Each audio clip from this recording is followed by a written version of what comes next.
All right. Hello and welcome. This is the Portland Sector Qualifier. We are live. My name is Victor. I'm from the Nordic Takedown, and with me from the Bottom Network, we've got Jeff Creasy. Hello, my friend.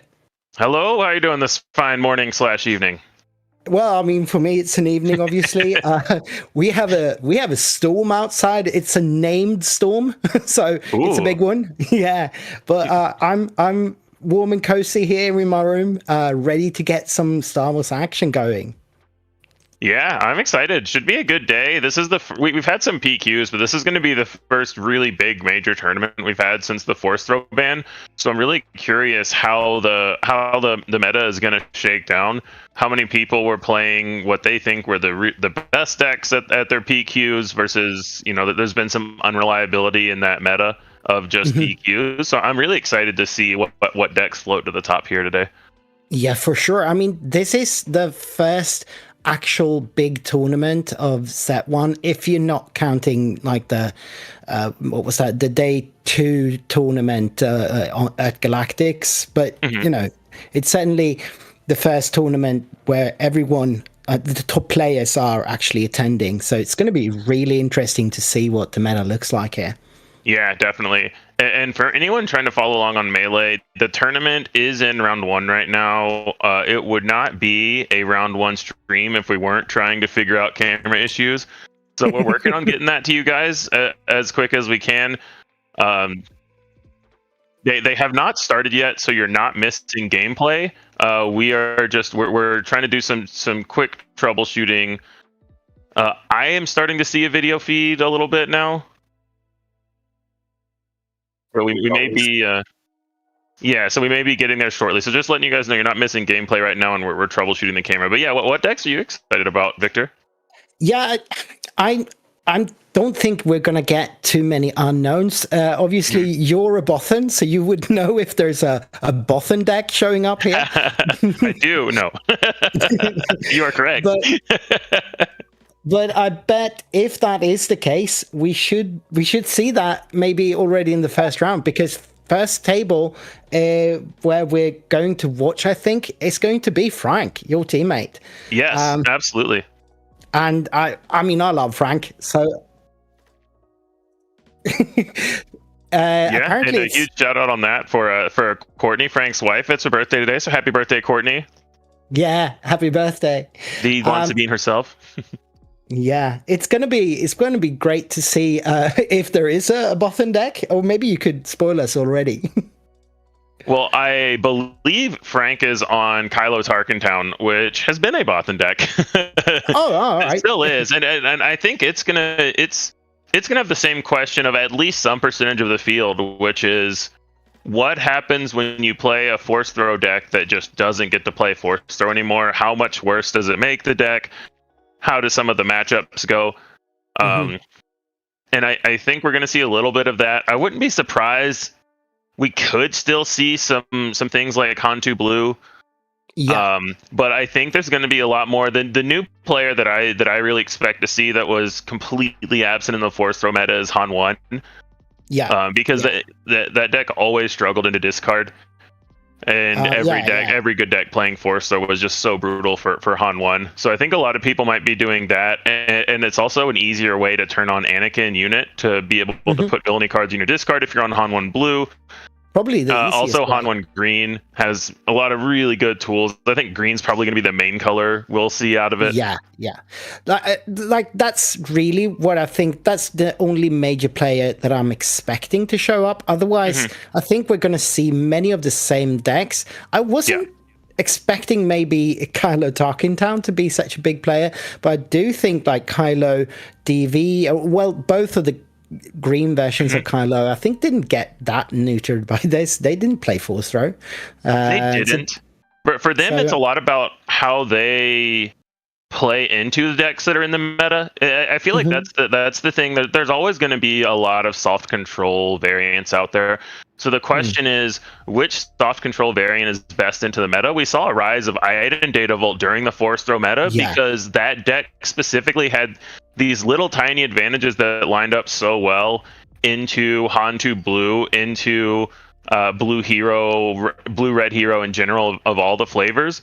So it could be Kylo Datavolt that comes to the top. It could be people going back to Kira. I think there's a decent amount of Palpatine around. So I think there could be different flavors of control could rise to the top in this meta based on what they're expecting to play against. I think more interesting than maybe what will show up is what won't show up. Which of the Force Throw decks do you think were the hardest hit by this? Because I'm suspecting Quinlan might not be a big player anymore. It could be. I think Quinlan is still okay, but it's more of a meta call now. It basically, I think with a lot of these decks, the very obvious replacement is what happens if you take Force Throw and make it Daring Raid. You know, and for Quinlan in particular, a lot of that comes down to how many decks care about taking 2 damage, because there were some Quinlan matchups where Han unit was really bad in the matchup, but force throwing yourself to discard a Han unit was really good. And some matchups where you really needed the discard. So do those outweigh the amount of, for example, the Weenie Cad, the 1-drop Cad deck? If that comes around, Daring Raid's great into that. You can still kill all of their guys. So I do agree that I would expect Quinlan to see a drop.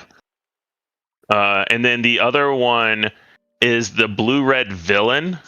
I think that I don't think we're going to see as much of that. Yeah, like Talzin specifically. Force Lightning is still very good. Yeah. But I think Talzin specifically really relied on Force Throw as one of their major tools for helping keep the board clear. And also, that was a deck that kind of preyed on Han2 Blue, and I don't think we're going to see as much of that either. Definitely not as much, but I think it's still pretty prevalent. I do think a lot of people have been able to adjust Han2 Blue, and it's still doing so many broken things. And if you're looking at deck. Yeah, and if you're looking at like what cards, a lot of the decks that used to be blue-red heroic, I think Han2 Blue is the one that still gets to do the most broken things. Anakin can as well, though. I think both of those are good, but I think the difference is in the pre-Force Throw ban, when you were going to a major turn, like everyone that went to the most recent Galactic Championship either said, I'm playing Han2 Blue, or this is my plan when I play against it. Now it's a completely valid strategy to say, I'm just going to dodge it. We see here on the meta share, it's not in the top 5 decks. It's a fringe player at this point. So I think it's totally, I don't think you want to bring a deck and say, I'm bringing this because it has a good Han2 matchup. I think it's more important to look at these. None of these top, I would say none of the top 4 decks are a big surprise to me. We've got our Boba, Sabine, Cad, and Han 1. I think all of those are pretty expected. There are some brave souls playing Vader, where the question is, how much hate did everyone pack for Vader? Did everyone forget it exists? And when you know Boba Datavolt's a big player, then it's hard to forget about Vader. It kind of gets hit it's the by accident. Same tools. And also, if Han 1 green is being much more of a player, that of course is also at least able to go very heavily into space and be super fast. So I don't think anyone can go through the Swiss rounds here and make it to day 2 without having answers for space. I don't think. Yeah, definitely. So yeah. So Frank, you said he was on the Kylo Tarkington deck, but is that sort of the consensus within the Bosons now, that you actually think that deck still makes it, or is it just Frank being lazy? I would say there's not a big consensus right now, but also there wasn't as big of a team coming together like we had for Galactics. There were a lot of people like myself, for instance. I knew I wasn't going to be able to make it to Portland, so basically everyone on the team that couldn't make it to Portland, there's not much reason to play a lot if you're not going to a PQ or not going to Portland. So I've been kind of more relegated to a support role, where I'll answer questions if a team member asks them, but I wasn't testing for a big event, so we didn't have the same level of coming together. It was really just a few people kind of working on their decks and sharing that with the team. So it was There were a few options. It was definitely not a consensus to say, oh, we think Kylo is far and away the best deck. It was a much more of a discussion of what do we think the top decks are going to be, what plays well into them, good bad matchups. Do we think people are still going to be gunning for Kylo? I would assume that people are not going to be gunning for Kylo as much. So might be able to sneak under the radar a bit. So obviously, with this just being a sector and not a regional, are we expecting? Well, I know for the two largest teams in the US, only 4 players are attending from each. So from KTOD / Secret, I guess, because they are now the same tournament team, I think. And they've got 4 players in the field today. They've got Alex, they've got Justin, Bobby Sapphire, and Sunny D. And then you guys are also only fielding 4 players with Frank, Ian, Lego Pizza, and Reflex and Crispy. Yes. And I think, like with McClunky being so heavily skewed towards the East Coast, are they even represented? I'm not sure. It was really hard. I mean, this topic has been covered a lot, but there was really not a lot of warning for this event coming around. So for me, it actually would have been much cheaper for me to go to this than to Philly. But by the time it was announced, I already had plans and friends flying into town, and we did a whole thing last night. So yeah, I just couldn't make it to this, and I know for a lot of people they looked at the prices with that little warning, or they looked at that. It was kind of tough. So, McClunky said in chat they have 4 players as well. Oh, nice. So McClunky is represented. That's good. That's good for them. I'm excited to see how the McClunky guys do. Yeah, always. So we do have some kind of image from the table, and there's still no movement. So we are still waiting for players to actually sit down and get ready to play. Yeah, the video's making a little bit of progress. Yep. So how big is the field today? Let me check. We've got 400. Well, let me see. Can I find the numbers here somewhere?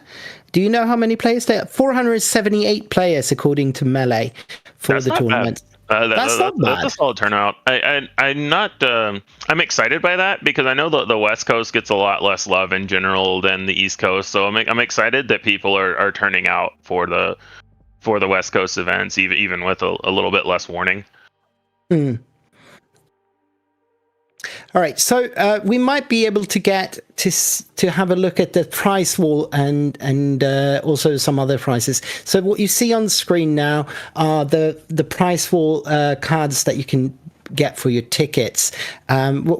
We've got all the double aspect events from the set 1, and those look absolutely gorgeous. But with rotation, they are a little bit late to the party, aren't they? A little bit, but I think that the expectation is that there will eventually be maybe more support for a non-rotating format, and you can also play these in Twin Suns, and they're also just collector pieces. Yeah. I mean, you see things like the showcase of Boba 1 from set 1. He got banned, and the showcase is still not super cheap just because it's a really cool character that people like. You can still play it in Twin Suns, and the same thing that, there's a chance that there will be some format where he's legal in eventually. Legal, and then these cards are on the prize wall in non-foil, and they're also in event packs in foil, and that's where, based on how you do, if you get top 256, then you get some amount of packs, and the packs keep going up from there. And then, Mark F in chat makes a good point. A lot of these could get reprinted as well. It wouldn't surprise me if we see things like the double aspect events, the Vigilance, Cunning, Command. Yeah. If those cards see a reprint, they're not overly powerful. So. Yeah, they're very powerful, but they also like staples of an archetype, or sort of exactly a way to play that really needs some broken things to be viable. So maybe that's those are prime targets for that. And especially this is just a guess on my part, but especially since they've started, we saw a spoiler for a double aspect leader. They may be wanting to try to get more people to play these double aspects. So that's another thing that made me think maybe we'll see a reprint of either these cards or similar versions of these cards. Yeah, for sure.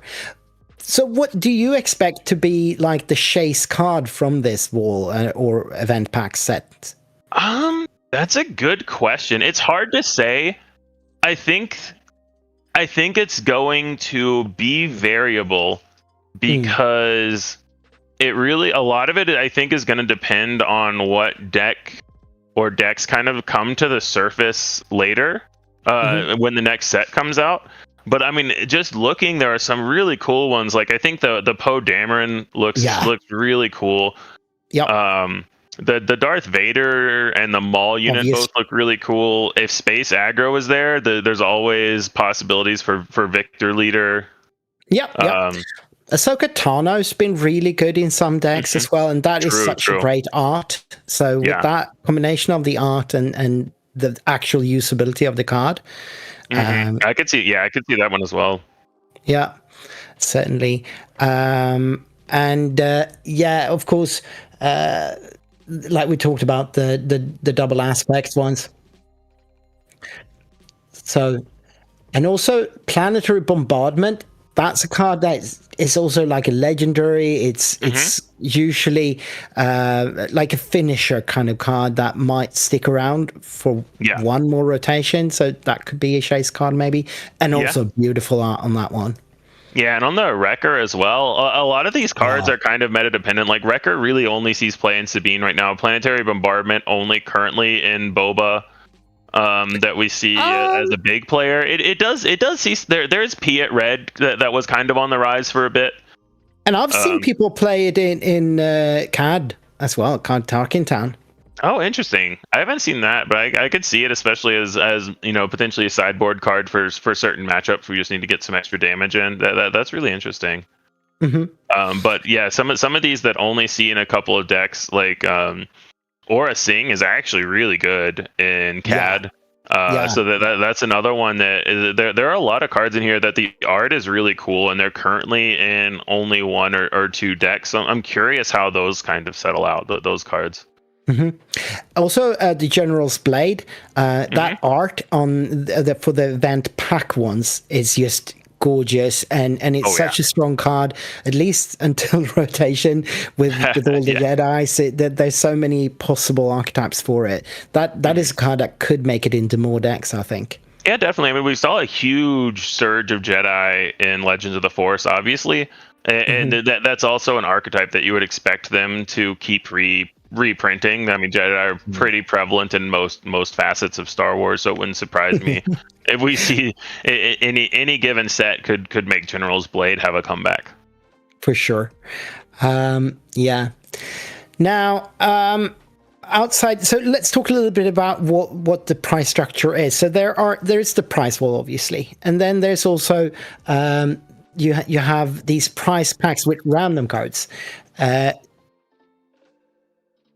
We just got a call that we might be having this game starting a little bit, so we're just keeping an eye out for that. But as I was saying, we've got a price wall, so you get tickets. Do we know anything about how much tickets you get, and if you're playing in the main event?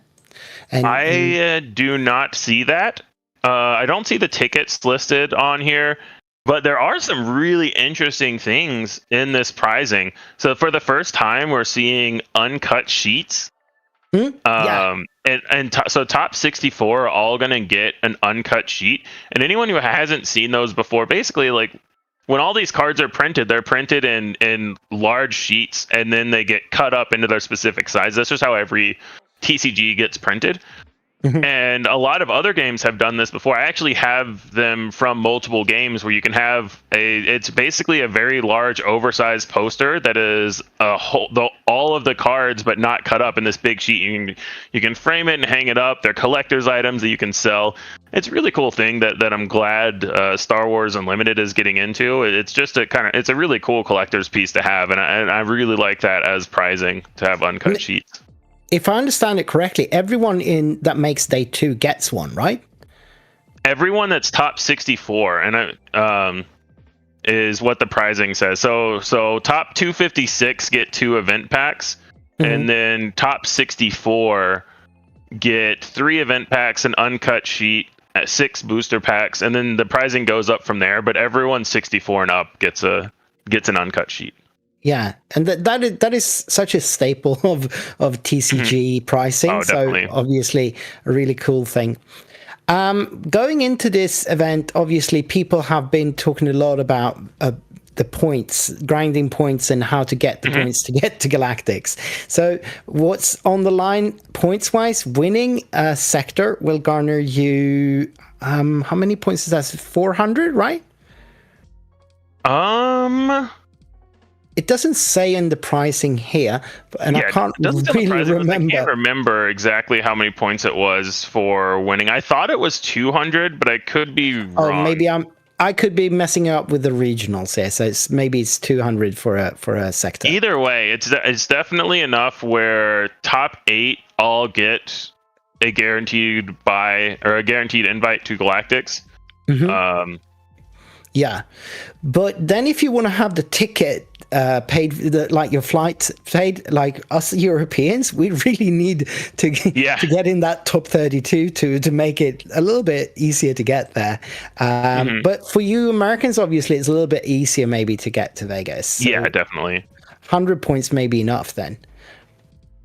Are people grinding points in PQs trying to get in that top 32? Definitely some people are. I think it's mostly more so people on the East Coast, but I know some people around me that are climbing up the leaderboard pretty well. But yeah, a lot of it depends on how much you can, how much you get to travel. And yeah, so I found the point breakdown. So the winner gets 250 points, second place gets 200, top 4 150, top 8 100. Top 16, 50, top 32, 25, and top 64 get 15. So top 64 of a sector get you the same amount of points as top 8 at a PQ. Yeah. So it's still a really good boost to your point salad to get to win this. But even I like the idea that there's not that big a difference between the top 4. It's just 50 points difference between them, and I think that's fair. Winning gives you 50 more than being in the finalist, and then another 50 for making it to the final from just making it top 4. That's fair. Yeah, and in my opinion, I think that top cutting an event, and in an event like this, you could say top 64 even, is a very high expression of skill. I think that once you get into a top 8 and you get into a knockout tournament style, then there's a lot more luck involved. It can be luck of the draw. Did you draw well in the 2 to 3 games that you get, but also just matchup luck. Like who happened to be 8th seed when you were 1 seed, or whatever it is. There's a lot more bracket luck and matchup luck. So I really like the rewarding of top 8, rewarding a consistent run of Swiss play as opposed to rewarding spiking a single event or doing really well one time, or getting good bracket luck in a single event. Yeah. I'm looking at the info I've got from Ian Lego Pizza about the team that the Boston Network team that is currently in Portland, and all 3 out of the 4 are already above the 100 points mark, where they already have that invitation. Only Crispy is still struggling to get it, but struggling. He's at 60 points. He's going to get there. Definitely. Obviously. But for the KTOD team, they also sent us some pre-info. Only Bobby Sapphire is already at above 100 points. But he was struggling last. He didn't actually get the bye last time. I think last time, I think he had 3 or 4 second places. Yeah. He was the eternal second place. So he would have had the right amount of points, I think. He just didn't have points back then. So, yeah. Looks like we're getting into some gameplay footage here. We might have a game on our hands. They are actually playing already, it looks like. So So you guys should be seeing gameplay shortly, aka Maybe nowish. you do now. Yeah, I hope you do. Unfortunately, we are not saying it, so it's a little bit hard to commentate on. There we go.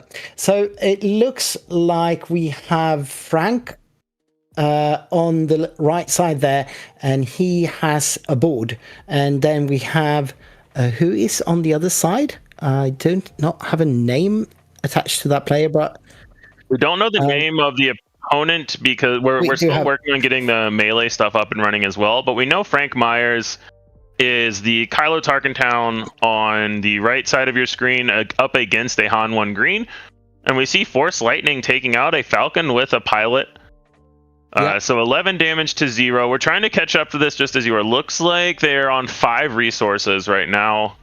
And Han 1 got in some early damage, but doesn't have a board presence right now. So the melee name of the Han 1 player is Meltao, I think. Don't know that guy. Or maybe I do, but I just don't know his melee name. Mm-hmm. And so we see some Kylo action going. Frank with the loot action. Han 1 gonna flip this turn. Yep.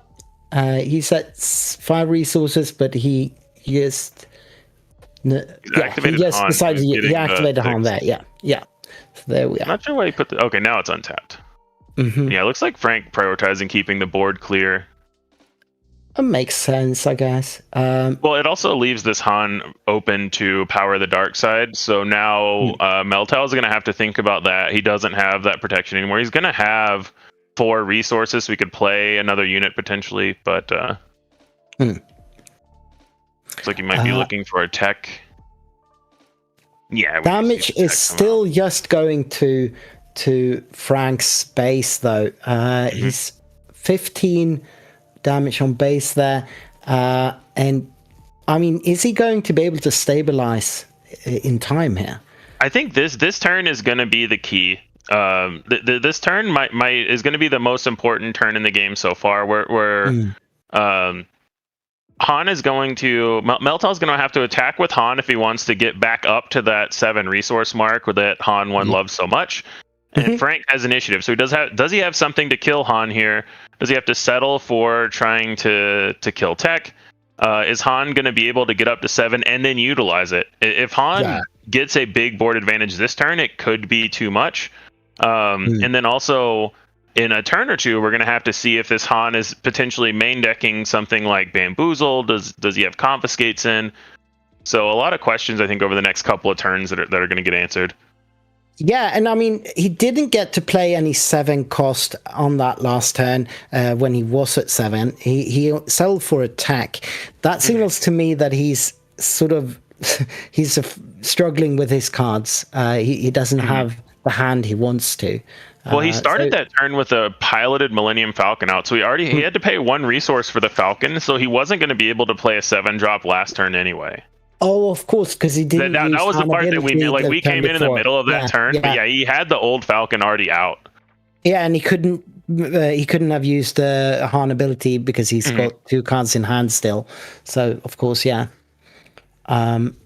so tech there might not be a bad option for him, just to get a little bit more options of what to play. But Frank reasonably takes it out there. Yeah, so he didn't have anything to deal with the Han, except now we could see a power of the dark side. He still had Tarkentown up this late in the game, which is interesting. Now those are 2. Oh, Migs Mayfield, interesting. He's used Tarkentown already, and Tarkentown can't touch Han anyway. Yes. So he needs to get rid of Han because he's on 21 here. He needs to get rid of both Hans. Yeah. He can. He is on 6 resources, so he could claim and immediately flip Kylo to have a Sentinel. That would work. Yeah. Big Han is a big problem for that though, because if Meltau can do anything to get enough damage on Kylo where the Han attack kills him, then you just still have that giant Han sitting there, and we don't know what's in the discard pile for Frank, so we don't know if he even has the resources ready for this big flip turn. Yeah, he has the claim here if he can't kill both units, which would be really hard to do with a low amount of resources remaining. Right, and we haven't seen we haven't seen him use Kylo ability, so we don't know whether or not he's got anything interesting in that discard pile. Yeah, we know he's got a heroic resolve. That's the only one we know about. Yeah, and that's not really the card he needs here. No, definitely not. He needs to get Kylo. He needs to get his Kylo leader above the 7 HP threshold. So it starts with 5. So he wants a +3 health saber or something to that effect. So that he doesn't just immediately die to the Han unit attack. And that is not that. He is... Well, this does give the Witch of the Mist Sentinel. So what this does is, so now Witch has Sentinel, and if Meltau kills the Witch, then Frank can flip his Kylo and replay the saber onto Kylo to get it outside of the range of Han. That's actually really cool. Yeah. Yeah, it's a really cool play by Frank. Yeah, very good. So 5 resources for... Oh, this is so another good. Han. Yeah, Pilot Han comes to ambush. Yeah. Oh, yep. That is not what Frank wanted to see here. Because that means that Leader Han is going to be up still. Yes. Even after attacks. So what it looks like we're leaning towards is what Frank... The best case scenario for Frank here is that Meltau has to swing in his Han leader, and then Frank would have to attack Han unit. Oh, the bamboozle. Oh. That's the game, I think. Yeah, that should be game. Because he Unless can kill Frank it has with something for his one resource here. Oh, he does. That's not enough. Because the Han unit still kills Kylo, and then Frank dies. So it looks like Frank's going to lose game 1 here. It all came down to right after the flip turn when when Frank couldn't kill the Han leader, and then Meltau had the Han unit as follow-up. Yep. And then sure. And also, obviously, the speed of Han Green, it is such a fast deck. He was already on 11 damage on Frank's base when we got into the game. Yeah. So there is so much damage racking up in those early turns. Yeah, absolutely. So yeah, but interesting choice to go with a pilot on the Falcon. Was that Chewie maybe? It was probably Chewie, and because that saves you still from Power of the Dark Side, and your only big hit there is the Force Lightning, which Frank had. I didn't see the pilot, so I'm not 100% sure, but I would guess it was a Chewie pilot. Yeah, because it seems really risky to play any other pilot on it, like if you play Han pilot or something. Yeah, definitely. And then I'm curious here what we'll see. So we did see the Bamboozle main deck, which was really good. It stopped everything Frank was trying to do there. So the question is going to be, how many is he running? Does he have more in the sideboard? I think the more common Han 1 green list now runs either 1 or 2 Bamboozles main, and then 1 or 2 Confiscates in the side. Confiscate isn't as good, because against Kylo, you're only going to hit a single upgrade, whereas Bamboozle hits all of them, and you kind of have to play around the Bamboozle a lot differently than you play around a Confiscate. Yeah, and also, in a way, Bamboozle bounces to hand, which is not really where Kylo wants the upgrades to go. Yeah. Well, the key way to play around Bamboozle with Kylo is let's say you're at 7 resources, then instead of flipping Kylo and saying, I'm going to get 2 lightsabers and a 1-cost upgrade, you say, I'm going to get 1 lightsaber and a 1-cost upgrade. And if they bamboozle you, say, okay, I have 3 resources left. I can just replay the lightsaber. Yeah. That sounds like a good line. So what do we expect Frank to bring in here from the sideboard? That is a really good question. I think there's not consensus now on exactly what the best starting main deck is versus sideboard. There's not consensus on how good discard is anymore. Is Pillage still a good card when you don't have Force Throw? We're not 100% sure. But if he has more discard, he's going to bring it in against Han 1, because that's something that Han has been historically weak to. If you kill their tech, then they're very weak to discard.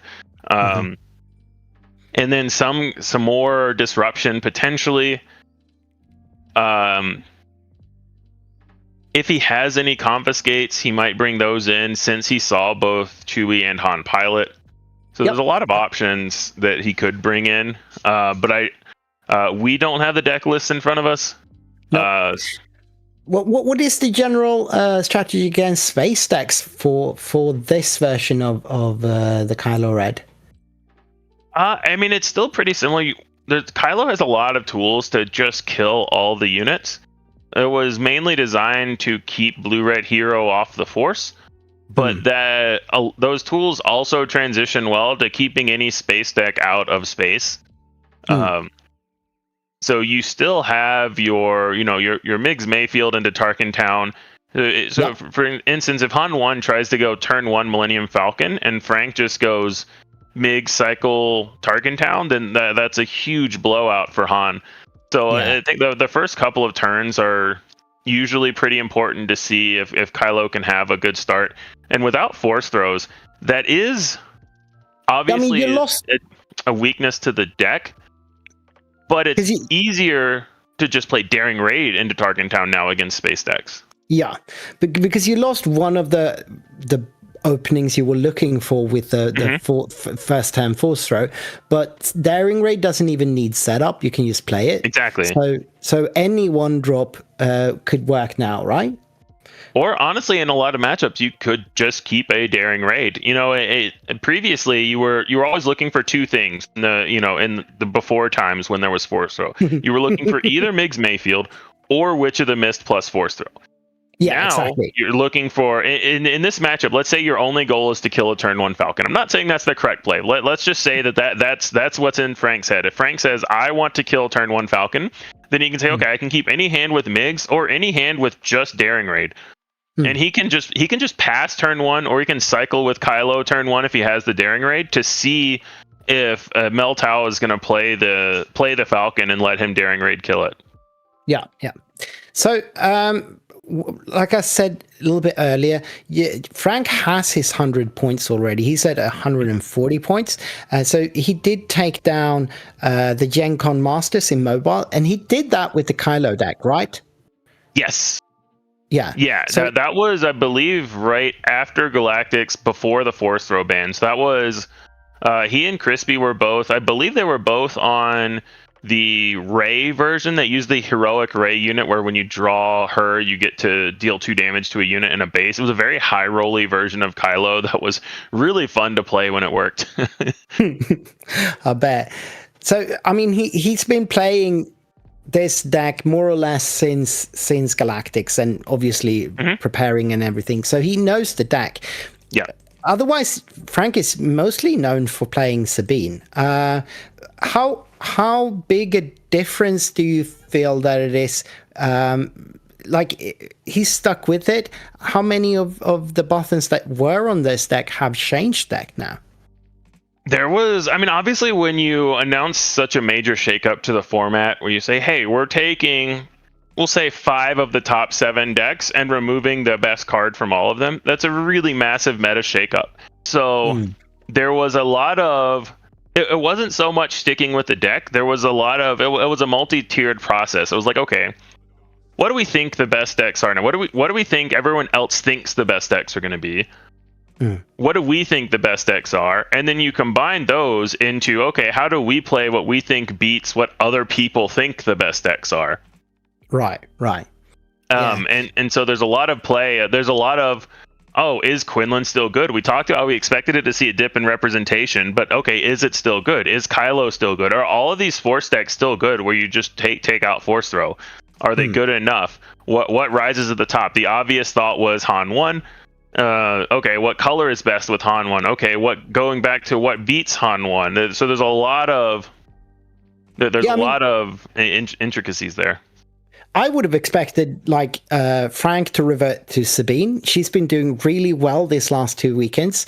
One of the more represented, as well as one of the more successful decks in the meta these 2 weekends. And obviously, I'm expecting Ian to be on Han 1 green. That's where he sort of carved out a name for himself. But yeah, I don't know. Maybe we shouldn't spoil that here. So we might have some issues with the camera again, as you might have noticed on stream. The table is not there right now. But we just keep talking, and then we'll probably be thrown right into the middle of a game again and see what happens. But we can keep speculating, I suppose. What what do you expect from Meltau to be bringing in against Kylo? I would expect him to not have anything like an aggrieved parliamentarian or anything that messes with the discard pile, because I don't think that Kylo is a big enough player to warrant sideboard slots. No. Yeah. I mean, any kind of, like, a lot of decks still do play problematic upgrades, so maybe he's got something like I would expect the Confiscator to come in. If he's splitting, like, there's a chance there's one Bamboozle main, one in the board. There's a small chance there's two main with a third in the board. What I would expect is that there's two Bamboozles main, none in the board, and one Confiscate in the board, and the one Confiscate comes in. I think that's kind of the quote unquote standard. But we're not sure. Players might want to over under tech for certain things, so it's a possibility that it's a possibility that he has more or less upgrade hate. Yeah, he could also. I haven't seen it much, but I'm thinking about what people might be teching for. He could have things that messes with sentinels. He could have maybe breaking in or something like that to get around sentinels. That could also be something that comes in. Yeah. Potentially. Could be things to try to go heavier into space. And then the other question is what would Meltau want to bring out? It was really interesting how good Han unit was there. It's usually in this matchup only good in conjunction with Bamboozle. So I would imagine you keep it in because you have that high roll chance of Bamboozle into Bamboozle into Han unit. We did see a glimpse of gameplay there. It looked like they were on 4 versus 2 damage on base, and not that big. Like, Han had flipped, so not that much damage on base this time. So it would seem then that Frank has been able to mitigate a lot more damage this game. It seems like the controlling elements have worked a lot better for Frank in game 2, which is a good start. But a lot of this comes down to, can Han kill Kylo immediately on the flip? We saw last time Bamboozle into Han unit, which is kind of what you need to have. Or in some cases, you might even need both Bamboozles. Because if Frank plays around it correctly, we saw in game 1 he played a Saber and then flipped and replayed the Saber. So if he can flip, play a Saber, Bamboozle will be able to replay the Saber. He's still Han insulated. So a lot of that comes down to, does Meltau have all of the cards he needs? Was Frank able to control his hand? Maybe he was able to play a pillage or two, which is what stops you from being able to keep the Bamboozle in hand until the Kylo flip. We didn't see a Kylo flip at that point, but we did see Han out there for that small glimpse that we got there. But for those of you wondering why we're not showing it, we do have mainly internet access issues, as far as I could tell from the info I got. It with these big convention centers in the US, apparently.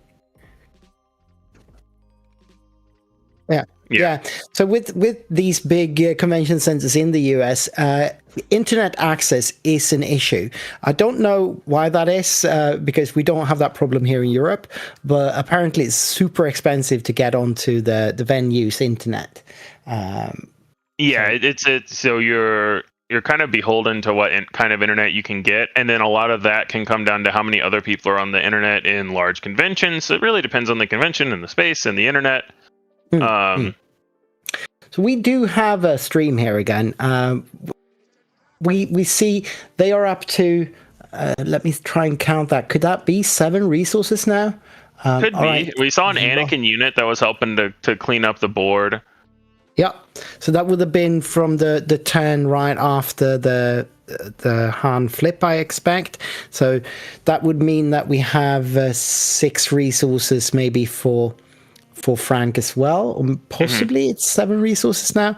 Frank had that Anakin out at least, so we can expect that was part of keeping his control element going.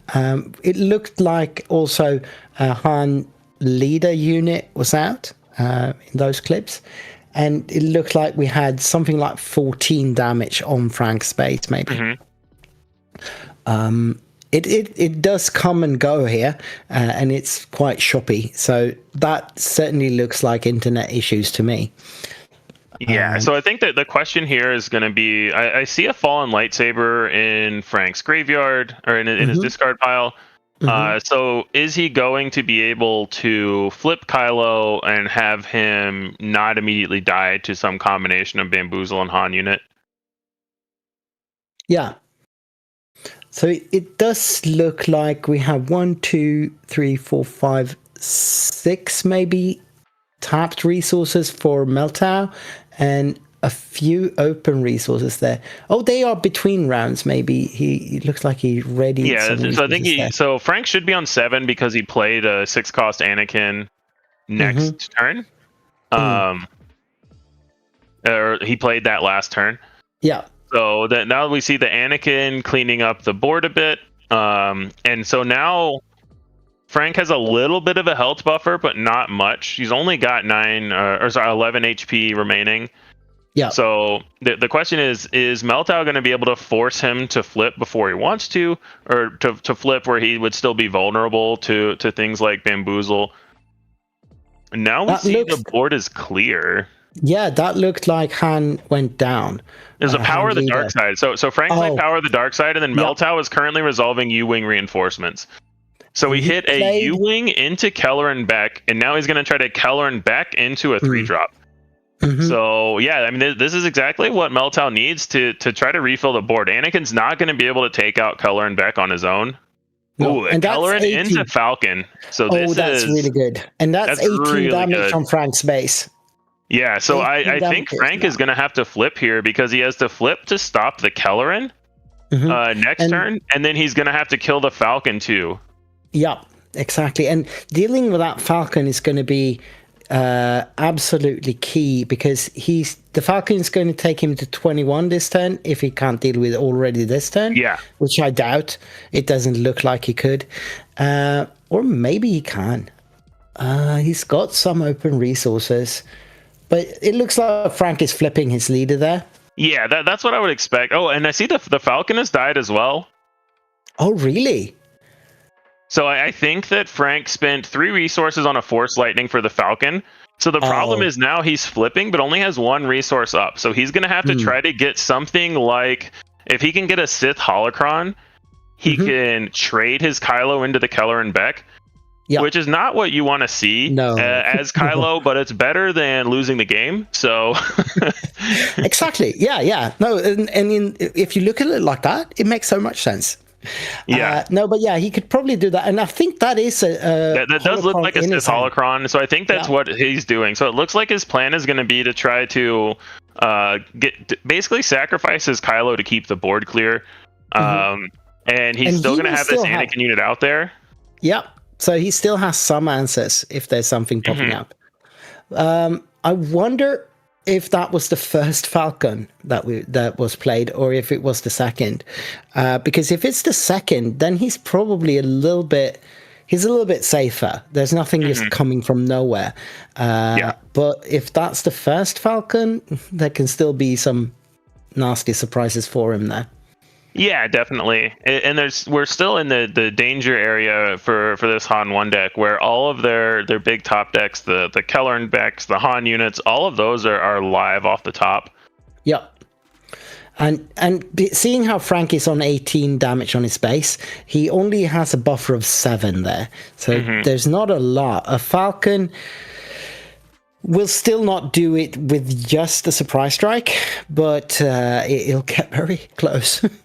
Yeah, and you make a good point. 7 is a really good buffer because he doesn't have to kill Falcon in one action. He doesn't have to say, "Oh, you played a Falcon, I have to, immediately claim and hope you don't have surprise strike."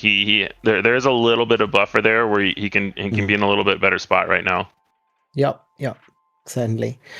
It's really stuck here, so we're just speculating here really on what's going on. but I think as far as sort of a RPG session of a SWU game, we're doing all right.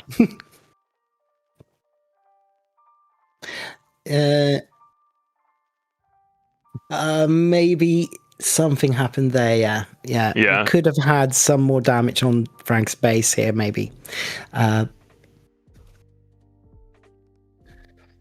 And another interesting thing is there are still 2 resources up for Meltau at the time of. Okay, it looks like Frank did get the board cleared, so we got a new screenshot with the board clear. So it looks like Frank's plan did work, where the board is clear, and now it's going to be can Meltau keep the pressure up, or is he going to allow Frank to kind of build up this board? The Anakin is gone too, which is really interesting. Yeah, he might have had to, or maybe, is there any kind of removal in a Han deck like that would do that? I can't. Could have been something like a Han unit ambushed in the Han pilot, the 4/5 ambush, because Anakin did already have some damage on him. Yep, that could be. And that's probably well worth it for the Han player. We do see the Han player having to. He's readied resources there, and that looks like 3, 6. That's 10 resources. Yeah. So he probably has to destroy at least one of those, right? You would think so. But the other thing is he's live for things like Keller and Beck into 2 things. Oh, we see the pillage there. So pillage got a bamboozle, but Kylo's already been killed. So bamboozle not as big here. I think those might have been his last 2 cards for Han. Other thing, he just flipped it over. Yeah. The other thing that Han is really looking for right now is a tech. And that's something that Frank is going to have to be very cognizant of. I would go so far as to say that tech is more dangerous than Falcon right now, even though Frank is at 18. Because tech just unlocks all 10 of those cards in the resource row to be played.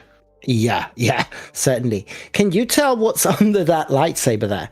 That is a Witch of the Mist. So it is currently a 4/6, so it can't. It can one-shot the tech because of the on attack.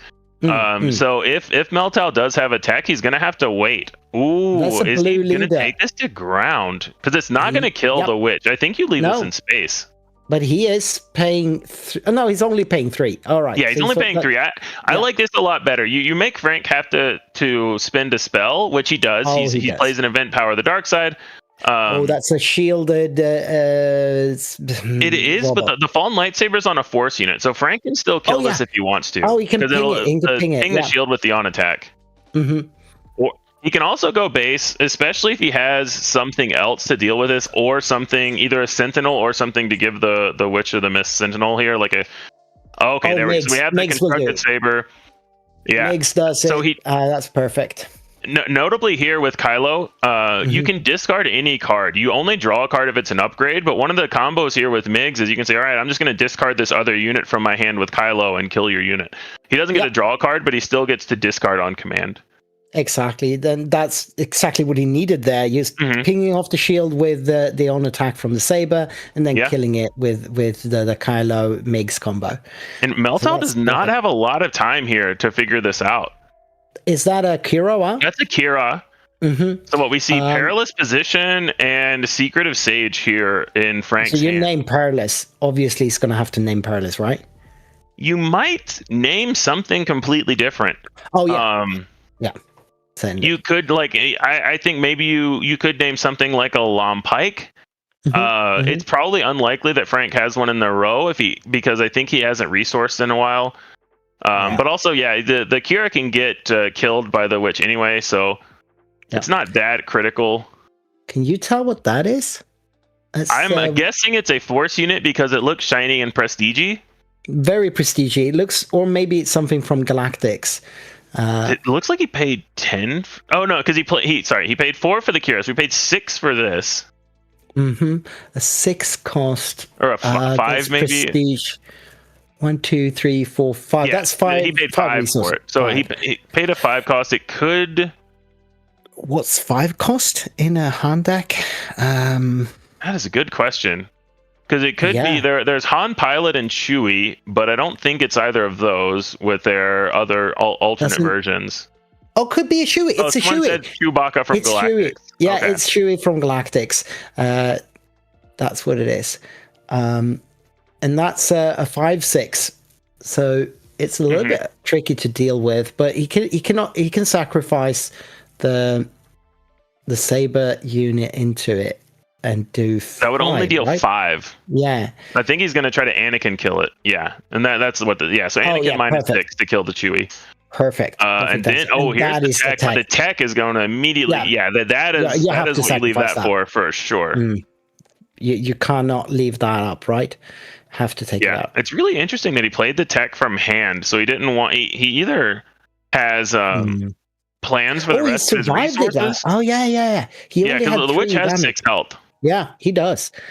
And Frank does get a few shots in there as well. So there's 16 to 18 here.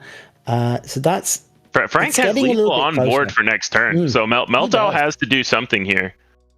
I mean, most of his deck does something so I would be surprised if Frank just wins this turn, but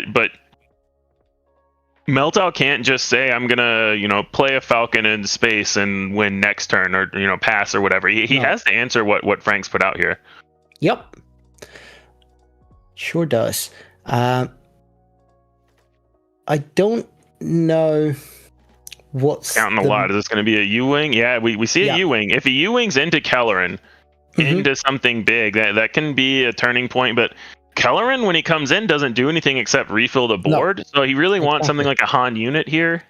Yeah, that's probably what he's digging for, because he's got 3 open resources. He could play a Han pilot or a Han. Well, he couldn't play the Han unit, like the big Han. Yeah, because it's 7. He can get it. He can play just Han unit. He could also, excuse me, if he gets something like a blue leader plus anything else, he can pay the extra resources to move the blue leader to the ground. Yep. We see an Enfys nest, so he gets this is going to be big. Perfect. Yeah, that's perfect. So he's going to bounce the Witch of the Mist here, which only has 4 power. So Frank no longer has lethal on board, because he can only, including the MIGS trigger for 2 extra damage, Frank can only do 11 here, which would only get Meltdow to 27 on base. Yep. But he might have an upgrade. He might, absolutely. and interestingly, this Enfys is only going to get Frank up to 25. That is to 24. So and that is a pillage. Taking out, that looks like an Obi-Wan and a surprise strike. So the surprise strike would have been lethal next turn.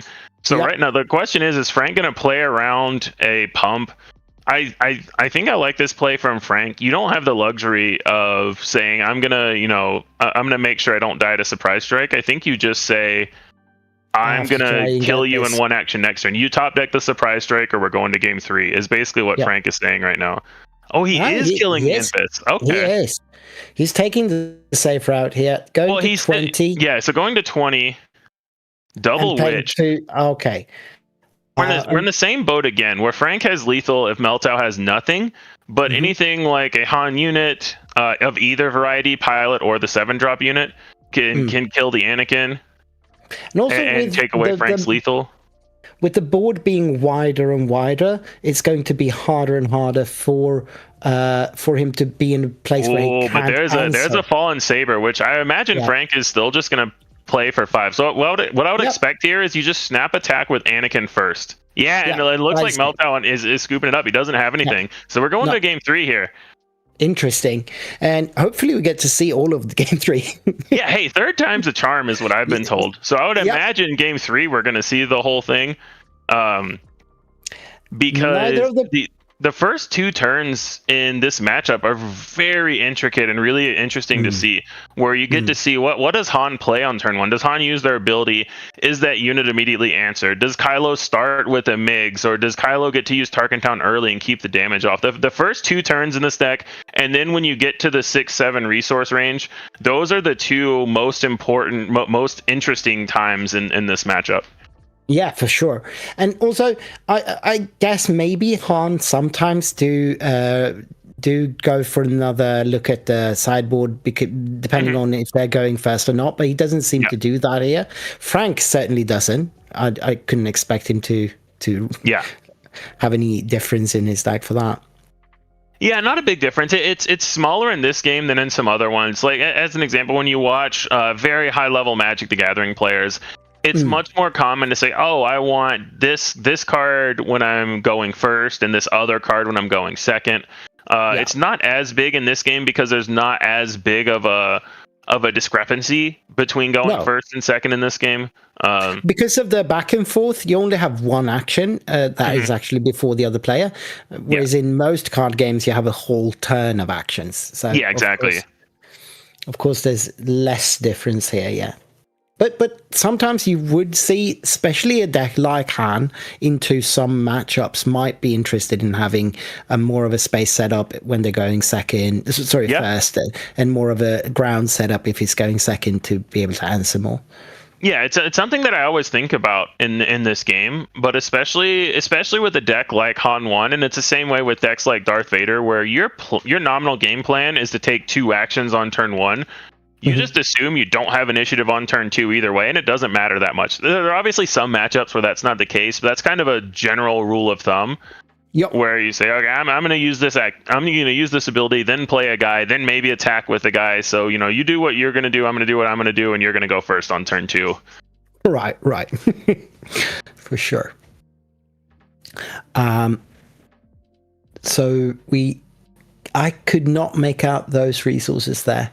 But he does have the Han unit, or the Falcon unit, and a Han behind it. Oh, and a Han. You're right. Yeah, that's big Han.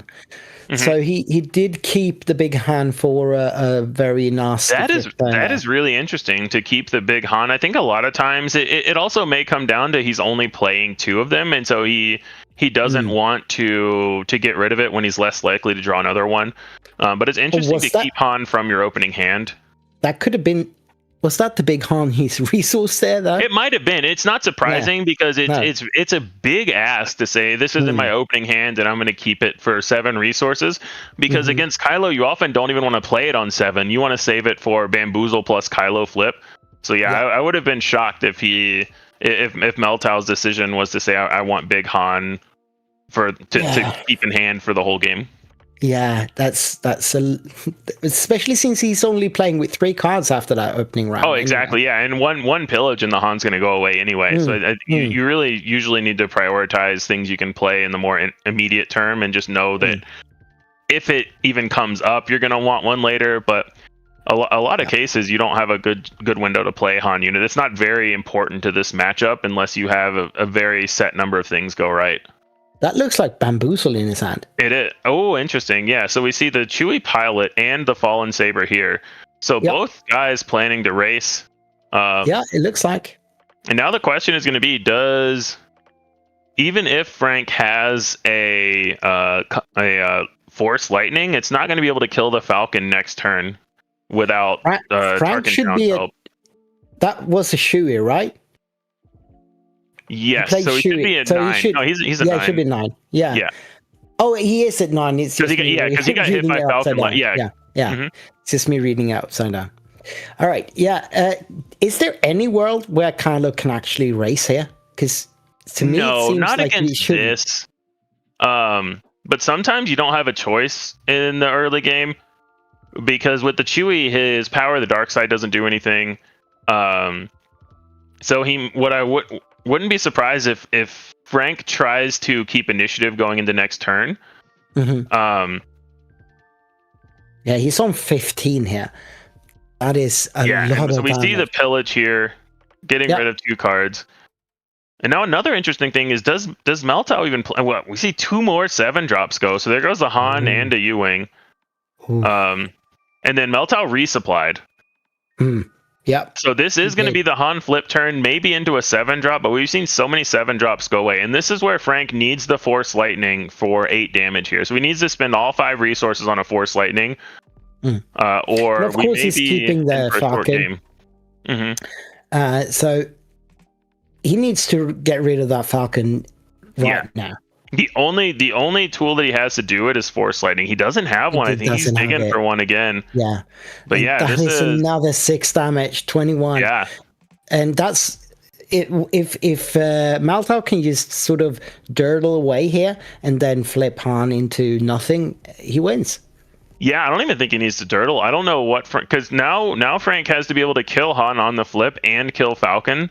I don't even think you need to dirtle. You just whatever Meltau does here. I think that 6 damage was kind of the death knell. I'm not sure how Frank can come back from this one. I mean, the Sage can kill Han on flip. It can, but if it does, then you just claim an attack with Falcon. Yeah, that's true. He has to have. So Migs can do 2 damage to the Falcon, but it has 7 total health. So he has to be able to deal 3 more damage to it before Tarkentown can kill it. So he has to Migs, Daring Raid, and then Tarkentown. That would kill it. Yep. And all the while, Meltau is just passing, maybe. But also Frank's already cycled, so he doesn't have a way to discard himself this turn either for that extra 2 damage. I'm guessing he cycled into the Migs. Yeah. Either that or he knew that he had to draw the Force Lightning, so he cycled knowing that was his only out. Maybe. And I don't see... Yeah, he can't get out of this, as far as I know. I think this is over. He is holding the Han flip hostage right now, but the thing is he can't just claim initiative, because if he does, Han flips and kills him. So he's holding the Han flip hostage, but... what he's doing is he's Tarkentowning as a soft pass. Yeah. So he's Tarkentowning with no valid target, saying you have to play something here. Yeah. And this is I don't think he has anything now with a That's big another Falcon. Well, it's another lethal threat in space. There is no way Frank takes this. No, Kylo doesn't play any Space Sentinels. He's got the Anakin, but it can't kill Falcon because it has 7 health. So Meltau takes it. Yep. Frank trying to see where Force Lightning was, if I had to guess. yeah. He's digging. Perilous Position could have bought him a turn as well. That was deep down there.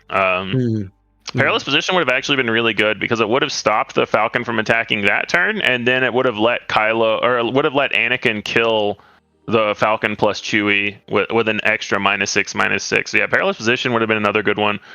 Yep. But that's the thing about Han 1 green. When they go turn 1 Falcon, turn 2 Chewie, even if your deck has answers, you have to draw them, and you only have a couple of turns to do so. So if your answers aren't on the top of the deck, then... No, and I mean, even like really fast decks that starts game with answers, like Sabine, has to see them. Yeah, exactly. I mean, even Sabine, if you play against Sabine and they've taken 9 damage by turn 2, then that's Sabine might not be winning that race either. Just any little bit of disruption, and Han 1 can take that too. As a Sabine player into Han green, you are the control.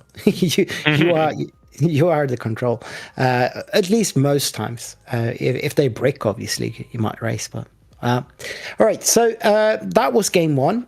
We might be going to table 2 if they are still playing. I can have a look if there's something there that I recognize. No, I don't recognize either of those players. We're going to go to a break instead. Table 2 is already finished.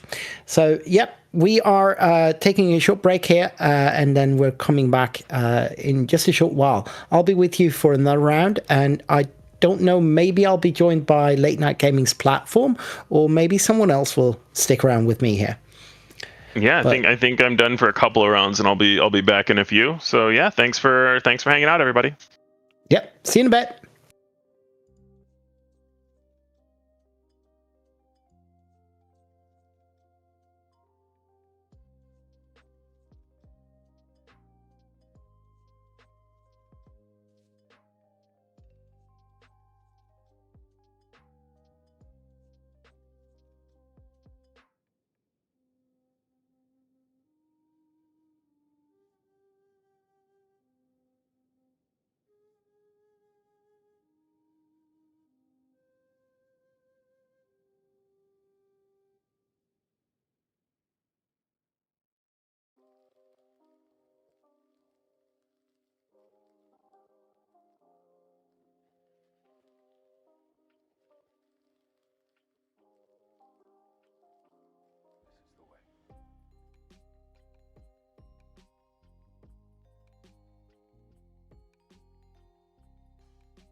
Welcome back.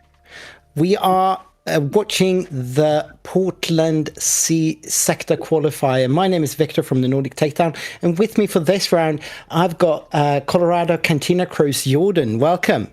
Hey, what's up? Happy to be here. Great game so far. Internet is sticking with us so far, so excited for round 2. Yeah. And also, I've got Late Night Gaming's Tony, or platform.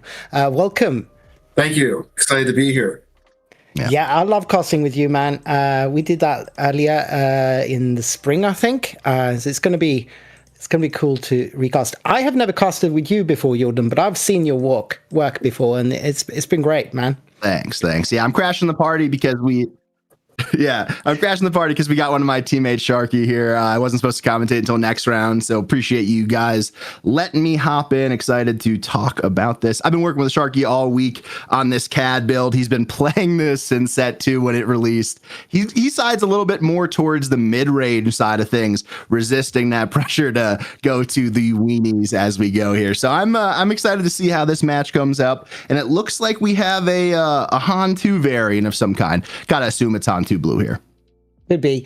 So for those of you who aren't familiar, Sharky has been on CAD Talking Town for quite a while, and he also just dropped a video with another CAD elder.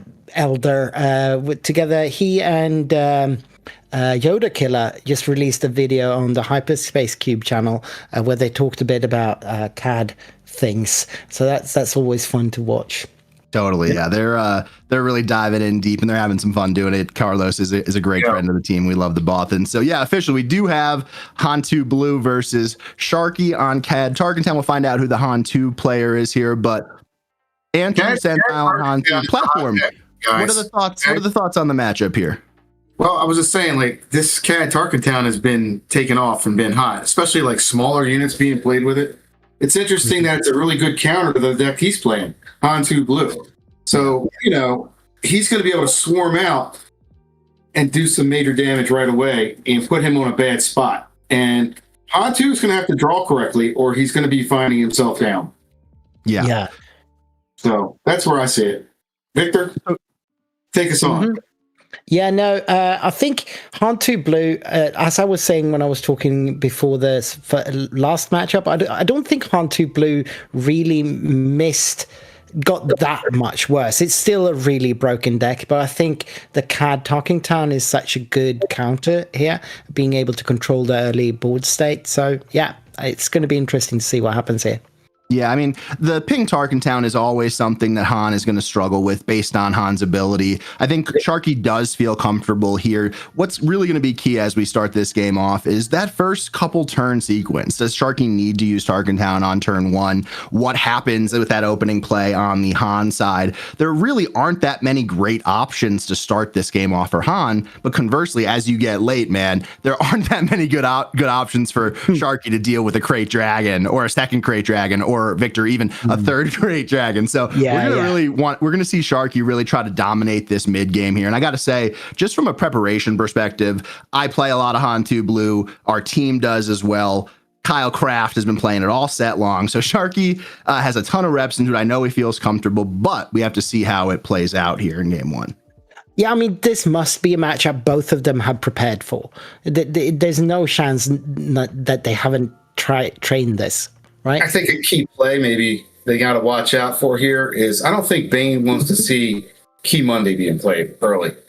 If he can avoid that play, I think Bane's got a bigger advantage.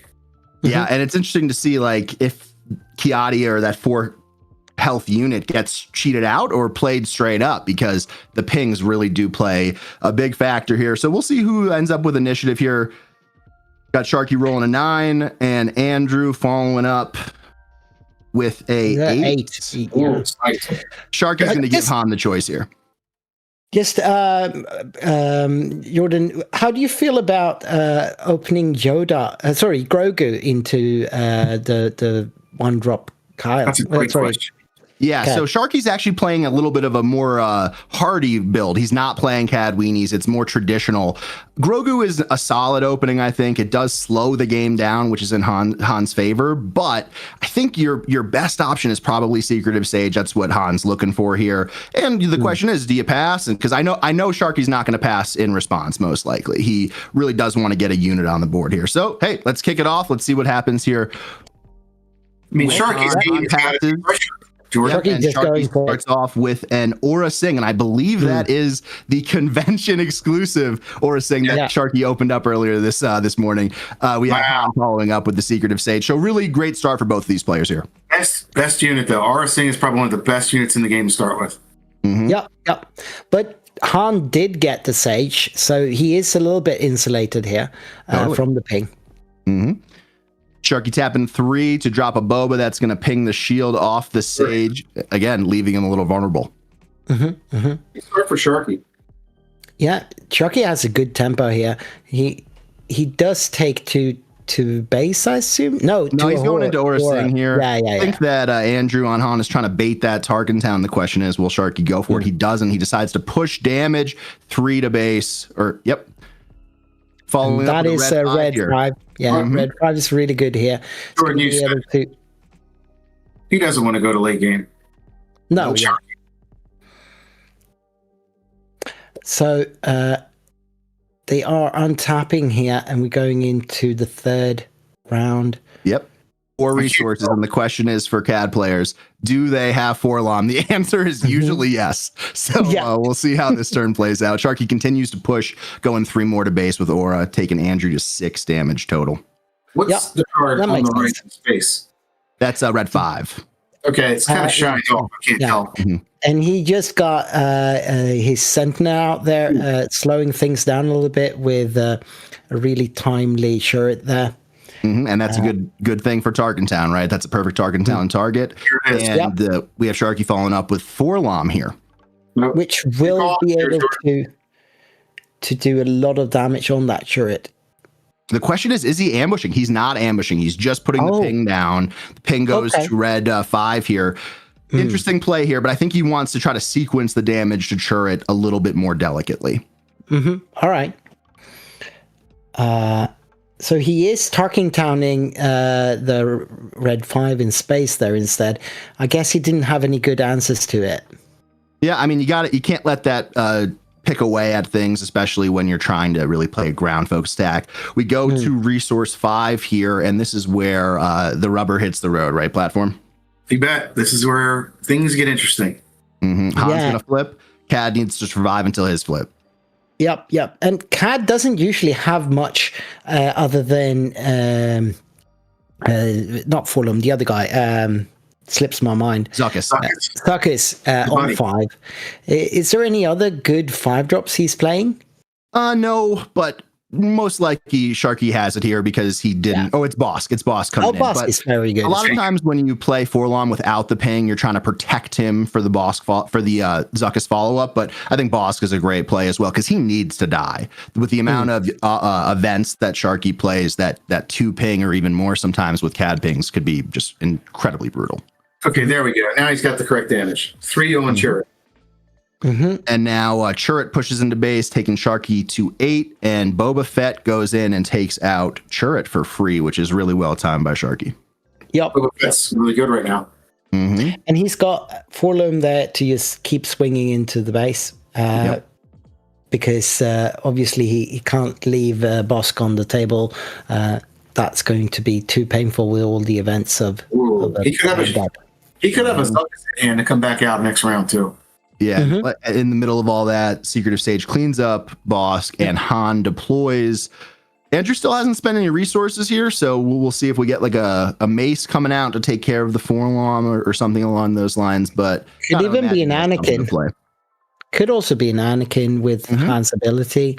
But it wouldn't take anything out because I haven't seen any villainous card hit the deck, the graveyard yet. Yep, and obviously Force Lightning that we see on screen is not online. No. Somehow the Han deck has managed to plow 8 damage into Sharky's base, so he is finding a way. Yep. Sure. He's paying 5 for something. Oh, so that is he's setting up the Anakin next turn with Power of the Dark Side this turn, and that makes sense. What unit Sharky picks here will really be telling for what's in his hand. And he does decide to take out Boba Fett, leaving 4-LOM out. You got to probably expect that his Zuckuss is coming first action here. I bet. Where the one is, the other's coming along usually. Mm-hmm. Yep. I love that too. Those two together. Yeah, personally, I don't. So I hope he has it, but I don't love it. All right, let's see it. You know. Like they're very funny when they're together in the comics, but I'm not sure it's as funny when you play against them. That's exactly right. Playing with them is great though if you have them out. If they live. So Sharky's on the button here. So if he does have it, it's going to kill Han, obviously. But interesting position. Yeah, I don't. He does have it. And there it is. That turns off Luke.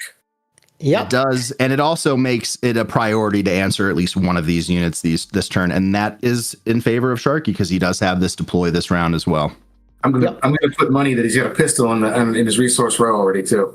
That's a fair bet. Yeah, could definitely be.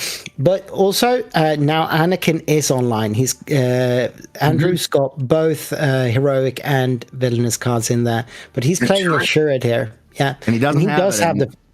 He does have the force. There's no use for the turret here, right? Because Saboteur is on both of these units, unfortunately. Oh, right. Yeah. Forgot about that. Oh.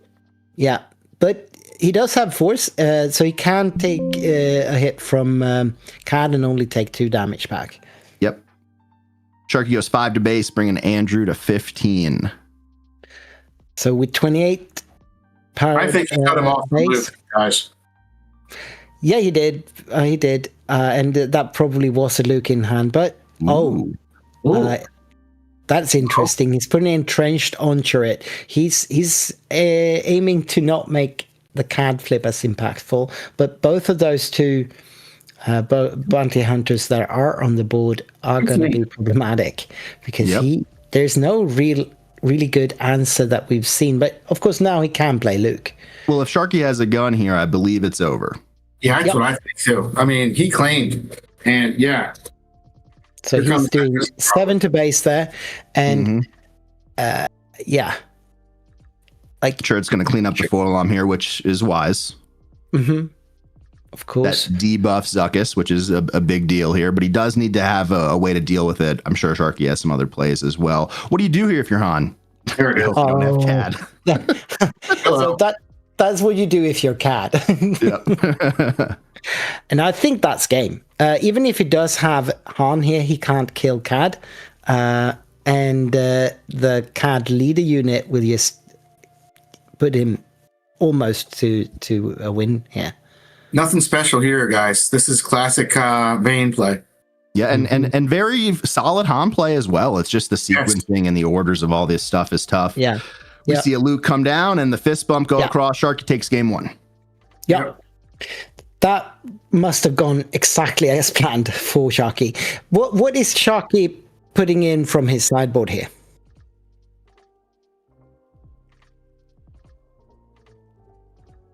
Yeah, so I actually was talking to Sharky this morning. I said, hey, what's your final list? Just in case we get you on stream so I could check some stuff out.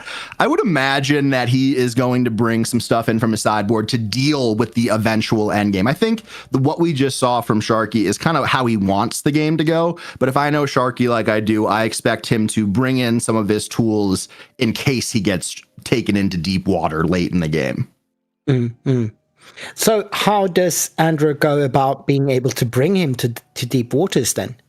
Yeah, you really got to slow that early phase out, right? I think as bad as it sometimes feels, I think allowing Sharky to keep that Tarkin town up for when Red 5 came into play and when those bigger units came into play isn't so great. So I think you really got to get a strong opening. Secretive Sage was good, but he didn't put the pressure on after that. And then, you probably think that you're a little safer than you are when you play turret against the Bash Bros, right? Because the Saboteur on those buff units are tough. I think Han really just needs to delay.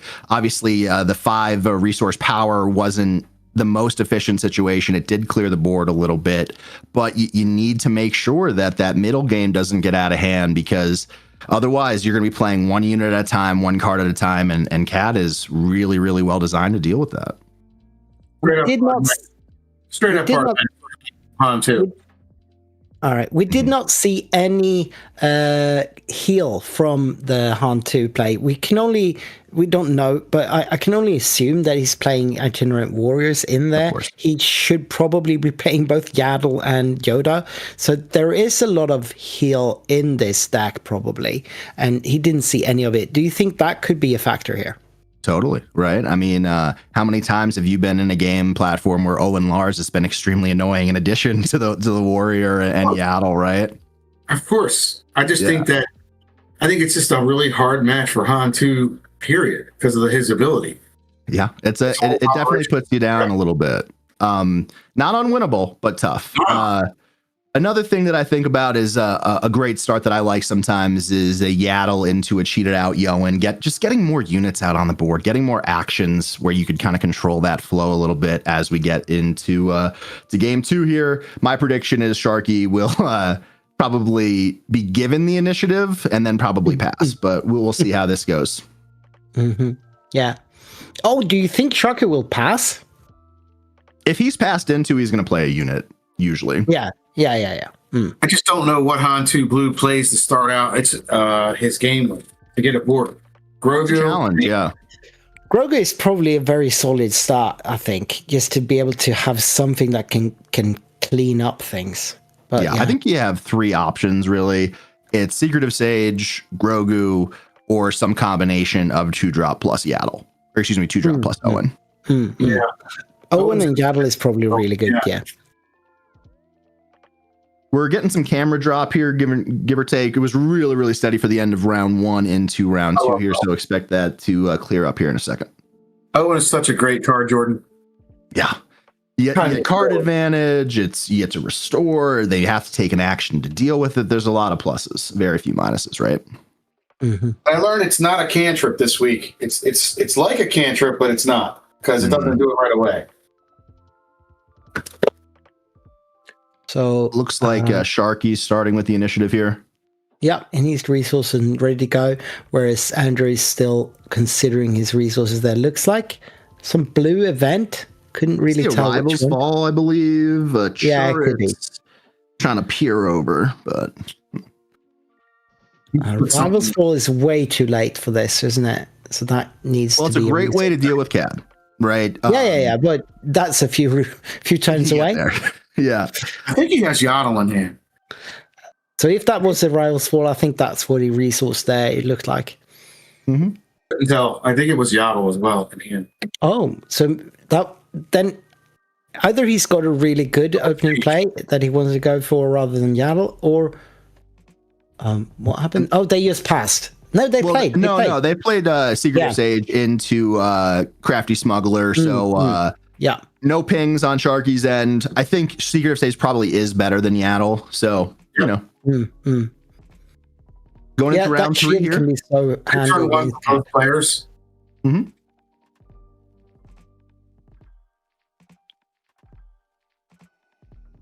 Especially when Sharky's got that initiative, so he gets to ping first thing second turn here. Mm-hmm. And that Mist Hunter is going to be a problem for Han. He needs to deal with this before Sharky's card advantage gets out of hand. I've been on the reverse end of this too many times.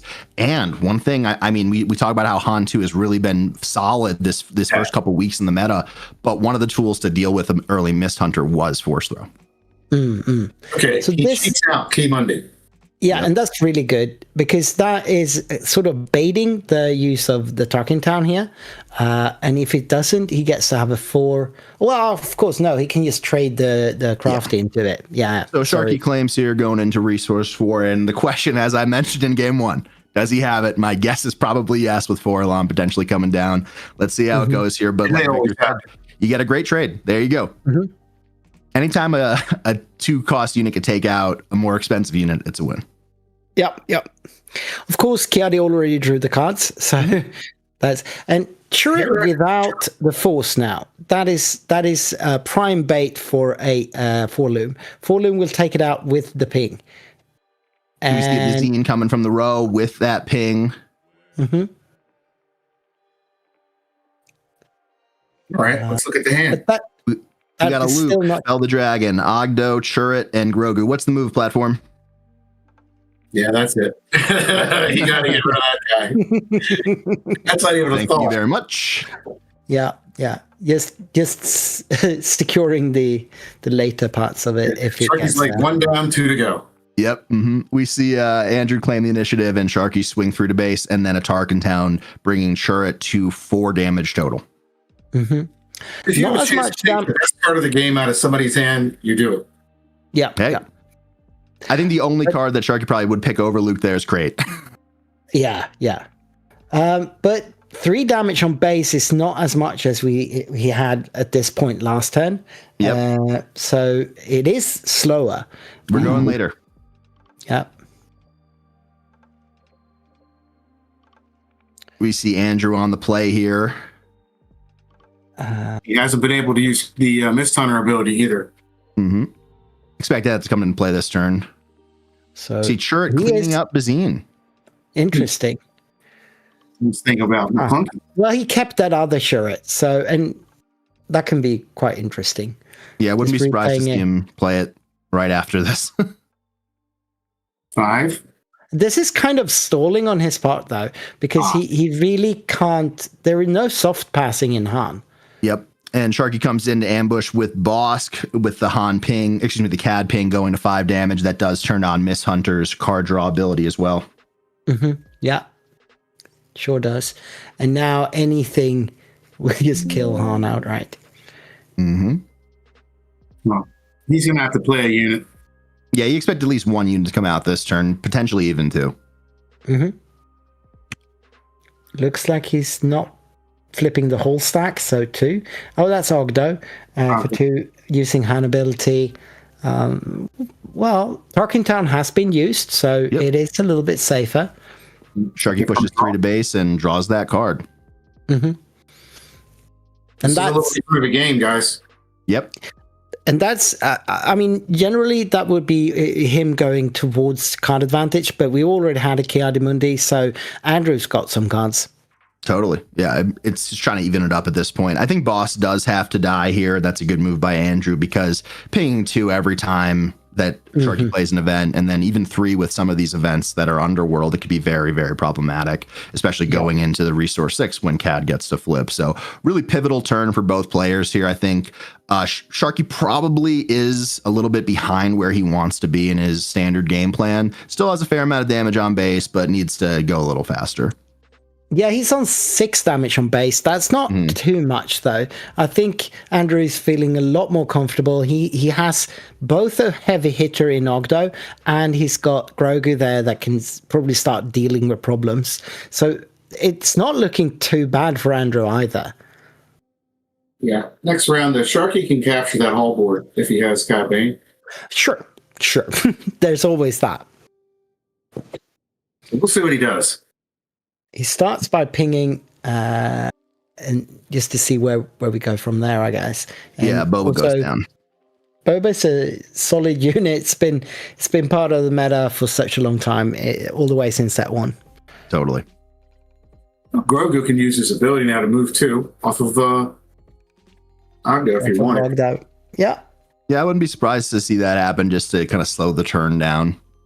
Yeah, and probably move it to the Mist Hunter because then Ogdo can take care of Boba there. Totally. No, he does put it on Boba anyway. Not sure why though.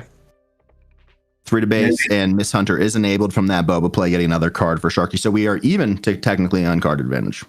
Or maybe Grogu can't move it to the Mist Hunter. No, you can. He can move it. Yeah. He just chose Boba Fett. All right. He wanted to smash him. Well, he could have smashed him anyway. I think sometimes from the Han perspective, when you're playing a deck like Cat, and Quinlan was like this as well, is like you have to fight for that ground arena so hard that you kind of just forget about Miss Hunter maybe, or he doesn't have an answer to it, which is very possible. Cad deploys here. 3 resource up, very inconspicuously. Does he get an experience on Ogdo Bogdo? No. Okay. He's gonna do something. 3, so it's playing for 4. That's the Internet Warrior. Healing for 3. Going down I think Sharky in response is probably looking for a Relentless Pursuit or a gun. I think you probably want Relentless Pursuit a little bit more here. And that's what it is. Yep. It is. It's that good one too. Capturing the Itinerant Warrior there. Yeah. 1 red admin down, 2 to go. See a red 5 come in to follow up that play. Sharky swings 4 to base, bringing Han to 10. We are going later, boys. It's definitely not as smooth of a game for Sharky as in game 1. We're getting to the dangerous point for Han 2. Big turns coming up here. Most important, that Relentless Pursuit gave a shield. Yep. Yeah, for sure. That's going to matter. That's going to matter.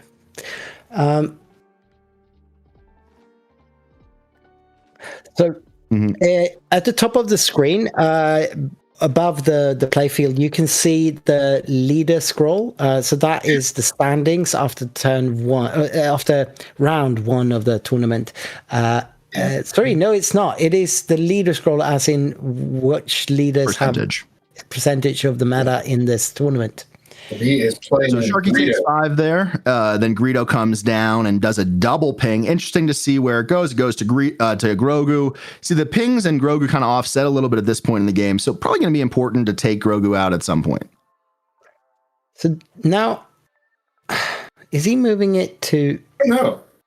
Yeah, finally he does move it to the Mist Hunter there. I would have killed him last time.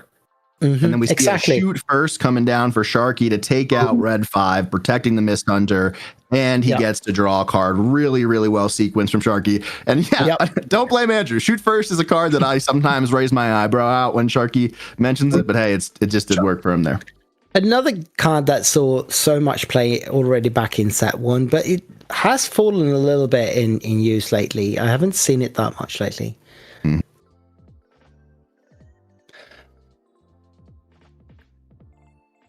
Sharky's still got 5 open resources here, so that could be pretty much anything. This is game wide down and finally taking out the Mist Hunter. Very, very big unit to deal with.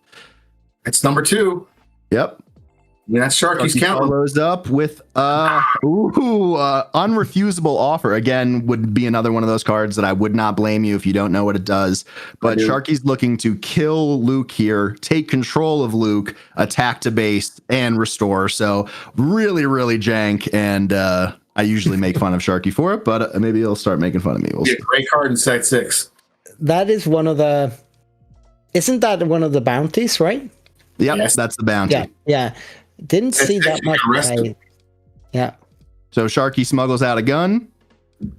Goes. So basically, he's not doing the Luke this turn. So he didn't have a way to kill him this turn. We'll see how it goes. If you have a confiscate or something, I think you do that on that immediately because or you will CAD unit now. CAD Bane unit. Bane unit. Sorry, CAD Bane unit. Yeah. That will capture Luke and be able to score it. But then you can't play it for the bounty, right? No. When you capture, the bounty is secured, so it's the same as killing in this instance. But can you take control of the Luke because it's captured? Yeah. Oh yeah. It is on the board, baby. We have a wild game. Sharky takes 6 to base while Andrew restores 3. Tied at 13. 13 all. Yeah. Greedo swinging into Ogdo. Misses. Not missed for the trigger, which would have put Luke into range to kill. Nothing for Grogu to do right now unless he's using Han ability, and he's not. He's just playing that Shuret. Yep. And he does have the Force, so this will slow down Sharky here. Another Mist Hunter, right? With a double ping. Yep. Where does he put the ping, though? Or maybe he pinged earlier in the turn, potentially. Oh, he could have. There's your buddy, Owen. There's Owen last with Han ability, so he comes out for free. Everybody's favorite card. And that is Succus, right? Succus, ooh. They are just building board here. These boards are serious right now. Inventory turn. Mhm. Grogu heals Owen and pops the shield on Cad. Sharky claims. So this board state is tricky. That is. Because now Andrew's got lethal. Yeah, and Sharky is really thinking about CAD unit right now, I think. And that is a wasn't that a fell? Fell the dragon, to take out the Zuckuss. Yeah, he couldn't leave Zuckuss out there, man. No, he could go to base with that restore. Sorry, Saboteur. With a pistol, it's over. Yeah. Well, CAD doesn't have Saboteur, so we need that. Need a way to clear it. Really, really big turn for this game here. Yeah, and as I said, technically Andrew's got lethal there, doesn't he? He does, yeah. He does. He needs a Bane unit, really. No, he's gonna be too short. 6, 9, 10. He's gonna be too short. All right. Okay.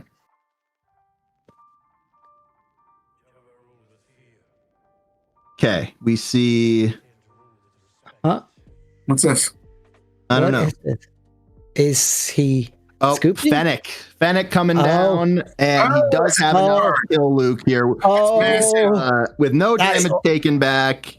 Wow. And he can, but what a play. Oh, yeah, he's got to go into turret. He's going to go into really turret. Coming in clutch here. But on attack can still kill Luke, right? Well, Cad's only swinging in for 4, so needs another gun if that's the case. Well, he's swinging for 6 with the raid. Yeah, which is one less. Excuse me, one less. One less than what Luke has. Himself, yeah. Luke's got 7. Needs a pistole. Yep.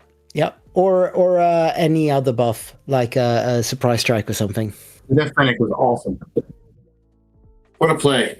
What a play! All right, what a great game. Okay, we get another restore 3, bringing Sharky to 19. Really needs to find a way to deal with this Luke as soon as possible. He takes out Owen here. Can't afford another restore 2. I think that's probably the right move. Yeah. See what he pulls.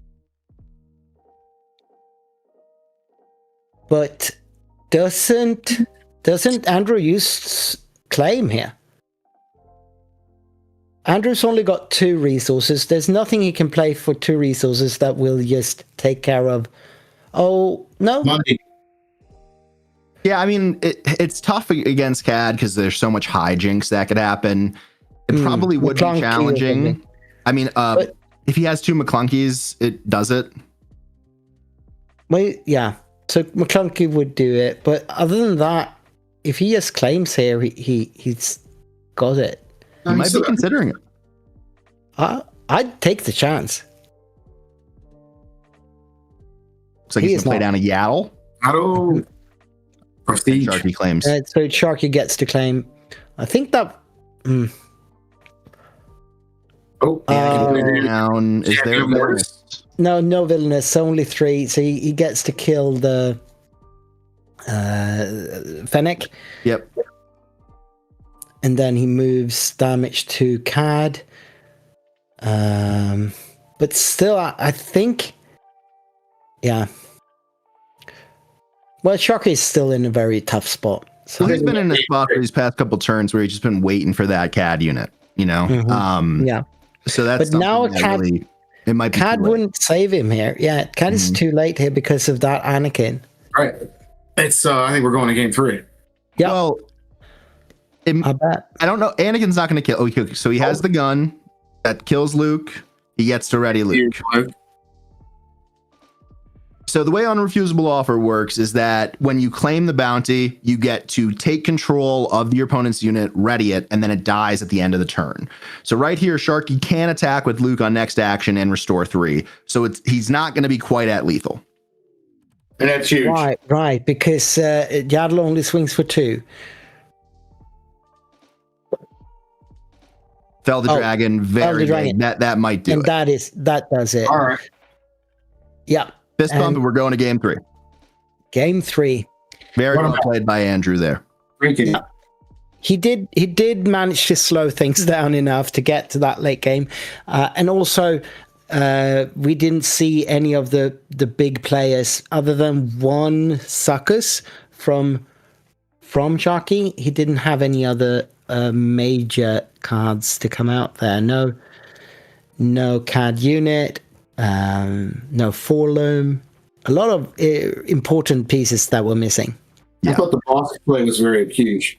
Mm-hmm. Yeah, so yeah. Like you mentioned, Victor, in the beginning of the game, things really did slow down, which is in favor of the Han 2 player. But as we got into that 7 resource phase, when Sharky played Unrefusable Offer, he was really setting up that CAD unit. I think it does kind of show the imbalances of this matchup in different ways, where everything kind of did go in the way of Han outside of being able to slam a crate. And we really were just one big CAD unit away from like that game completely swinging. So I think that's the margins here, right? It's really close, and we're going to see how game 3 goes, if it's more similar to game 1 or game 2. Yeah. Well, I think key here was the ability to heal some as well, to just slow it down enough. Because even without the CAD unit, if there were no restore and heal on Andrew's side, Sharky could have just gone to base a couple of times there. Yeah.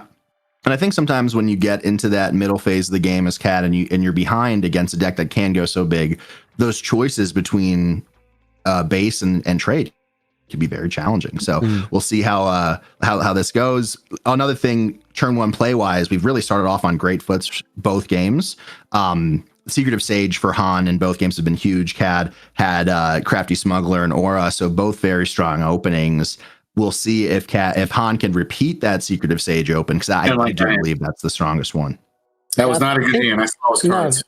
No, only an Owen for opening there, and that's not good enough. Yeah, he had a lot of 4s and higher. Yeah, gotta have something more.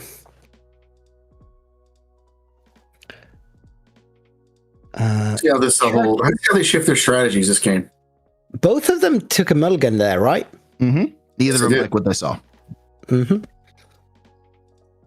Is this CAD deck? You said it was playing a lot less 1-drops. So is it a little greedier builds? Is there any risk he whiffs here, Sharky? No. But I would argue to say that maybe the 1-drop is a greedier build. Who knows, right? I think that's what Sharky would argue as well. Vika has a great comment in chat here saying CAD having to play Bazina on 4 instead of Forlom or something really does dictate a slower pace, right? So we'll see how this goes. We have Han starting with the initiative. We do see a Grogu. I think I see a Churret as well. Ooh, baby. This can be interesting. It's got a fairly decent hand, Han 2 blue. Mm-hmm. Yep. Sharky's on the button, so he gets to play first. No, it looks like Han is. Oh, I guess the tokens were just on the wrong side. Yeah. Nothing wrong. Or maybe he passed. Or he passed. See Aura into Grogu being cheated out. Nice start for both players. Aura is going to swing into Grogu, is my guess. Yep. Imagine. Absolutely. Grogu really did work last game. Mm-hmm. Yep. And even if he activates, he's still within Talking Town range after that. Correct. Or just underworld ping. Mm-hmm. Yep. And there it is. That's even better. Even better. Taking Grogu out keeps him off the force. 1 damage back. Gotta love that if you're rooting for Sharky here. Which I am. Does non-respond. He responds out with a non-cheated out red 5, and we go to resource 4. I mean, wouldn't you guys agree that's the best way to take out Grogu? Pistol? One of them. Yeah. And I think importantly here for Sharky, it's the fastest way to take out Grogu. Exactly. And you don't want to leave it around. Red 5 is still a problem though. Yes, it is. 5 to base from Aura. Gotta love that.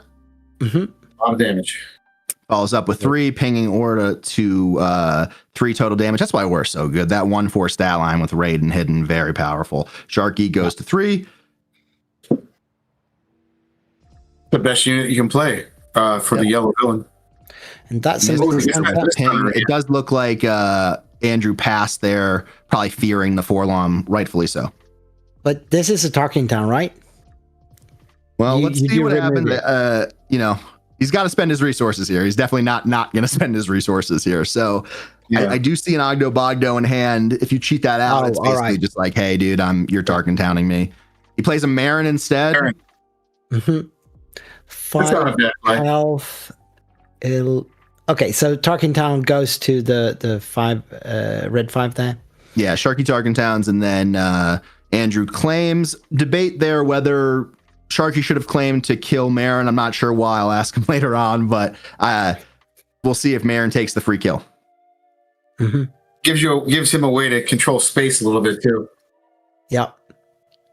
Yeah, Marin sticks to the board then as well, which is really good for him. He should take 2 to base there, right? No, yeah, he did take 2 to base. He was at 3 to take to 5. All right. Orlom comes down, takes out Marin with the ping, and turns on Miss Hunter's card draw. Yep. Wow. But Forlom is not going to stick on the board because Han is just going to kill it, I assume. He's paying 5 or something. Oh, that is that's really good. Then maybe Han doesn't.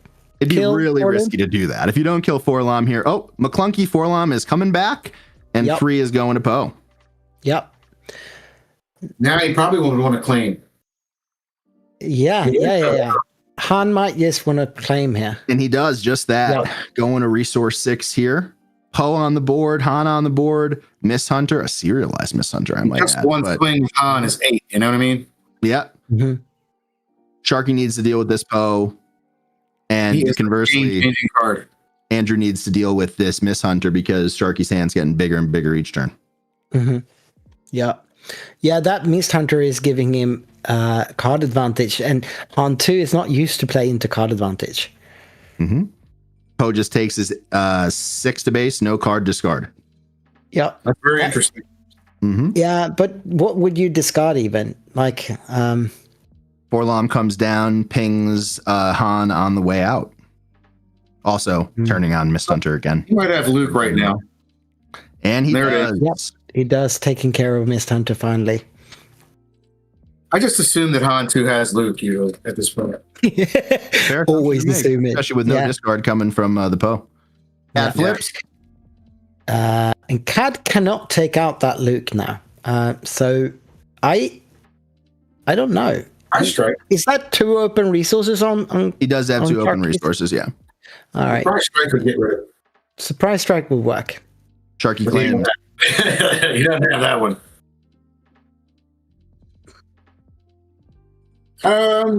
Going to 7? He might be holding the Bane here. Yep, Yeah. that would be big.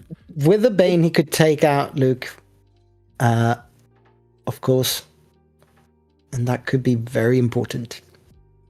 And he has it. And that is it. Takes That is Luke and does a double ping to Han, bringing Han to 5 HP or 1 HP remaining. Well, 5 1 damage HP, total. Yeah. Right, Yeah. so Fell the Dragon. Yeah, Fell would be really disastrous for Sharky here. That's such a clean answer here. I think he's holding something. I can't tell. I'm doing the old shuffle Ruby. Persky. I do see a fell in his hand. It is a fell. I thought so. All right, so that is a very clean answer here. Just get that Luke right back without any damage on it.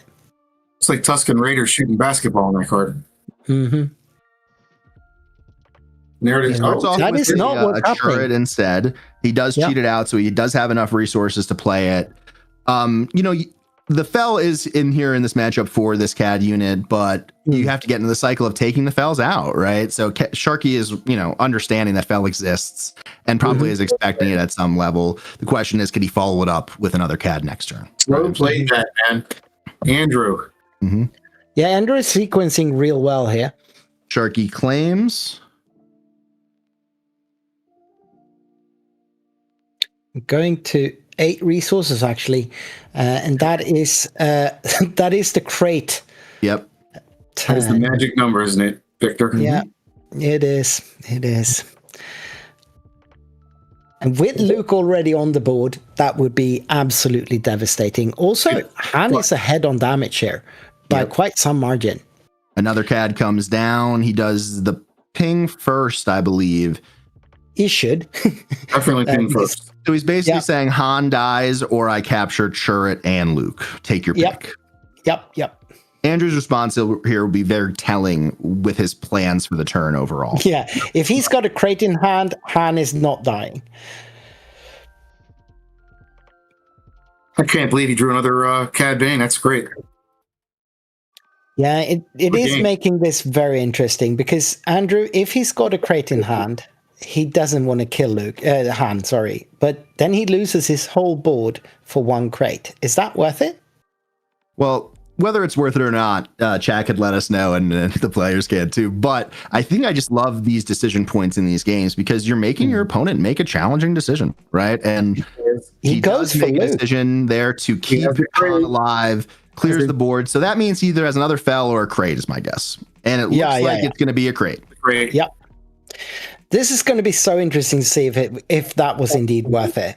So he's one swing away basically from dying. Well, yeah, the crate is lethal here, more or less, because obviously Sharky can't take out the crate without sacrificing both of his units straight into it, or playing a card. And playing a card here will put the crate into lethal range. A shoot first would still not do it. No, shoot first. Yeah. So Sharky takes 3 here and claims, and he hopes to draw an answer. Yeah, shoot first with Cad would actually do it. Yes, it would. He was looking at his discard pile, so I think he's counting for Fennec as well. Right. And any sort of buff here with CAD unit does take crate out pretty smoothly. The bad news is then Luke and 7 though. Back as well. Yeah. Fennec costs 7 as well, so that's 7 to base, and that gives anything on the board lethal. Well, it kills the board though because of Cad Bane's ability pinging before the attack or after the attack, or I would assume after the attack in this situation. Right, but being at 24 is not ideal. Yeah, that sucks. That's not good. What about, he can't really play a unit, but could he do a pistol with a smuggle? Well, it would give. He has to kill the crate with that thing. It would give him his whole cards back. Yeah, because crate is just one off lethal already. And then if he's got another crate to drop now, it's over. Yeah, then it's if there's another crate in that hand, it's over for sure. It's a lot of deliberation here. Well, could he pursuit and capture the dragon? No, it's not enough power. And that's also 3 damage. Okay, so we're seeing Fennec come out here. We got a little lag on video, but Fennec is coming out, and I assume it is killing the crate for free and then pinging to kill Han. That could work. That's an amazing. But it is a very, very because there's 8 open resources on Andrew's side. He will be able to play new things. He does have a hand. He's not out of cards at this point. So, and he didn't even resource this turn. So he definitely drew 2 cards more into that hand. So he cleans out the board. That board is cleared, but we should be at 24 damage from the base. I assume, because I don't think he's killing the CAD with those 7 damage. No, he went to 24. He's at 24, yeah. Sharky still has the CAD unit and CAD leader, so, you know. He does. Now, next, looks like it is a Rival's Fall to get Luke and Churret back on the board for Sharky. Or, excuse me, for Andrew. And Andrew's life puck just died there. It's from inactivity. It's just, and Sharky does not have it. He extends the fist bump, and Andrew takes it in round 2, moving to 2-0. Really well played by both players here. I think the game 2 and 3 really went according to Andrew's game plan. And I think as the CAD player here in this matchup, you really need to dictate the terms of engagement. And unfortunately for the Colorado Cantina Crew, Sharky wasn't able to do it. Still alive. A lot of games we played this weekend. And rooting for him as always. Yeah, no, Chucky he can't afford to drop that many more games though. But one more probably. Yeah. Now, what do you think, Jordan? 1, 2, you're done. Maybe 2.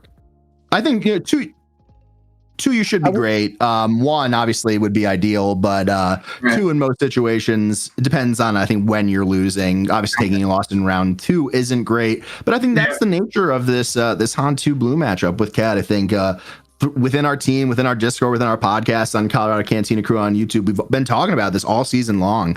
Kyle is a huge Han 2 player, and Sharky is, obviously a CAD truther. And I think there are a lot of arguments to both sides of the matchup on why one's favored and why one isn't. But we saw the aspects of Han really pay off a little bit more in this pairing.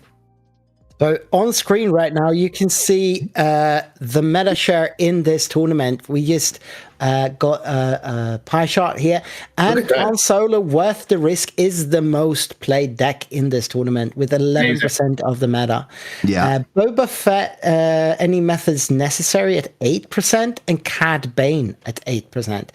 I am very interesting. I find it very interesting to see that Cad Bane is the second most played deck here. Yeah, I mean, how do you feel about that?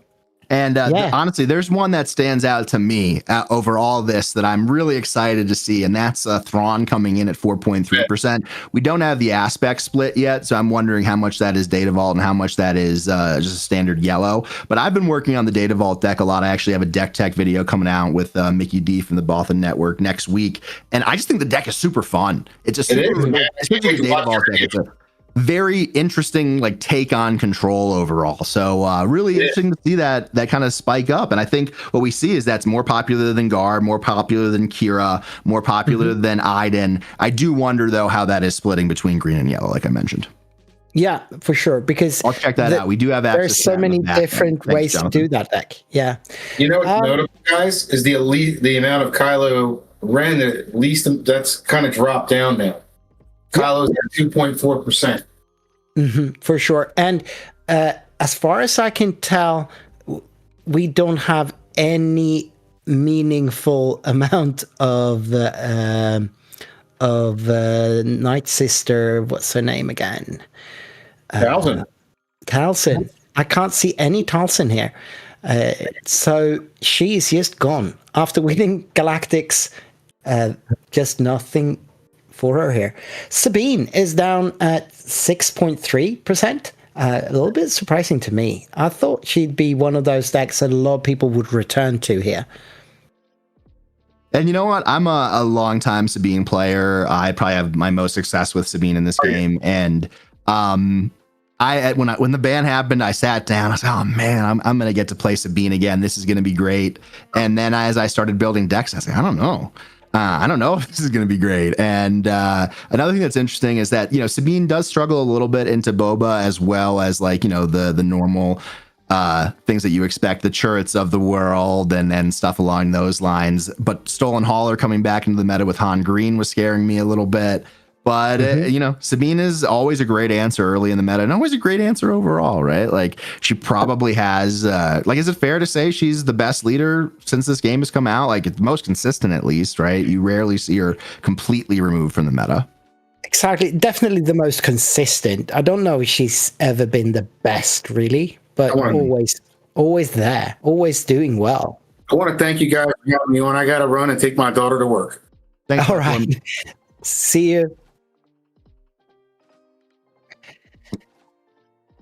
So, Victor, I know you got a lot coming up on YouTube this coming month, this coming set out with tons of spoilers coming out, new cards. What's going on with the Nordic Takedown channel?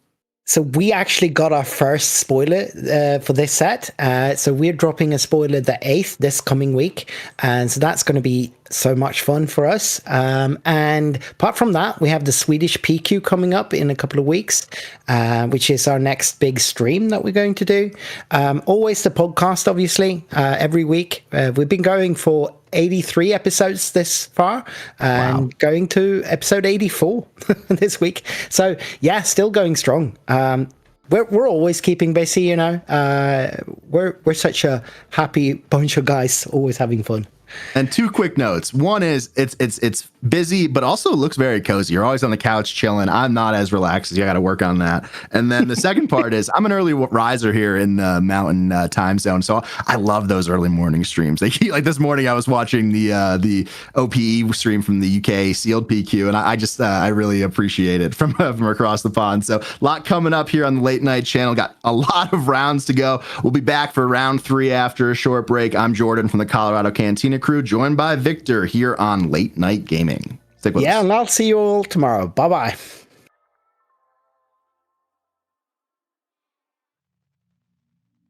All right. Cheers. Cool. So that's it for me for tonight, I think. Right? All right.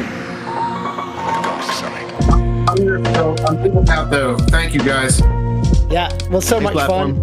Nice chatting, Yeah, guys. awesome See you, stuff. man.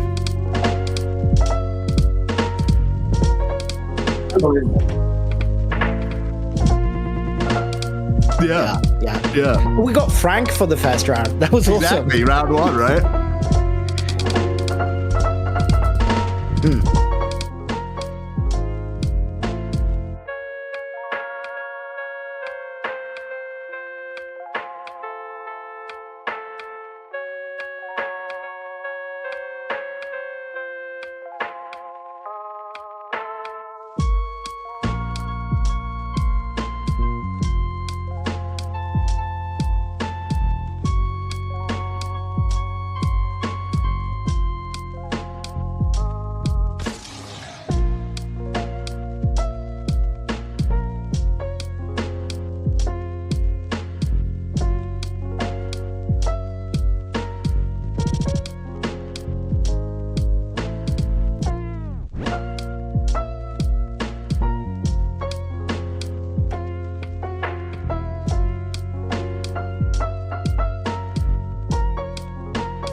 Rebellions are built on hope.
Jabba ruled with fear.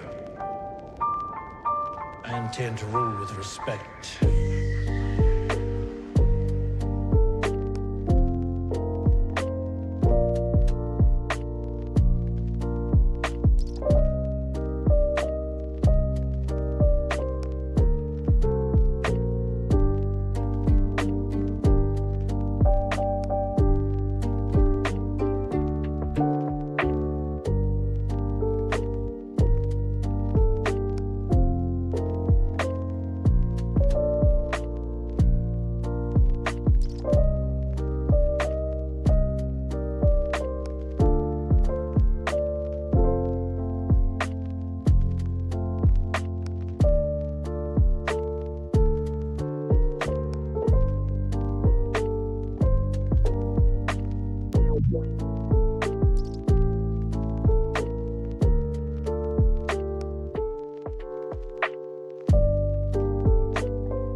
I am a Jedi, like my father before me.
Oh, I haven't been playing Jordan, so I'm gonna be like what's the up, idiot Star Wars asking Unlimited questions. fans? It's Loopy at Late Night Gaming, and we are here with Jonathan Fisher and Jordan. How you guys doing? Oh, I didn't. I didn't have a countdown that we were going live. You probably heard me beforehand. But yeah, I'm Jonathan Fisher. I've been having fun building some data tools. You're gonna see some of that in a second. I love helping Loopy with this kind of stuff. It's a lot of fun. Well, that's the thing. It takes a village, no matter what sort of production you're putting forward. And one of the big perks is that we get these custom-made, on-the-fly data tools, which I'll tell you just from knowing on the back end, it doesn't happen easy. It takes a lot of prep work and a lot of knowledge to make it done. So shout out to Jonathan for that. But we see our meta share here. We see Han Solo, worth the risk at top, followed by Cad, Boba Fett, Han Solo, Audacious Smuggler, and Sabine rounding out the top 5. Any surprises there? I mean, so I haven't been playing, but I was looking at results last night on Swoop Competitive Hub. I was looking at like before the ban, after Galactics, and then after the Force Throw ban. I mean, I was expecting to see Han. This is a lot of what I thought we would see. I'm not surprised. How about you?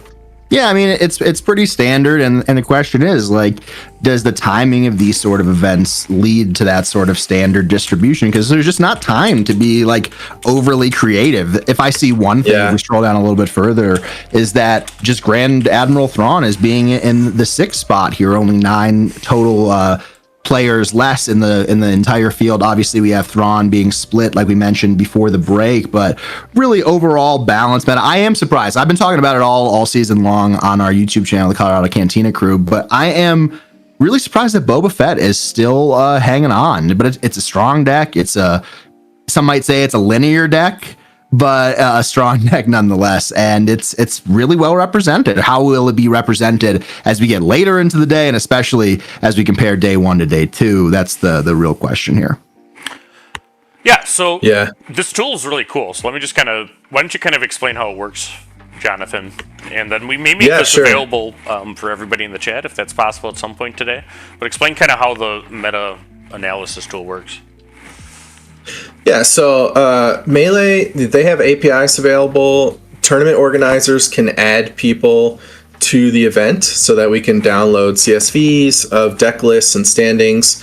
So this is just grabbing the deck list and then parsing out all the leaders, all the bases. Like if you click on a leader name, it'll show you all the bases for that leader and those counts. And the pie chart's just giving you the top 10 labeled, and then all the other counts are given if you just scroll down. I built this last night and this morning, and it's being hosted on like a free tier, so I cannot give this out to everybody right now. But what I am trying to do is build tools like this that we can wire up as we're doing coverage, and they'll just automatically update throughout the event. So I don't have enough, like, I can't let everybody go click this site and have that kind of traffic. It'll crash. There's not enough resources on these free sort of hosting. It'll cost me money. That's the biggest problem. Right. So, well, and I think it's interesting here. We have the two top played decks. I mean, literally, Cad Bane, every single deck, all 37 people who registered Cad Bane today took Tarkin down, following Sharky's lead. Mm-hmm. Yoda was happy in the chat. Han, worth the risk, young Han, we have actually a much more interesting spread. I mean, Han Force Blue is by far the most, right? Because Night Sister Lair and Shadowed Undercity are both the Force bases, 33 players of the 53 there. And then you have 7 there. And you just got to refresh. Yeah, and it goes. Hantu Green's always sticking around, right? Anyone that listens to our content regularly knows that I'm a big Hantu Green guy. I have a top 8 of the PQ this set with Hantu Green, and it's funny. At one point, our team made up 33% of all placements for Han Green, all top 8 placements this season. Then it got a little bit further, but I think the really interesting debate with Han Green right now, Hantu Green that is between Force and Data Vault. Personally, I love Yoda so much that it's a challenge for me to give it up, but Data Vault is hanging around as well, and that's what you see about Hantu. He's hanging around. He's not going anywhere, and I think you might see an argument for a further conversation. I don't want to put it out into the ether, but even without Force though, he's still extremely strong. All Jordan, right. What do you? Oh, go ahead, Loopy. I was just going to say, we are going to be having a match very soon here. It looks like we have the players starting to sit down on table. We're going to have a Kira Data Vault and a Darth Vader Administrator's Tower. So that is Vader Yellow and Kira Vault sitting down. So I'm going to transition. We'll have more of these tools as we go. But this is going to be Jordan and Jonathan on the call. Yep. So pretty classic matchup here from last set. A lot of people had fear that the meta would go back to these big Data Vault builds and Vader and otherwise. We haven't seen Vader perform that well in the past week. I think it had a 39 or 29% win percentage last week, which is terrible, obviously. But this is a matchup that Vader loves to see across from it. Does Kira really pack a lot of tech to deal with it? With Vader not doing well last week, a lot of strategy decisions to be made in deck construction for this matchup. Yeah, I mean, for myself, I'm pretty comfy playing blue-green villain. That is my zone. I love it. So I'm excited to see that on stream and to be able for that to be the round that I'm covering. For those in chat, what you were just looking at, yes, that was all data from this event. That was all statistics from this event. Yeah, that's part of the challenge, and that's why there might be some hinky stuff. You saw some refreshes as we were going through, because we are doing it live. It's on the go, right? And can't give it enough of a shout out for making that happen, Jonathan. Yeah, the tool is built to use their APIs. That's why you see that refresh, but their APIs aren't working, so I'm manually pushing the data out to the site. Mm-hmm. So looks like we have Vader getting all set up here. Got the nice Jabba's Tower, or is it the nice Administrator's Tower, I think, from the Twin Sun. Oh, we might have an error on the deck list then, because I think this is Jabba's Palace, right? I think that's such a stupid rule, though. Oh, seriously, yeah. I once I had a judge I saw tell us not to have tokens in our deck with same colored base. As well, it made sense because the player was playing a rare base and they had a token that had the same color 30 HP. Like, yeah, I see what you're saying. So Vader really needs to get wide here, needs to push damage. I'm not sure if Kira is running Snoke in this list or not, but that's a great answer to this build. Kira really last set specifically was teching so hard for this matchup as Vader was really made popular at the tail end of set 4 by the Bothan guys, but has that tech relaxed? Like that's I think a big question here. How prepared for this matchup is Kira? And I think we'll see that play out in the first couple turns here. Yeah. I mean, as like a 2-lane game, Star Wars Unlimited, there's always been that tension from set 1 when decks go hard in one lane, or specifically space. Sure. When decks go hard in space, are you ready for that? Can you handle it? And the question is going to be forced to be answered extremely quickly. There's some discussion going on. I'm not sure if it's over the Metal Fab life puck. I think they're probably resetting the timer because there is a feature on the life pucks that have like a round counter. It doesn't, obviously that's not the official counter. So thank you, D-Rod, for demoing these life pucks. Relatively simple how to use, just press 1 up and down, but it is good to know. One thing I really do like about this life puck too is that it has a built-in history tracker. If you like go to the bottom right pressure tracking wise, and you could see the amount that you are increasing or decreasing by just as a secondary, check on yourself. Sometimes you fat finger it. I have one. I love it. And shout out MetoFab for just making great stuff overall. Yeah, it's so cool. I mean, I want that for other games too. I need to get one. It just gets to play with, bring it around the house. +1, +2. Just walking around the house. Yeah. We see a 3 from Kira. And a 9 from Vader. Vader will start with the initiative. Let's get into it. Am I allowed to cheer for Kira to be on Kira's side here? You can cheer wherever your heart desires. I was not biased enough as a broadcaster last round, so I'm going to try to be even this round. Oh yeah, I kind of like being biased. It's okay. I like solving the puzzle. Like, can Kira solve this puzzle? And what do we need to see? Well, I think Kira probably wants to get out ahead of this. I think they're going to be looking for the eager escort fighters if they have those main deck. If not, that's going to be almost guaranteed sided in for game 2. Potentially she's playing entrenched. Potentially we have some of those TIE supremacy sentinels. A lot of stuff you can do, right? But do you get it? Do you get enough of it? And then can you ramp to get to the late game fast enough to really shut down this attack? You got to have an answer to the Clone Combat Squadron. You have to have an answer to the Swarm. And realistically speaking, you probably have to have multiple answers to the Swarm. Yeah. So this is round 3, game 1. The overlay's not quite updated yet. Understandable. Mm-hmm. And I'm not familiar with either one of these players, but they've started the day off strong, 2-0. And Jordan, where can we knows any of these players, holler in chat, and we'll get some background info. Always good to get the dirt. I like the black nails on the Kira player. My nails are currently black from going out with my daughters. I think we also see a black hoodie plus black sleeves, a man after my own heart. Yep. Yeah, we see one drop, and that's the TIE Ambush Squadron, followed by the Hyblon Enforcer. We're going to see the patented shield come down to buff that unit up. I am extremely excited for that interaction to get rotated out of the game.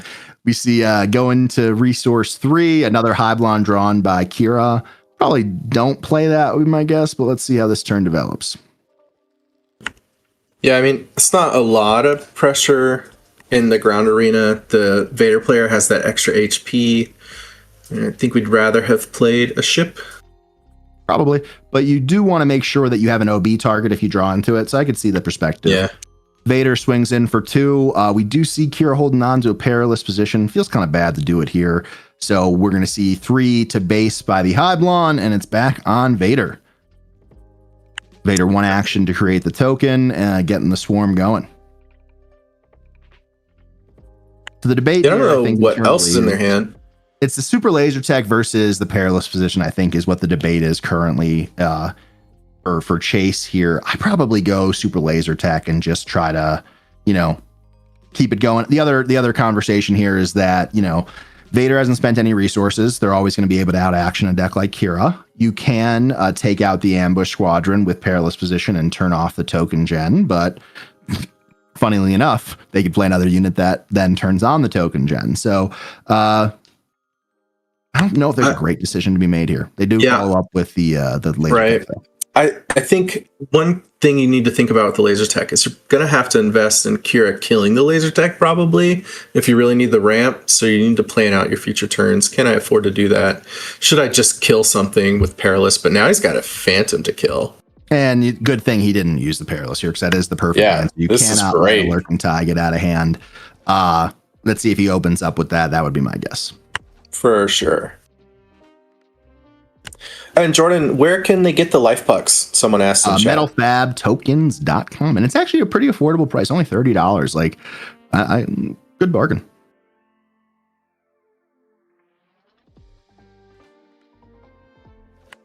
All right. So we open up with Perilous, taking out the tie. We see a mention of the Sanctioner shuttle in chat. That turns it off for at least one action. So, and then only spending 3 turns on Kira's ability for the super laser tech. So probably went as well as Kira could have hoped so far. Yeah, they may have been debating if they're going to go ahead and get that attack in. He takes 2 to base. If he has the Sanctioner shuttle, it's a little bit of a blowout. He could have popped it off already, right? So chances are he doesn't have it because so I think Kira's saying, let me get my 2 damage in case it matters. Yeah. Follows up with 3 to base. Oh, are these names correct, Loopy? All right. I will say Chase and Mark.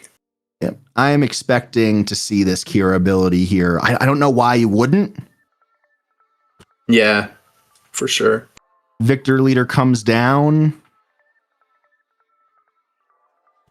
So it lets you flip your Kira. Yep. And sets you up. Do we know if they have a barrage or something? Well, it's a great flip here for Kira because if Kira deploys with Victor Leader out, it does a damage to each one of the ties. And if Victor Leader dies, those ties just wipe off the face of existence, which is really well timed if they could work it out.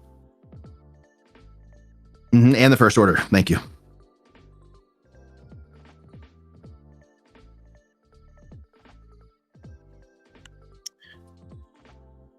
So I wonder here what we have Mark thinking about with his actions. He has 1 resource left. Is he going to play a 1-drop? Is he going to claim and just let the Kira stuff happen? I would expect a Kira flip this turn or potentially a claim OB, yeah. We'll see. If he does have a 1-drop, what are you doing here? Are you playing the 1-drop or are you claiming? Oh man, I think I'm just deploying because I don't want to let things get out of hand, but it's a tough call. Kira deploys, pings everything for half damage. That really puts those ties and the ambush squadron in a rough position. The First Order tie, rather, not the ambush squadron. There's so many of these stupid space units. All right, so does Mark end up with the initiative here? Yeah, he does. And Kira just takes her 4 to base, bringing Mark to 11 or 12 rather. We'll see if playing Victor is a mistake. I mean, he's setting himself up for that blowout for sure. Yeah, personally speaking, I always try to play Victor Leader after the Kira flip. But life's full of decisions, and sometimes you don't have the ability to make the choices you want, right? So we'll see if that ends up paying him back later. Yeah, the only thing I could see if Mark looked at his hand and said, "Look, this is the only way I win the game. I need him to not have it. This is the only unit I have potentially." Right? There's a lot of potentialities. Start off with 3 to base from the First Order tie. Kira follows up with the devastating gunship, taking out Victor Leader and wiping the board. Wow. Huge play here. That's exactly the type of swing that a Kira player needs going into these late rounds. Carlos was right. Yep. No good dead. Tapping Kira, which is helping. You go into 16 kind of sucks as well. So, I mean, okay, so you're getting a ship on the board to set up your flip. Yep, that is the 7th Fleet Defender. Kira just claims here, and we go into resource 7 for Vader, 8 for Kira after this string of actions. Easy for me to say.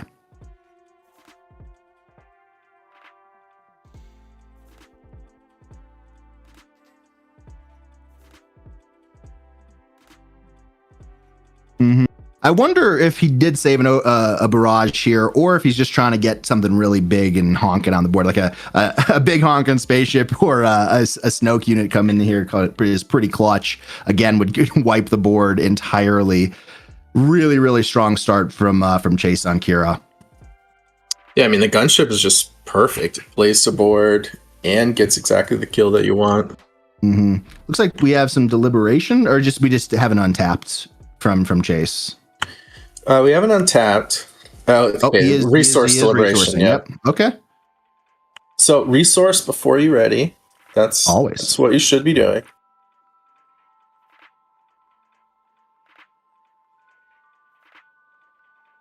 Okay, so we're on 7 for Chase, and we're on 8 for Chase and 7 for Vader. Okay. Right. 6 for Vader, 7 for Chase. 6 for Vader. Okay, so he didn't resource past, right? No, we just got to 6 because now Vader can flip. Last turn, he was not able to flip. Got it.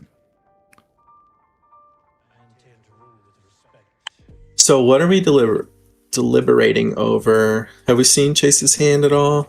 I've been trying to. I know Chase has like an Avenger and a couple other things. I'm not sure what Mark has. He's holding them a little closer to his chest as he's fanning them out, but he's in a pretty bad spot here. I mean, your options are extremely narrow. Your blowout potential is extremely high. You're very close to a super laser blast. Like, there is some argument for just packing it in. Well, I don't know if I would do that in this spot. There's an argument for it. Yeah, I would not, because Kira's not putting a lot of pressure. I would still make them have it, to see what I can do.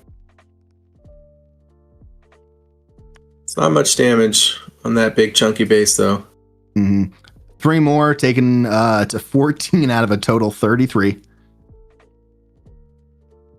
But what is Chase's hand? Just doing the attacks. Does he have a play? Oh, I think he's got a play. I saw them all floating around earlier in the game as well. But I mean, when you actually out action Vader here, which is pretty rare, right? To have the equal amount of units out. So take advantage while you have. We do see that Maul come in for 7. Just another big threat on the ground. Another huge OB target, obviously, as well. Yeah, so this puts 11, 12, 13, 14, 15. And Kira does untap this turn. So it puts lethal on board for Kira. Looks like we see a Vader flip onto the tie. 2 ties get created. We're going to see no reaction, likely. No resources left, so. Yeah, I'll just claim. And then, so it takes 7, 11. It takes 3 actions to kill them, and you also need that gunship. So Vader has the choice of clearing the gunship, right? Because Vader, how many stats does Vader give the leader? Well, Vader gives a 5/5, right? So we have a 6/6 on the board currently. It could trade with the gunship. I don't know if that's the best option here. Well, it takes away lethal on board, at least, right? I think you're in just so. Yeah, here comes an OB. Ooh, so there you go. That also takes away lethal on board. And then I think that cleans up. Now we're going to go to base. And Kira, maybe? No, it wouldn't kill Kira. But you don't want to see every unit on board has grit right now, which is which is a mathematical challenge. It's 6 very left. funny. Yeah, he has 2 to ping, and you have to do it. So I don't know. You can do it to your own unit. Yeah, and we see you can remove his shield or something, and then take 8 to base, bringing him to. Oh, he could do all of it to Maul, right? Yeah, all of it to Maul. Okay, so we're going to go to 8 here. Still can't play that Avenger chilling in our hand. 22, so 6, 28. 31. It's relative. It's basically even, right? 13 health remaining for Mark. 11 for Chase. And 11 power on board for Vader. Enough to kill him if he did nothing. Looks like we got a little bit of a freeze happening here. Hopefully this resolves quickly to get this crucial action in. I'll just refresh a little bit. It's frozen for us. Yeah.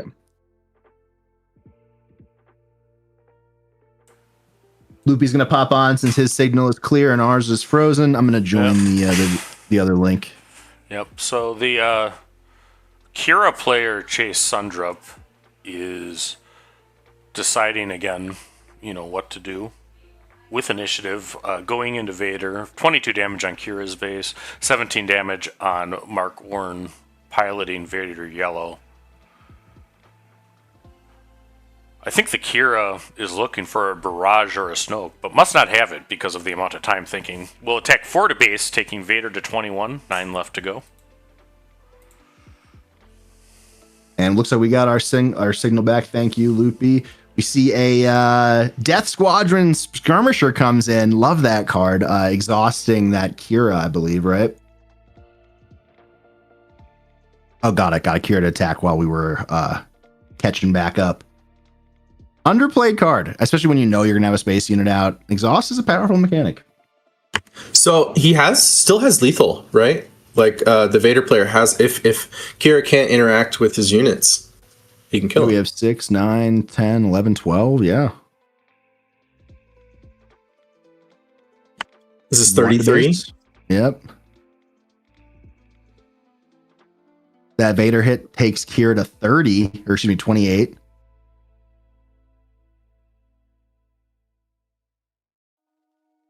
Yeah, there's lots of math. Yeah, this hand's not looking perfect for Kira. We have Power of the Dark Side and Avenger. There might not be options here. Yeah. Right. Power doesn't do it. Can't play the Avenger, which also doesn't do it. Mm-hmm. Power comes down and you discard a tie. Ugh, don't kill the readied unit. Yeah. Kill your exhausted unit. Yeah, the instinct was, well, obviously, I'm going to sack this 1/1. Oh, wait a minute.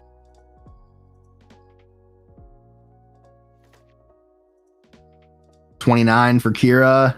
And we go to game. I was very wrong about scooping earlier. So I think the end of this game really goes to show how right it needs to go for Kira, because that first 5 resources for Kira were perfect. They were great. You had the opportunity to OB and you didn't draw into what you needed later on. So great win for Vader, taking it 1-0 over Kira.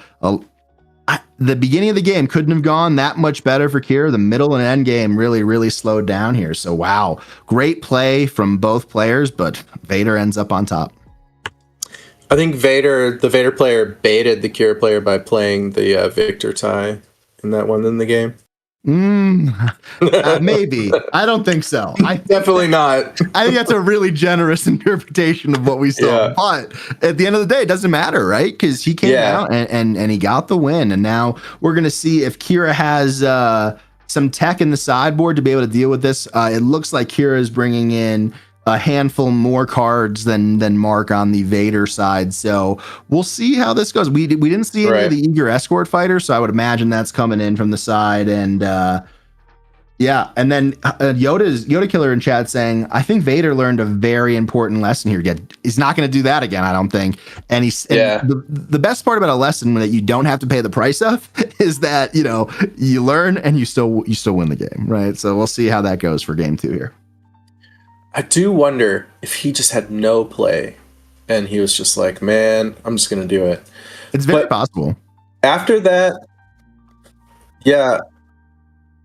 There's and even when it looked really bad and it was like, just scoop it up, Vader, there still wasn't a lot of pressure from the Kira player. Well, let's so there remember, was still an opportunity. And Maul just like played to the board and he's going to hit you next turn, but nothing that turn.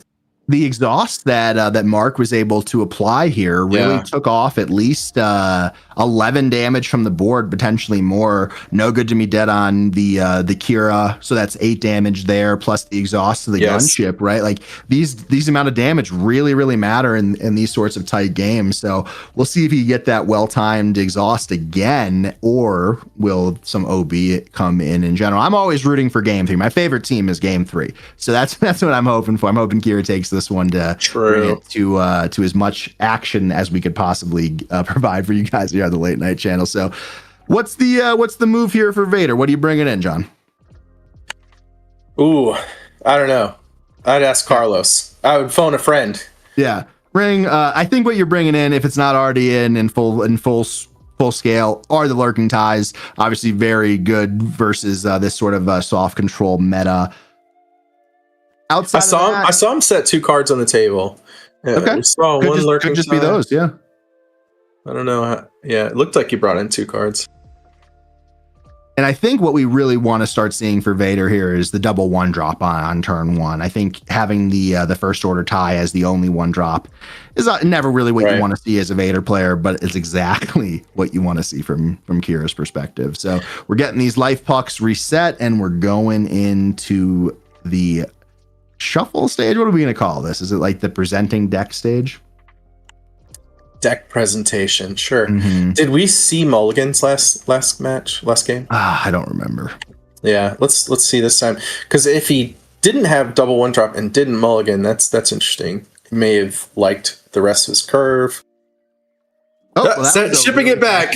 So we'll see how that plays out. On the other side, Chase does like what he sees. And had one easy resource, thinking about the other one.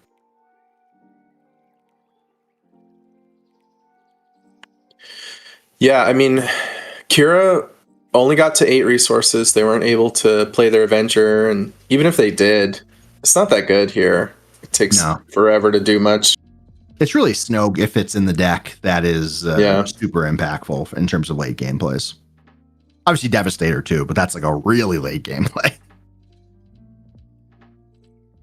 When I'm playing decks like this Kira deck, I have a lot that I can bring in to trim off those big ships that I really don't need. Yeah.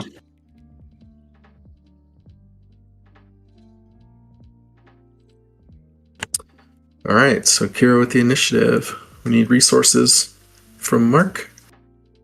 Mm-hmm. See a Victor leader in his hand, and I'm not sure what else we have from the Mark player, but I'm trying to bend over to try to see, but he's holding it too tight. Yeah.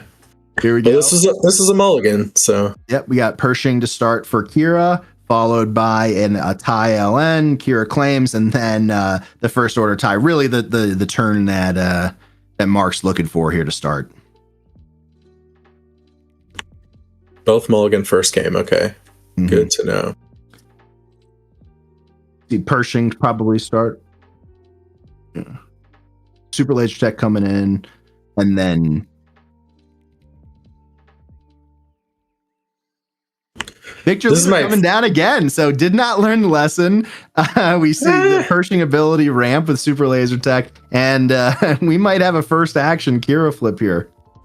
Man, Pershing into Laser Tech. Love it.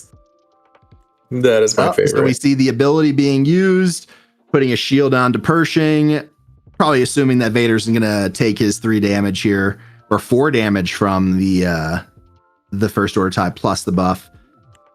Yeah, it keeps it healthy on the Kira flip. Nice to just do it. All right, Carlos. Let's see.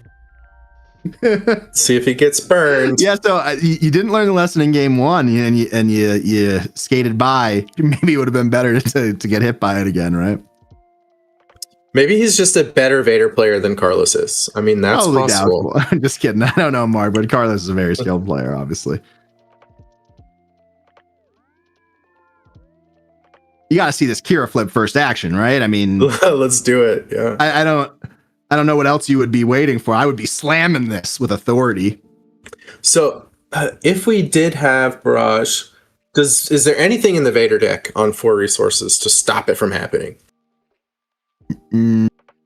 I guess if he's playing Bazine to smuggle it out to steal it, right? But, okay. Yeah. He's doing the Inferno 4, getting the little scry action going on. Keeping one and before flipping. Bottom. Yep. Chase is on 5. We're not flipping. I'm a little confused by that, but we'll see it play out. And then we have another 4 to base, taking Chase to 11 damage. And now are we going to see it? No, he's going to play the Hylabon, right, to get it damaged. Okay, so now we have the Hylabon. LN taking another 3, seeing a lot of damage. Yeah, this is doing it. Man, playing that Victor leader was so good. I disagree, but we'll see. We'll see how it goes. So good, so good. Oh my god, it was a good play. It's a really high risk play. I might end up in game 2 being stupid again, but we'll see. Strong play. I mean, look at all this damage. It's a lot of damage. There's no debate about that. It doesn't seem like there was an OB in hand. That obviously would have been devastating. We see Pershing buff Kira a little bit wider, get that card draw in hand. He's hunting for that OB. He wants more card draw. Looks like he just top decked the laser tech, which he knew was there. Maybe an argument for putting the tech on the bottom if you were gonna do that. Yeah, if I'm Chase, I'm drawing that card before I spend any resources in case I draw into Barrage. That's tough. The swarm is building, but it's an at-risk swarm, and then we see the Clone Combat Squadron coming in. Might make a fool out of me 2 games in a row. Okay, I don't know this card. What's it do? Oh, that's the Vader card. It gets buffed for how many units and how many space units are in play. Dang. So right now that is a 3, 4, 5, 6, 7, 8, 9, 9, I believe.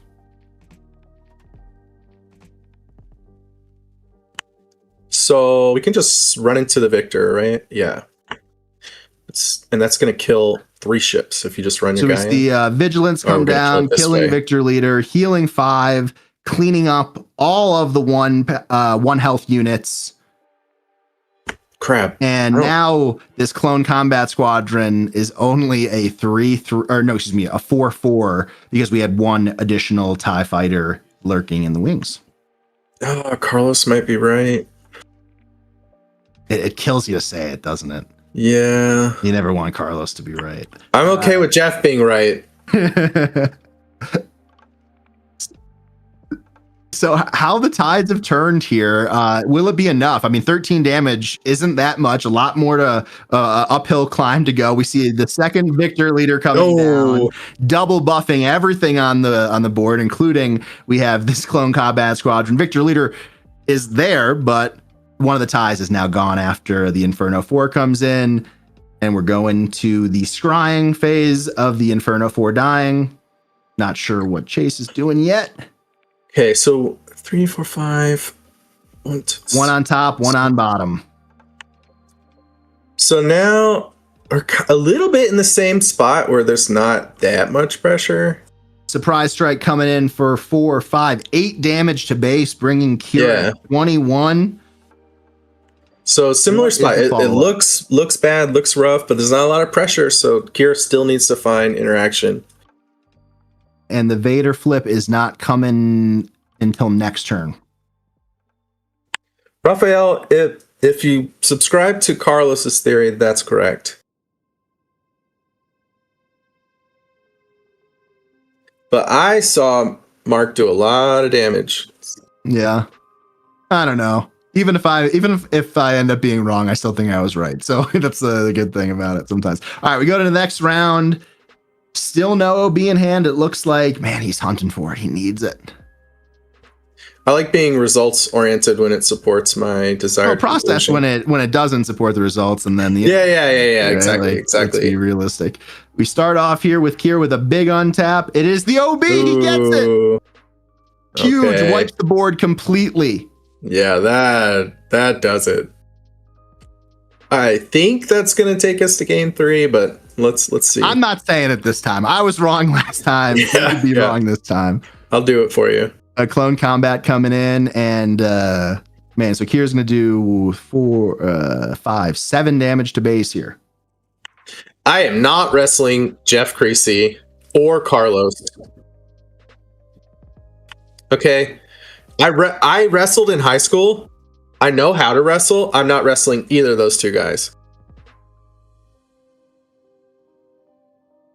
Yeah, to hyperspace cube's point, he missed the tie token, but I think he's just frazzled after that OB. He's seeing the great board position kind of dwindle away in front of him, and we'll see how the rest of this turn plays out. We get Vader flipping onto that clone combat squadron, so a really big unit that needs to be dealt with, and we'll see if Kira has the 1v1 removal to do so.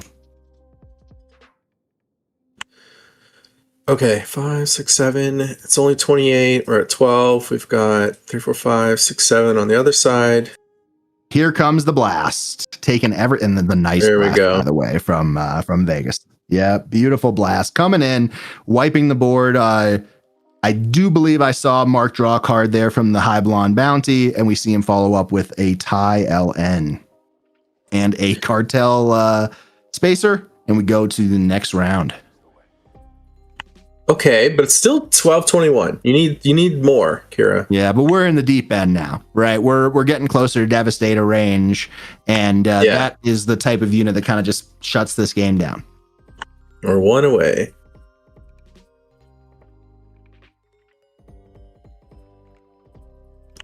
We are at how many resources? 1, 2, Avenger. 3, 4, 5. We're at Avenger. Yep. If you play Avenger, you take 2, 23, and then you play. Yep. We see the perilous position coming in, taking out that tie LN, a lonely cartel spacer. Yeah, this is kind of what I'm saying. Like, I mean, maybe he has the giant space sentinel in his hand, and he's just fine. But if he doesn't have something, I mean, at this point in the game, it is probably advantage Kira. They need to draw into the things they need, obviously. But we see a very, very rough turn from Vader here, only spending 2 resources or 3 resources total, I believe.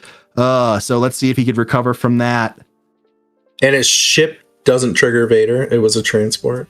Yeah, I'm not sure how much time we have left in the round. Probably well within the range for 3 games here, but something to be mindful of. Cartel Spacer does 2 to base, and then we have it. The Devastator. I don't even care how many resources there was. Just take out the Spacer, and now you have to solve that threat. It's not lethal in 1 hit, but getting pretty close.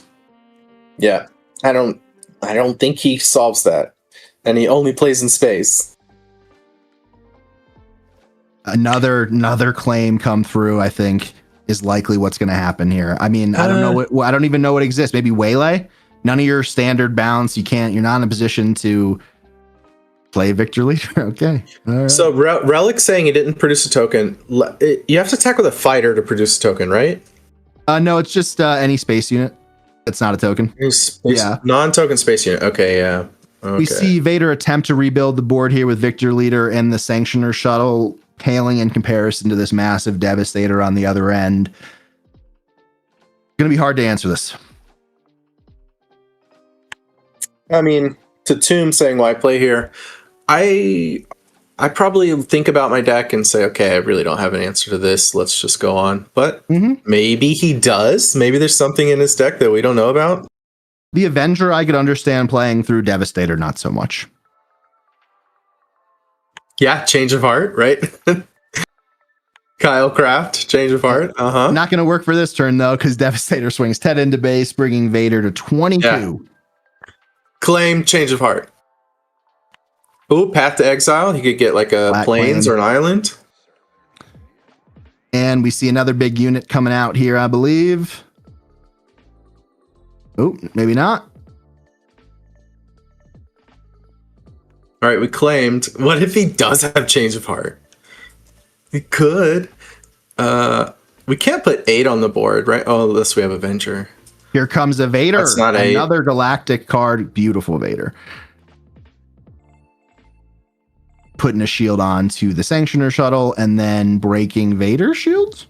Or no, excuse me, shielding the big boy. Mm-hmm. All right, change of heart. Let's do it. That's why we're still playing. Hyblon, followed by resupply. Okay. Yeah. So I guess the question here is he set up for a change of heart if it exists? Does he have the removal to take care of Devastator? My wager would be yes. And then he does have lethal on board with the ability of Kira to buff the Hyblon. Did I see a change of heart? Yeah, come on, show us, Mark. Let's go. Nope, just exhausting the Devastator. But unless he has a way to deal with Vader and Hyblon or one or the other, it's not going to do it. 5 to base, bringing Vader to 27, killing the Sanctioner shuttle. Okay. Now you conserve your personal time and sanity by scooping. It does look like they have an outmaneuver as well, but that's not going to be enough. They are scooping, and we're going to game 3. Yeah. Wow, that really was a barn burner. You see the end game come into clearer focus for Kira there, where in game 1, the early game really was dominated by Kira. I think this, really shows the archetype of this matchup, how perfect it needs to be for Kira. And I think you need it to be perfect more in the end game than in the beginning. Chase at the end looked like doing still had all these, and by the way, they're foil in hyperspace. Mm-hmm. And if you look at the way that Chase that Mark played it outside of the Victor Leader stuff, because we've covered it enough, but he really was playing a game that made Kira have the OB, that made Kira have the specific answer that she needed. Potentially that's the right answer. Like I said, I personally don't believe it is. We have a lot of people watching here, 334 on YouTube. Let us know in chat if you think that was the right answer or not. But it's a tough game to play. You have to put pressure on. Oh, 470 combined on all channels. We're really showing out here for Portland sectors. Appreciate all the support. Carlos, he won twice and lost once. I don't know. What is there to learn? Mm-hmm. So third time's a charm here. Please learn the lesson now. That should be the quote of the day. So we're going into game 3 here. Yeah. And if you're looking for a great way to dive deeper into Vader Yellow, we have a masterclass here on Late Night Gaming from Loopy. And just in general, the whole masterclass series, if you're ever in the mood to pick up a deck or you're struggling to play against a deck, they're a great resource. And, that's the one thing about the Star Wars Unlimited community is that if one of us sees a resource somewhere, we're going to pass it along so everybody has it. And that's the beauty of it, right? Loopy might have loaded an old file in the scrolling banner there. Is the number, they're not correct. Well, if they're correct or not correct, we'll try to get that resolved in the middle of the rounds. But we'll also be taking another look at Jonathan's data viz is throughout the day. So we'll get the right number for you. And at the end of the day, another great resource, if we can't figure it out on the fly, is SWU Base. That'll be updated probably shortly after Saturday for today, and then late night Sunday for the total results. Let's get game 3 here. Jonathan, I want a prediction. Okay. We have Vader wins it, and Vader wins it by playing a Victor Leader on curve. So you're committing to the bit. I'm committing. There's no... Okay. Yes. On curve, Victor Leader. No ramp from Kira, so he gets lots of damage from that Victor Leader. Mm-hmm. Dare to dream, Jonathan. Dare to dream. All right. We see Vader liking that. Resources down. Kira shuffling. And, I'm playing Data Vault Thrawn, like I mentioned. And I don't know if I'm not a good enough shuffler, but shuffling a Data Vault deck just sucks. I hate it. I need to bring a little machine or something. And I am a double sleever. This guy, Chase might be triple sleeving here. He's definitely not Raw Dog, and I can tell you that much. All right. Presents the deck for cut. Does he get ramp? Does he get OB? He's really been leaning on those Hyblons, which has been interesting. The Vader player kept their hand, right? Mm-hmm. So we definitely have a Victor Leader on curve. Otherwise, we mulligan. That's it. Yep. I mean, the Pershing into laser tech is so nice. He did have that in game 2. Starting off with a TIE LN, followed by an Inferno 4, the Scry Fighter. We keep none of the cards, both going to the bottom. See you later. That's a good start. Yep. Do we get a second one drop? That's the real question here. Yeah. Let's see. Do you have it? Otherwise, looking good for Kira. No second one drop to follow it up, but we do see the Sanctioner shuttle in hand, so not all is lost, but not really the opening you want to see. That being said, that is the game that he won, opening with single one drop. Process over results, right? True. Yeah, exactly. We see the Death Space Skirmisher coming down, exhausting Inferno 4, following up with a Power of the Dark Side. Which one goes? Got to be the exhausted one. Get that token gen going. I think so, at least. Come on. Yeah, for sure.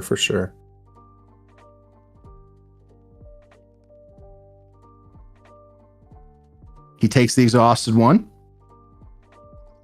Swings in 2 to base. Kira claims, Vader creates. We remember. Never forget. It looks like we see 2 ramp options. Interesting enough, he decides to put down the Super Laser Tech in favor of resupply. It's harder to kill your laser tech when you don't have Pershing. Fair. You do have the ability. We see the Inferno 4 trade in to that LN. Just great. Just doing its job. And the Hauler coming down. First time we've seen this in this set. Risky card to play against blue-green, but obviously this deck is renowned the way the Bothan guys put it together to control the flow of that Hauler. Will that come into play will be a big point of this middle game. We see a resupply from Chase, bringing him up to 5 resources, I believe, right? And will we see the flip? Probably not.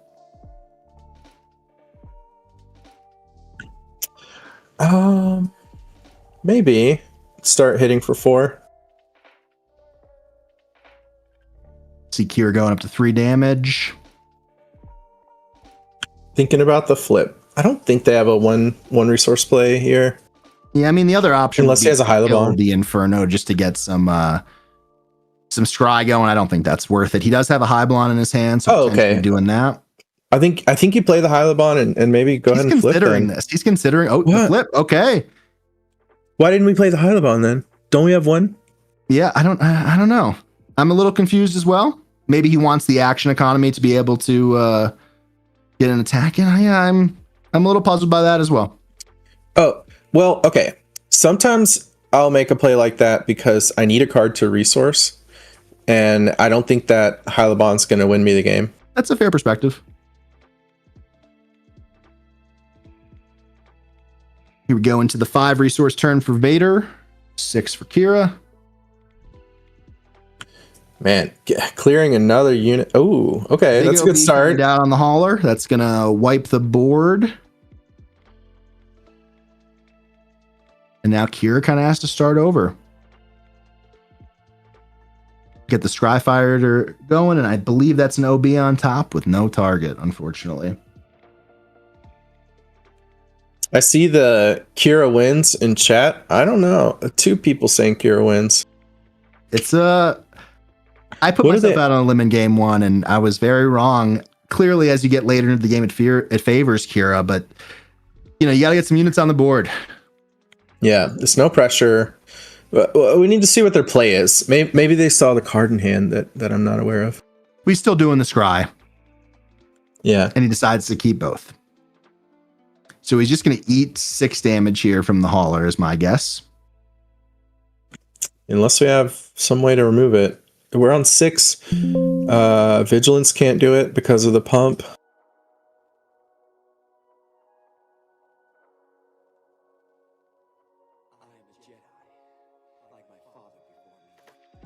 Okay, we see a tap of 6 coming in for Vigilance, and I believe that is the the Sector Vigilance that takes out the tie, heals 3 back to 0, and now we're going to take 6. Sad Vigilance. Doesn't heal the 5, kills a 1/1. But your base is healthy. Yeah, I mean, I think that early Kira flip really got punished by that OB here. I'm not sure if it was the right or wrong move, but it was a punish. I don't think you guys to round resource 7 for Kira, 6 for Vader. Got to deal with that flip turn this turn. I don't think you guys can hear Loopy, but his house is rowdy right now. It's a party or something. They're so excited about this coverage. Yeah. Oh, yeah, that's what it is. Unlimited sector in Portland. Here we go. Kira player looking through the resources. All right, so Kira they're on 7. It's a space unit. Timely, devastating gunship. Looks like it's going to timely into the hauler and then kill the. No, it's going to do both effects to the hauler. Both effects to the hauler. What? No. Attack the hauler and then use these Leon played for the tie. Apologies about that. Exactly. So now we're gonna have ourselves a hauler. And that's a big boy right now. That is a 7-power ship. Could he have like scavenge or something? What's that card called? Salvage. Could we do it? Well, to be honest, if I'm Kira here, I don't play this hauler. I leave the hauler in the discard pile. I let that go to rest. I don't want to deal with it again. So the Death Space Skirmisher coming out. He doesn't take my advice, which might be bad advice, and plays the hauler again. He's confident. Space is healthy. If they get that hauler back, we're going to kill it again. Yeah, that's what he's thinking. He's thinking, I have the removal. We have the technology. I have the tools, right? And that's what's hoping to happen. Yeah, I think so. Make him run out of cards. Keep pressuring the Vader player. This is a big turn, man. This is a big turn for Vader. He needs to have an impactful flip, and he needs to build that momentum into Resource 7 and beyond. And for Kira to have a chance to extend this game, which it's looking pretty good, right? He's only has 6 damage on base out of a total 33. But this is a big the flip turn for any leader, but Vader specifically, very impactful. So, Carlos, when do we flip to ground with Vader? Do we ever do that here? Yeah, not right now. We don't. So we put on to the Death Space Skirmisher, getting 2 more tokens made, rebuilding the board, and we still have 3 resources left. I wonder if we see anything or just a snap claim here from the Kira player. Yeah, you see some hand motions, some back and forth.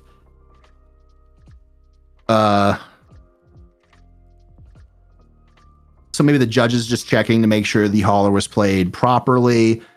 Looked like it was all good to me. We do see it get captured by that sanctioner shuttle. Okay. Which is part of why I want to leave it in the discard pile. I don't want to give it a chance to go back to its owner. That's a great way to get it back. Yeah, luckily Kira did just top deck a super laser blast. They are going into the 8 resource turn. Is that's not a phantom tie that Vader's on? No, that is a Death Space Skirmisher. Oh, that's rough.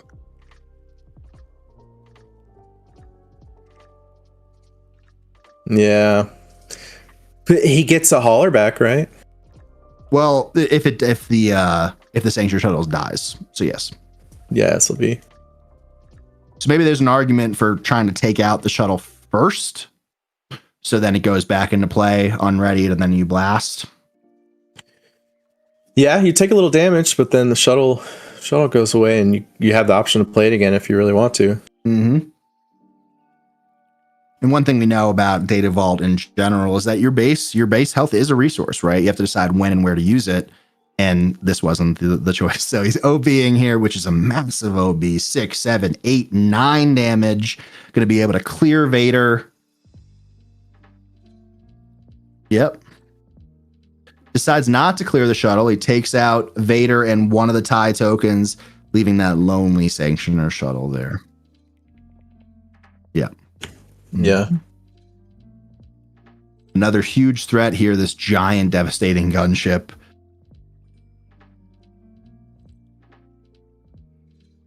Okay, but still so much health on base for the Kira player. It's a great spot for Kira, especially with that super laser blast in tow.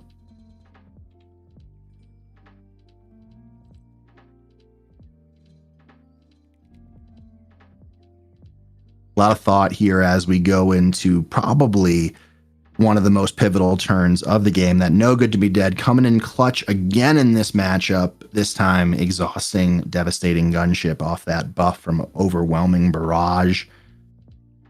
I don't think Kira has that many options. Maybe a shield the gunship, but then no, it dies if you do that. So, yeah, probably just claim. How do you find enough damage to kill the Kira player, though? Well, it starts with not allowing this gunship to survive much longer, I think, right? That's really going to run roughshod over your space arena. Right. So, does he need to run the token into it? Nope.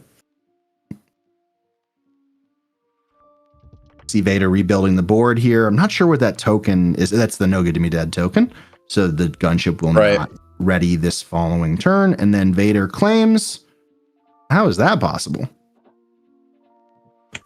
Yeah, maybe more interaction in hand that he doesn't need right now.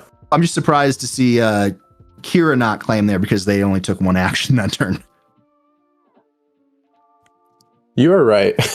I don't know how that happened. Yeah, maybe he could have just kept continued to pass. Yeah, maybe. So the Sanctioner Shuttle 2 to base, followed up by a Reinforcement Walker. Discards a Vader to heal 3, bringing him from 11 to 8. Really slow rolling the Super Laser Blast here. It's like, you got to force me to use it.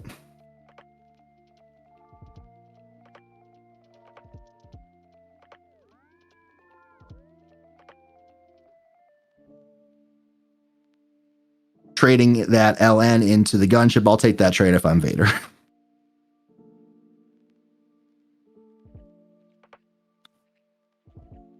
See a shield here from Kira. Probably just trying to protect against some sort of OB, even though an OB wouldn't kill it. Yeah, that's a chunky boy. Yeah. The later we go, the worse it gets, I think, for Vader. And we see him refilling the board and then waylaying that Reinforcement Walker, but it's a little too slow. I mean, that is a way you make the play, right? And see what you can do. Well, what else are you gonna do? Yeah. You do waylay the walker. You have to try to do it one step at a time. I know sometimes in this position as an aggro player could feel like a situation that's not overcomable, and most likely it's not, but the only way to approach it is one step at a time as opposed to this massive undertaking. And that undertaking just got a little bit bigger with Reinforcement Walker coming down and likely healing more is my guess. Yeah. Who's got a Thinker on top? Yeah, it's a card he could play. He was like, should I play it?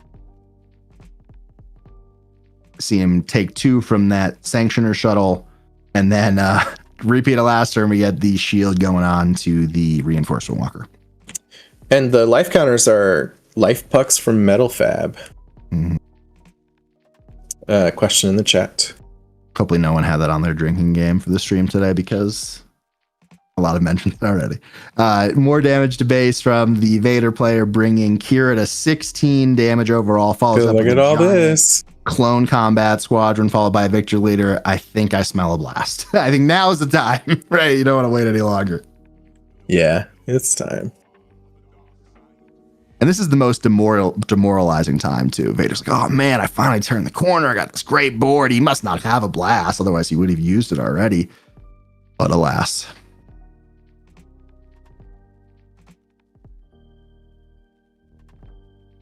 And here it comes. There we go. Taking out the whole board. Obviously, the hauler still comes back, but, you know, whatever. Yep.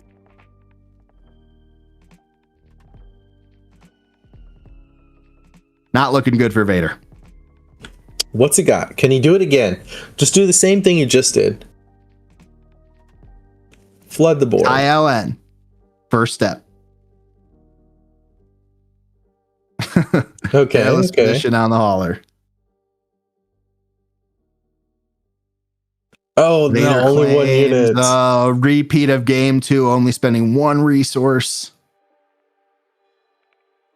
I just remembered I was cheering for Kira. Yeah, totally. This works. All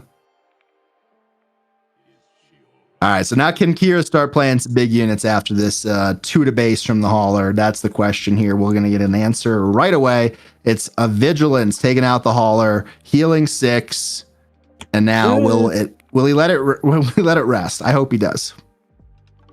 I bet he doesn't. I'm probably wrong. I am wrong. There it is. He plays the hauler. He did it before. He just knows, I can kill it again. Well, at this point, it does feel like Vader's playing on borrowed time.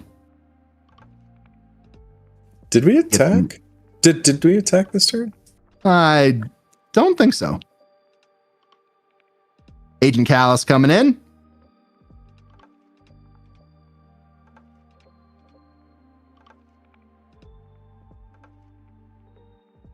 I don't think we attacked. Oh, we see a Cunning come through. That's a spicy include by Vader here, returning the hauler. And since it is the owner's hand, the hauler goes back to the Vader's hand. Should have left it there. I was right. You were wrong, Jonathan. As we go on to the next round here. Wrong again. Mm-hmm. Yeah, he doesn't. But I think I'm still right. He doesn't care. Yeah, sure. I mean, it's very, you're still in a very comfortable situation. It has relatively no impact. Okay, but again, there's 19 on one base and only 4 on the other. What can we do here? You got to keep pushing, right? You have to find a way. You have to get some card advantage going. The issue is he really did load those boards up, and now it's going to get punished again by an OB on Callus, wiping everything, including the token. Dang. Looks like we got about 4 minutes left in the round. Should be plenty of time here. Outmaneuver, exhausting Agent Callus.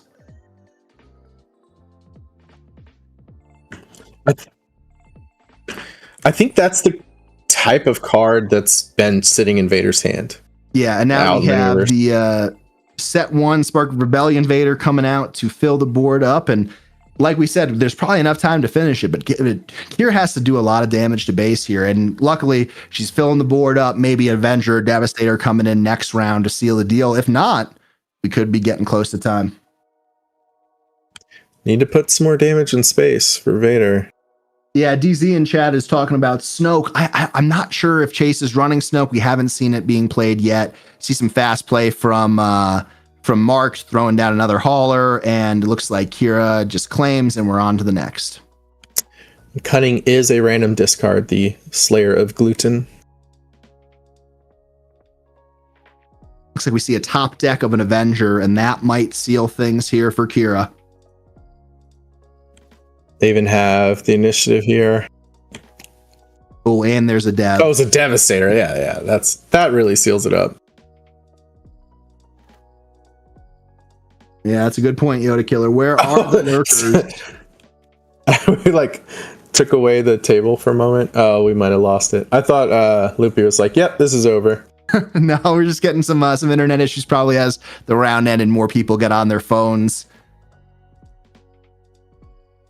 For sure. It looked great at the start of this game. Just play the Devastator. Get it down.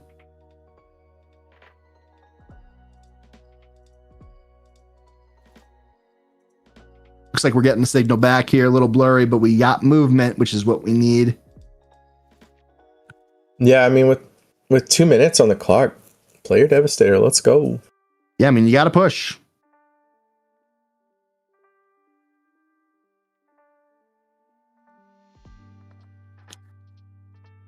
Kira starts pushing damage, swings in with Vader, getting the Vader player to 16 damage on base to Kira's 23. No resources spent. Here comes all 10. Or maybe not. I think he has more than 10. Does he have 12? Could he timely? That would be huge. That's what I'm saying. Here we go. He does have timely Devastator. 12 resources. 1, 2. That is 12. Oh my God. It's even more than 12. Here comes the ambush Devastator to take out off the shield. The 7th Fleet Defender, and then overwhelm by 8 on that. And that brings Vader to 24 damage, putting him on check on the ground. Very, very well played by Chase here. Ambush Devastator is very good, especially when you're this late in the game. It's mostly just fun. Yeah, is it necessary? Is it necessary? Talking about this is fun for, right? We'll find out later on, I guess. And then we follow up with the Pershing, and I think that's all she wrote. Yeah, so we ambush a Devastator and then just drop a Pershing, yeah. All in the same turn. And that will do it. Chase takes it 2-1. Great set of games here. Wow. We saw how the different flows of the game really shook out over the course of this game. In game 1, we see Chase get the perfect start with Kira, but then can't finish it up. Vader comes in and sweeps the damage in later. Game 2, the exact opposite in the beginning, but it didn't matter for Kira. And game 3, a back to back. You're just throwing these bombs out. At the end of the day, Devastator's always going to win that game. Yeah. The double 1-drop, pretty important. We only saw that. I think we only saw that game 2. Is that right? Yeah. And so one of the games he lost, right? So a lot of predictions were wrong on our end, but a great set of games. Hopefully, when we see Mark watch this back, that he doesn't hate us too much for the Victor Leader calls, but we got to call him like we see it. And we did see a great set of games there, Jonathan. Mark's on my team. And we have a couple minutes left in the round. Actually, no, we just hit the timer, so we're going to call it there. We'll be back in a few minutes as we get ready for round 4 here on Late Night Gaming. Great day of games ahead of us, a few games ahead of us. We got Take Initiative helping out, Jonathan Fisher on the data viz. It really takes a village, and that includes unlimited power here on site in Portland. So shout out to everybody. Appreciate you all in chat hanging out with us. I'll be back later on today. I think round 8 with Loopy. Looking forward to that. Hope to see you then. Until then, see you soon. Yep, that's it for me on stream. So have a good one. Bye, everyone.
Where is Padme? Is she safe? Is she all right?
Welcome back, Star Wars Unlimited fans. We are here with round 4 of the Portland Sector Qualifier. I'm Jeff Creasy with the Bot the Network, and I have the pleasure of being here with Corwin from Late Night Gaming. How you doing, Corwin? Good. Yeah, thanks for having me on. I'm excited about this round. It looks like we're actually going to be casting one of my teammates on Han 1 Blue. So yeah, we'll see how this deck plays I'm really out. Excited to see. You were telling me before we went live that you had some experience with this deck, both as a teammate and in some recent tournament activity. Can you talk a little bit about the deck and what it's trying to do? Yeah, my experience was unfortunate. It was Carlos kicking me out of the top 8 round in the last weekend with this deck. So we'll see. I was on Boba Datavolt, and it felt pretty unwinnable for Boba. I'm interested to see how Gar's going to handle it. It's a sneaky deck because it does a good job of kind of limiting your early options, and then before you know it, with the Han flip, all of a sudden his board's full and your base is at 15 damage on it already, and it didn't feel like he was doing anything but controlling you until that point. So yeah, no, I'm excited to see how this works. Yeah, exactly. We've already seen Han 1 Green stream on stream before, and obviously we know the power there where you get U-wing reinforcements, you get Kelleran back. There's a lot of green 7 drops that you get. Obviously the big blue 7 drop that everyone thinks of is Luke Skywalker unit. What else do you think this Han 1 Blue brings to the table that kind of makes it an appealing choice over the Han 1 Green that we've already seen?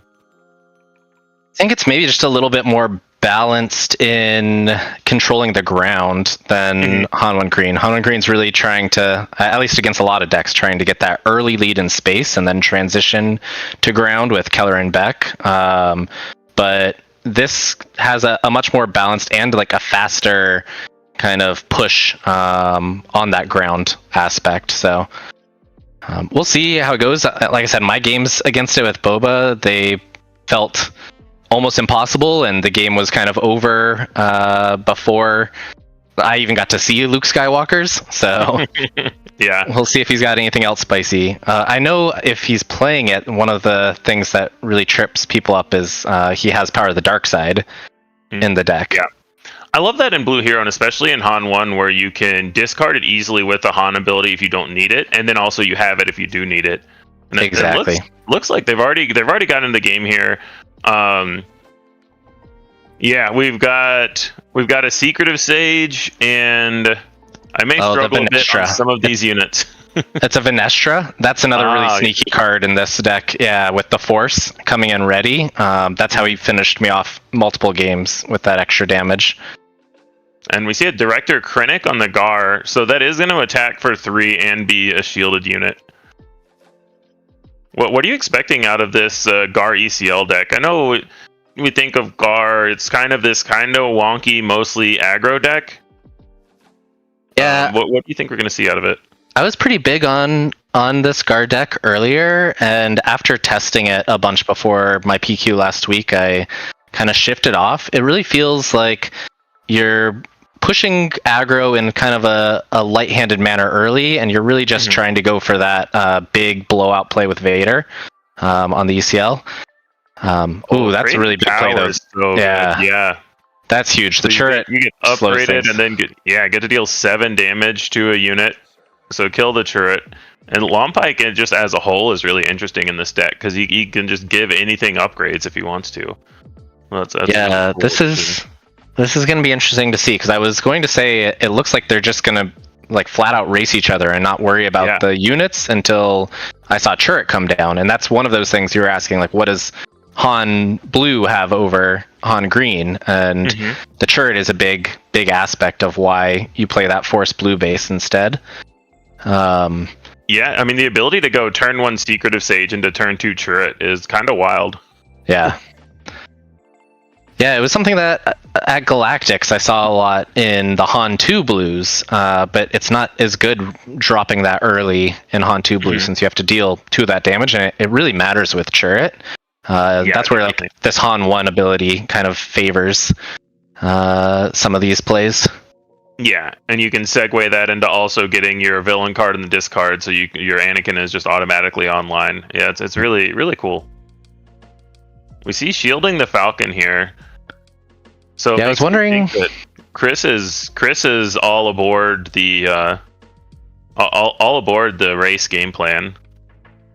Yeah, this is where things get scary though, because when Han flips and starts flooding out the board, the race becomes pretty hard. He's got hotshot blasters in row, most likely. You have to be careful. He can push that damage quite quickly, and yeah, like we already see. There's only 3 health left. 3 health, yeah. Like another Venestra or something could just end the game at any point. Oh, and there's a Kira, so we have no Vader plays, no OB, no whatever Carlos wants to take away. It makes me think, yeah, we're going to game 2 already.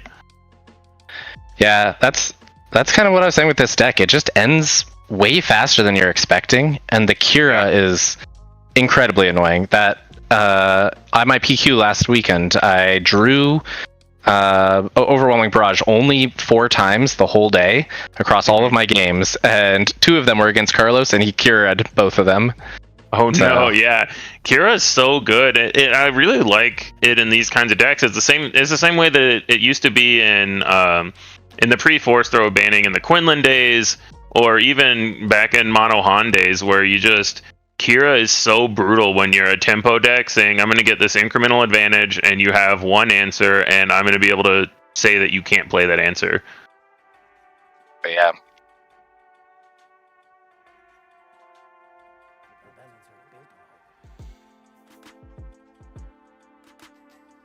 As they're sideboarding here, so we know we've been saying Carlos. Obviously, we've been talking to Yoda Killer Carlos in chat. This is different. This is Carlos Apodaca, very notable player for the late night gaming team. He got second in a PQ last weekend with this deck, He's had several notable finishes. He did fairly well at Galactics. I don't remember if he made 32nd. He was 32nd place. Yeah, he was 32nd at Galactics. So I'm not familiar with Chris Wolf, but I do know that Carlos Apodaca is one heck of a player and has the results to show that as well. Yeah, both he and his brother are on our team, and they finished 32nd and 33rd at Galactics. Yeah. So they're power family. Mm-hmm.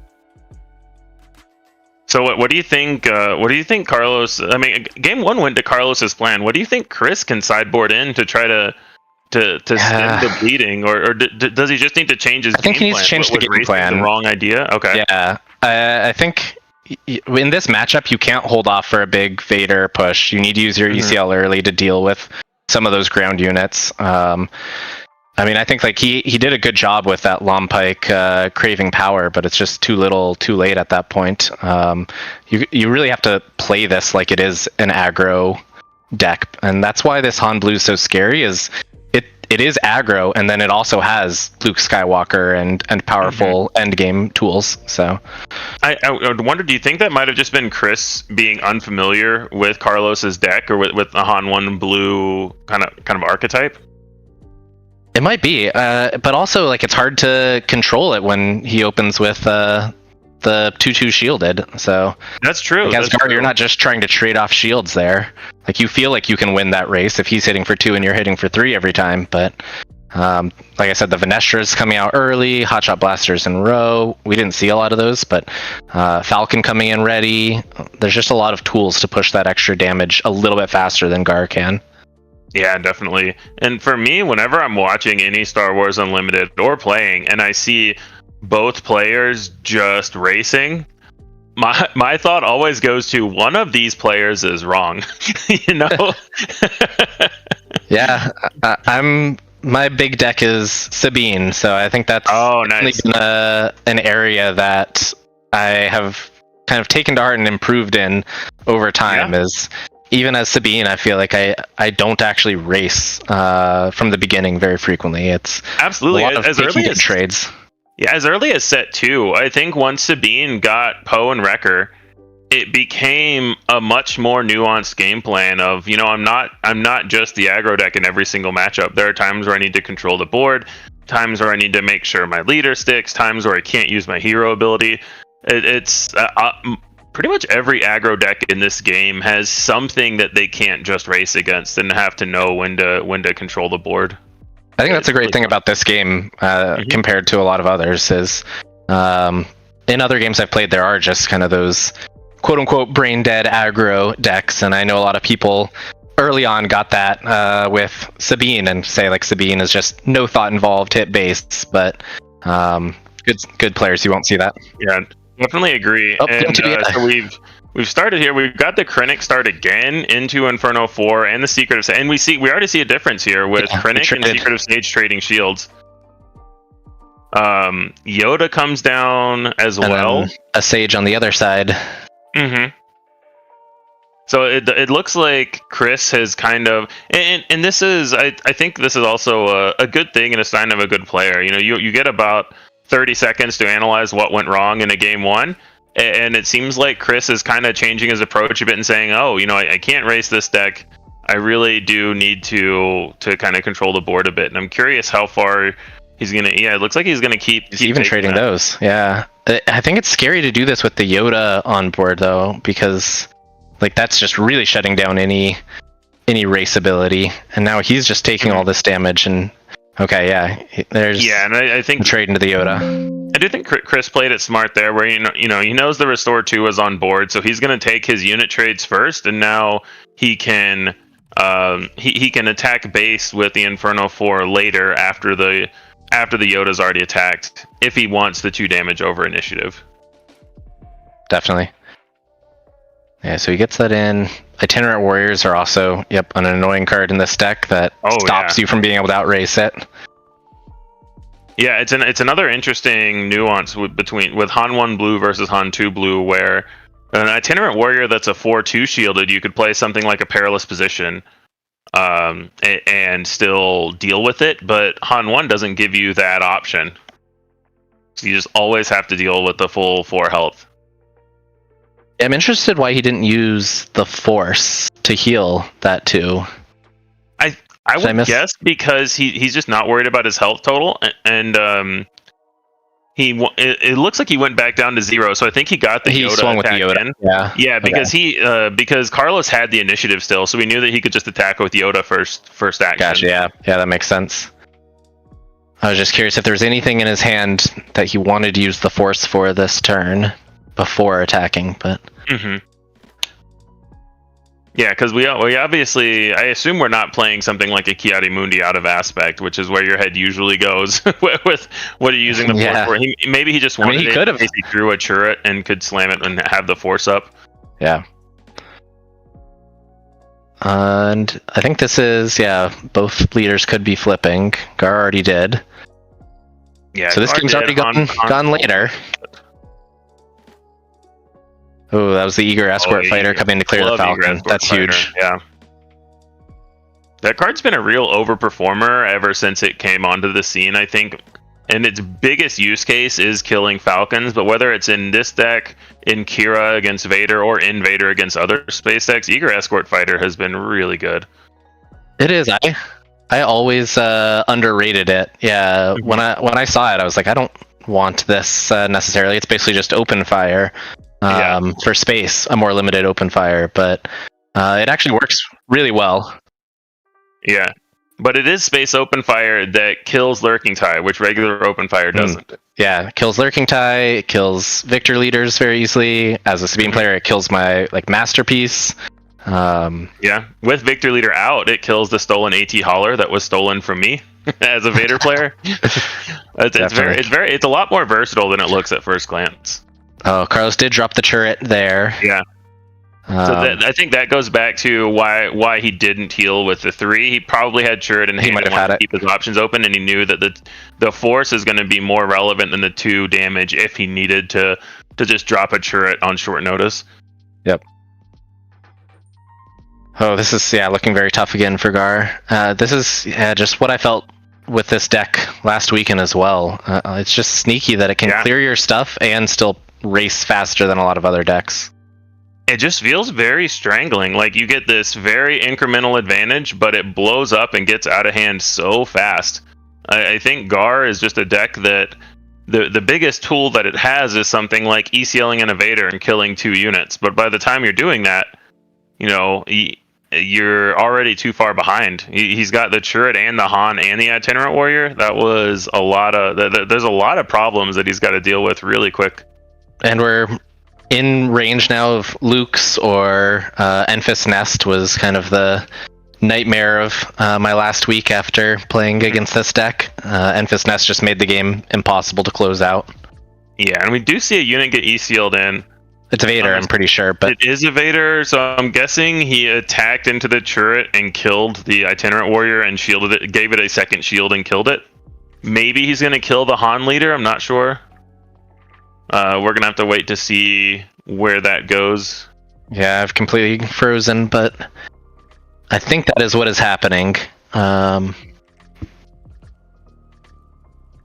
because I see 3 damage counters. Know if this is enough. Like, that's about the best he could do, but I don't know that it's enough. A lot of the board went away while we were gone. Yeah, which and left totals are reset. Yeah. Is it just over? That is a great question, because he was at 16 damage or so. So I'm thinking maybe he couldn't deal with the Falcon. Well, it could have been... So he still had the Itinerant out. If he was at 16, that brings him to 20. Yeah. I saw Venestra on board before he picked it up. Strike as well. Yeah, so I think he Venestra'd and either Hot Shot or Surprise Striked. I can't quite see what's on his discard pile. Oh, it's a Spark on his discard.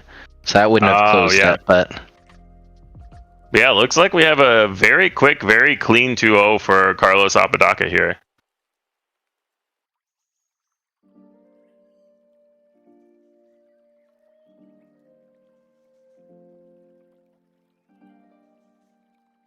Yeah, so we're gonna try. So we have a backup feature table, but we haven't wanted to try it because we've been having internet issues. Since this table is already done. We're going to see if we can get the backup match to function. If not, we're going to come back and tell you that and go to a longer break. We're going to go on a short break while we see if we can get a backup match going in.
Welcome back, Star Wars Unlimited fans. I am Jeff Creasy, still here with Corwin, and we've got a backup feature match here where we've got an Anakin Blue going into Game 2 against a Han 1 Green. And Anakin took Game 1, and the players have just finished sideboarding and are shuffling up for Game 2. How you doing, Corwin? How you feeling about this matchup?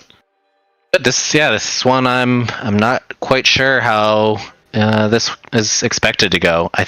I would guess that Han still has a bit of an edge in a completely even game just because of the early leader deploy and being able to get your power cards out early, but it could be hard. Anakin can just close that game with his flip if you can't deal with it. So yeah, and I think one of the interesting things about Anakin post Force Throw ban is that you don't necessarily need a Force unit on turn 1.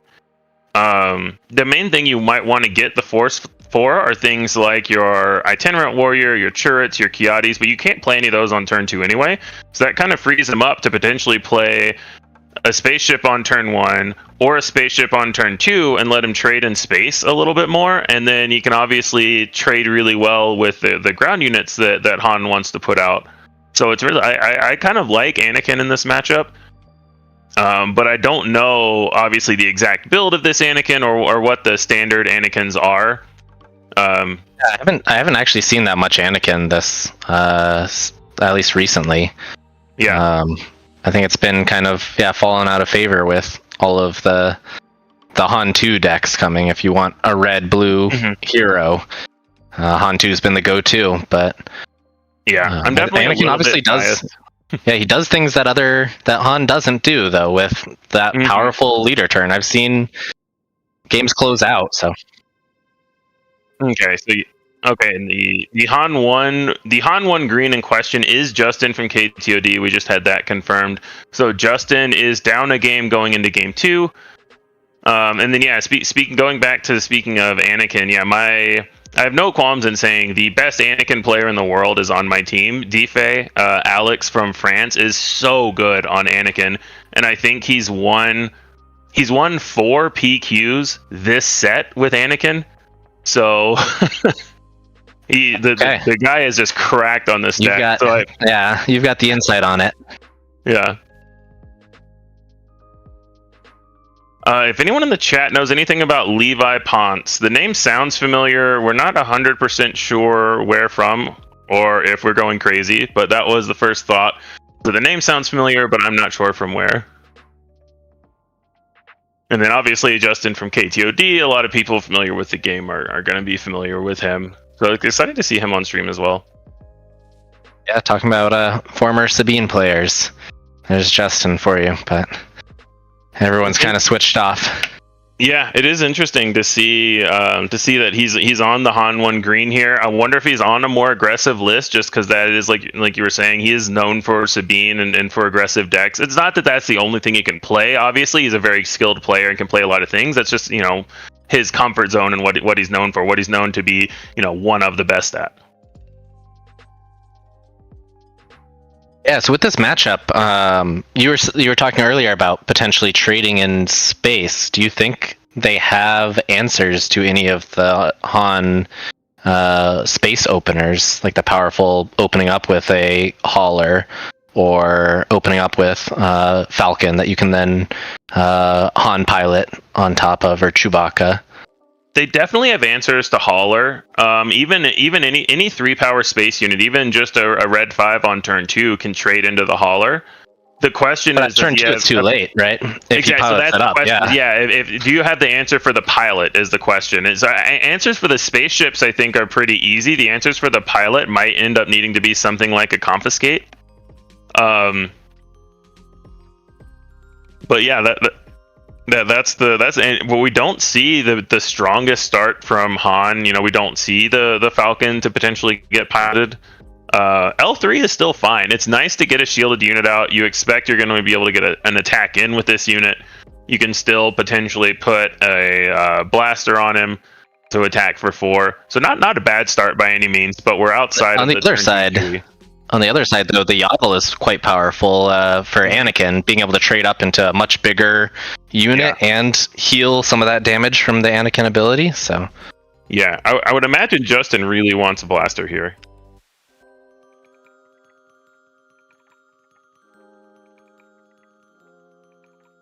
We think Levi may be a member of the Ruthless Raiders team. We're going to put that on there. We're still trying to figure out if that's right or if he's officially affiliated with the team.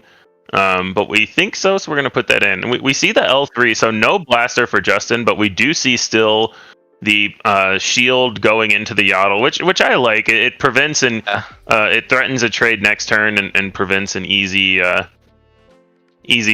killing of any 4 health unit.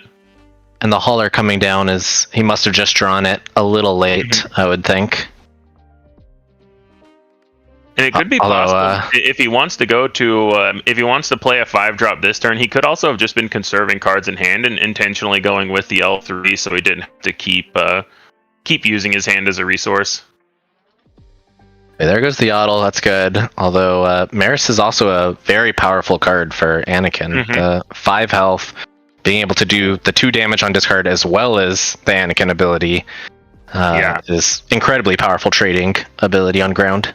And the Kiadi here really just giving a lot of ammunition for that Marin as well, because now you can start discarding if you want to deal damage to the hauler in space. It's another way that all these force decks can damage space units, but they have to have the cards in hand to do it. We see no pilot from Justin here, because I think if he had hauler pilot, you play that on turn 1, but if he just has hauler and L3, then I could see his line potentially. So maybe he just drew the hauler, but he also might have chosen his line anyway. So you probably played the Falcon turn 1 if you had that, so he must have just drawn that. He definitely, and then that is very strong from Justin. So we see Falcon into Han pilot, and now we're potentially going into the flip turn as well. Yeah, Justin's been able to be so resource efficient this game. That was the first turn he had to use Han action, so he still has a decent amount of cards in hand, and he's been efficiently using his resources every turn, trading with the Yaddle, getting the turn 2 hauler, and turn 3 Falcon into Han. This is really, really well curved out so far from Justin, but Levi still has a lot of cards in hand, and you would imagine a lot of options available. A takedown on top, I see, potentially? I think it's one that could get him the hauler. I think it's taking down the hauler, and then you could potentially replay it. But the replaying it doesn't threaten the Falcon because Han gives +2/+3. So even with the damage buff from Anakin, you would also need to discard a card with Marin to trade the hauler back into the Falcon. Fell the Dragon. Fell the Dragon. Okay, so that feels a lot better. Yeah. From Levi then, because now you don't have to worry about playing the hauler game and you get the larger unit out of the way. And I'm curious if we'll see a Marin discard here just to set up an easier kill on the hauler.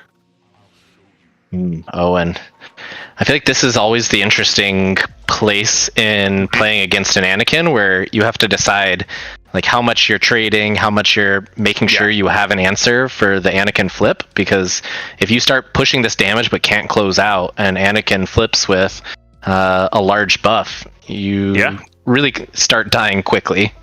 Absolutely, and worth noting that both of these units with the Anakin activation are holding this Han hostage. Either the Marin or the Kiadi can both attack in and kill Han on flip. So Levi even has the ability to attack in with one of his units if he wants to. So Justin's really going to have to make the first move here. We see the Kira. What do we have? Itinerant, double itinerant, an Anakin, and something that's too shiny to see. I think it might be a Jedi Starfighter. I was going to say, I think it's a space unit of some kind. But also, he can take out the Kira, but he can't kill both the Kira and the Han. So if Levi wants to kill this Kira, then he's leaving Justin free to flip his Han out.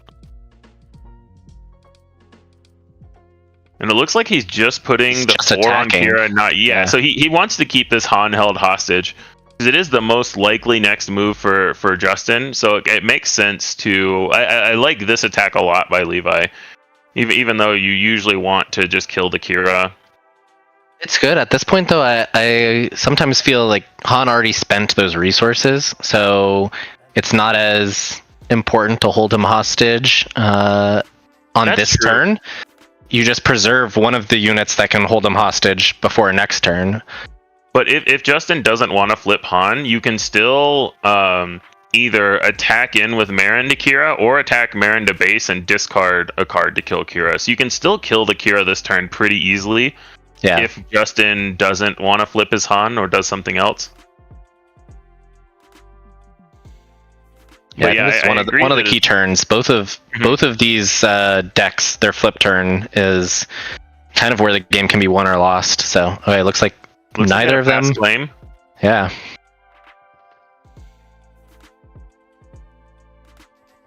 So I think now you attack with the Marin killing the Kira, and you still have that Han held hostage, right?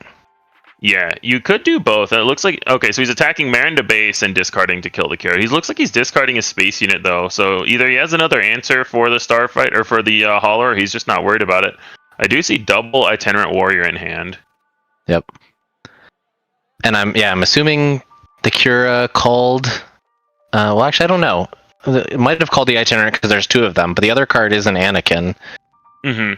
Yeah, there was an Anakin Champion of Mortis in hand. We have not seen any villain cards, so it would only be -3.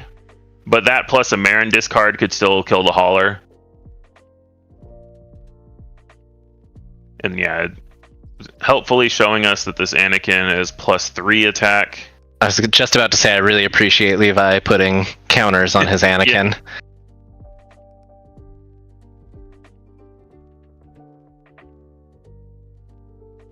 Yeah, so Anakin is attacking for 7 right now. There's going to be some wonkiness, though, with the Owen Restore and the Stolen Hauler attacking for 4. There's going to be some really intricate ordering of operations here to see how much Anakin is going to attack for. And I'm curious how both players are going to navigate this kind of minefield. I just think this Marin also could end up being a major MVP because with the Anakin and the Marin ability, this Hauler dies without any space presence. We see the Kellern Beck. So Justin basically acknowledging that he's not going to put any more damage on board this turn unless he gets a Falcon, but he is getting a much larger board presence. And the Anakin +2 pump is no longer Obi-Wan online. Ooh, we see the Obi-Wan. So now there's a big Sentinel. Anakin is usually okay with big Sentinels because he has Overwhelm. But also notably, the Kellern Beck does attack for 7. So Kellern is threatening to trade with this Anakin if Justin wants. Or I would imagine he might just want to go 7 to base and say that he can win the race. So it feels like Justin's got a lot of good options here. Well, we'll have to see, because he has, there's the Anakin on the Obi-Wan, so that he can overwhelm more? Yeah, or he could kill it with, he could potentially kill it with Kiadi without, I like the he's overwhelming, So he's just taking 0 damage back. So this means that the Han leader can't kill Anakin now. Chat asking about the previous game of Gar Saxon versus Han 1 Blue. Han 1 Blue won that 2-0 with Carlos Apodaca taking it down. And quite quickly, so. Quite quickly, yes. Alright, so we see Justin going to base. I like this a lot. Now Kellern plus the Stolen Hauler is lethal, even if you can kill the Han leader. Wait, did he... Oh, sorry, he put another plus on Anakin. Plus, yeah. So, but Anakin can stop the Kellern. Yeah, Anakin can kill the Kellern and overwhelm for 1, and this is where you've got to decide how far behind you are. And I think this Stolen Hauler in space is really making a lot of the difference here, where even if ground gets completely cleared, he's dead to 2 Hauler hits. Even if he kills the Kellern Beck, he still has to kill either the Han or the Hauler after the other one hits him, or get in the Owen hit for restore and hope there's no surprise break. Does have the Owen at least. And 2 itinerants in hand. So chat saying this doesn't look like Blue Han. This is not Blue Han. This is our backup feature match of Han 1 Green versus Anakin Blue. The previous match that we had was Han 1 Blue versus Gar ECL. So sorry for any confusion from that. Oh yeah, we just haven't updated the icons. Yeah. The backup feature matches, it's always a lot harder to get to get everything set up. And yeah, we do see him. Should be 1 overwhelm from that, I believe, from the Anakin attack. And then now you've got the Owen there, but you're still going to need something to not die first action next turn, even with the Owen restore 2. We see the itinerant warriors. He's got 2 in hand, although I think he's on 7 resources now. I believe should be, because Anakin flipped last there's a turn. There is surprise a surprise strike. Ooh.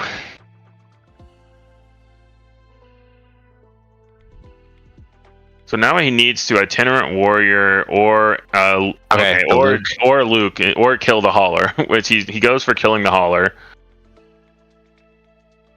And he does have the ability to just kill Han leader now, so Justin needs to get something else going, but there's a lot that he could do here. Anything like a Falcon. Falcon's pretty good. Should be the game here, because even with Owen Restore, Owen Restore, he's still dead.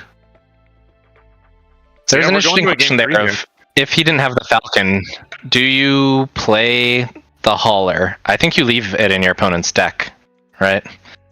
It was enough trouble for you to deal with the first time. You don't want to risk them getting it back. Well, it's interesting because I think the other option is you play the hauler because you know you're dead to a Falcon. So if Justin were to top deck a Falcon, you want to be able to not die to it. And if he goes waylay his hauler, play it back or something like that, I think you're okay with that because it's still an extra turn. So I would play the hauler personally. Because everything is you're in a bad spot either way. So it's what do you want to play around? And I'd rather play around having an answer to a top deck Falcon than having to play around them waylaying and replaying hauler. Yeah, good point. Oh, that's the rough part about these decks. He was almost at that stabilization point with a Luke out and an Owen out. If he had been just a little bit healthier.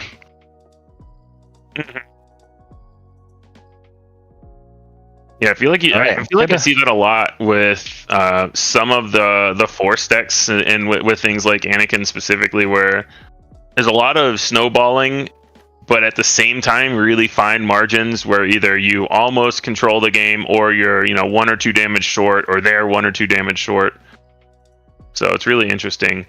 And that's Anakin's sweet spot, right? Yeah, exactly. I feel like the number of Anakin games I've seen where he wins by swinging for 10 when he has like 1 health left, back when Anakin Colossus was a common deck last set. Yeah.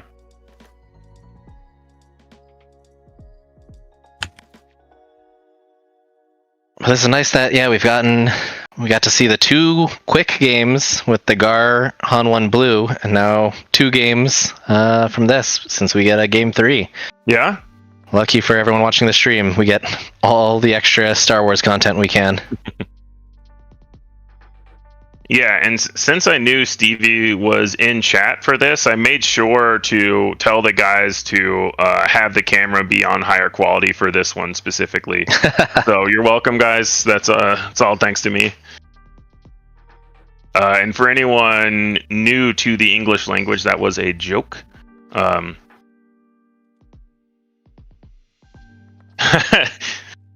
Stevie asking what mat he's using in chat now. So if any person were to happen to have, as a random example, something like a Magic Pro Tour mat, those are not allowed on the official streams. So we would have to politely request that the player use an officially licensed mat and not one from a different game. Yeah, that's all hypothetical, of course, but anyway, we're at this mat now. We are into if anyone did have a Magic Pro Tour mat, that would be really cool. Game 3, neither player mulliganed to this time, which Justin managed to pull that off with not his first choice of hand. So I was a little worried at the beginning of that last game. And I do think that, well, it looks like, no turn 1 Falcon is bad, or, quote unquote, not the best. I do think that there are a lot of openings where still L3 is a really good opening for Justin, because now he's sitting here with, he's threatening blasters, he still has the cards in his hand for Falcon into Pilot, or we saw last game on 4 resources, it was Han activation into Falcon Han Pilot. So it doesn't mean that he has a bad hand. I think L3 is still a really good opener for him.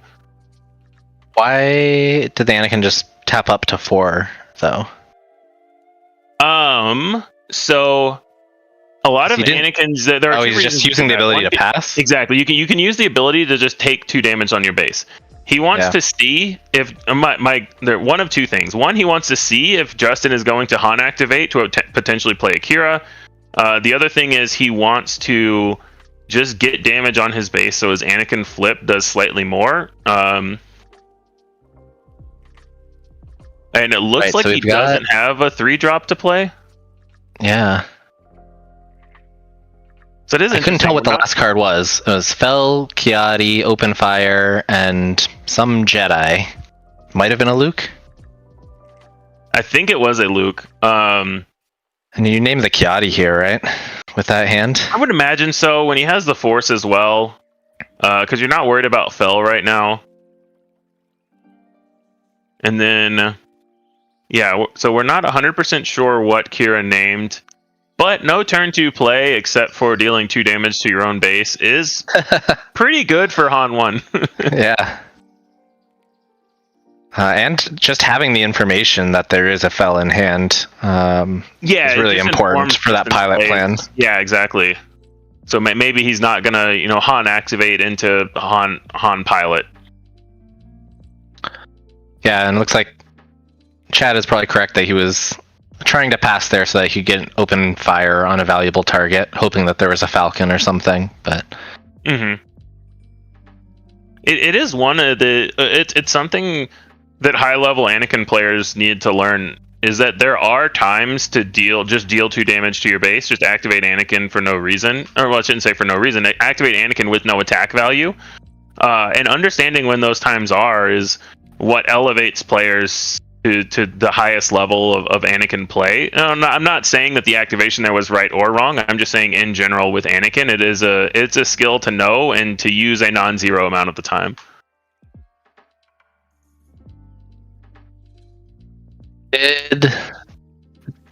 Did Levi miss a damage on his base there with the Kira attack?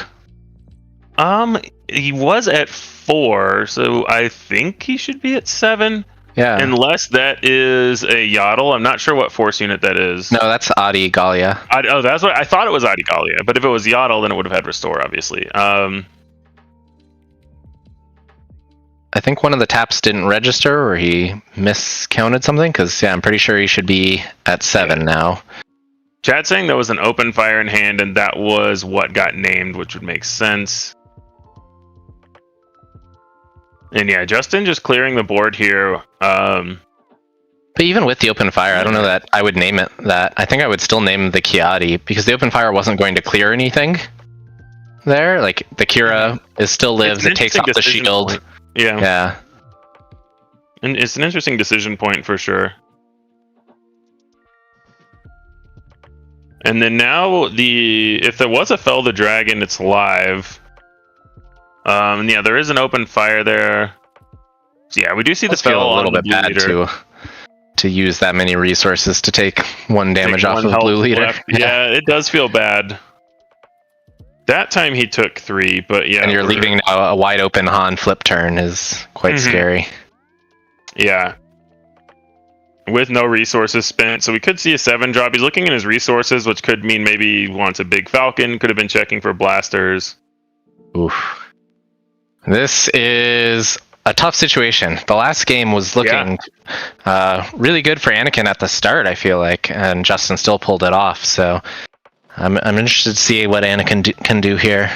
Yeah, there's a lot of cards in hand for Anakin, but he can only play so many of them.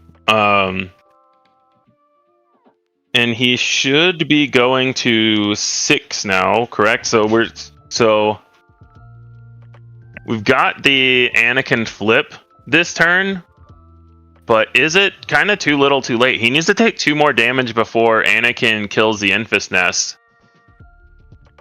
He does just flip.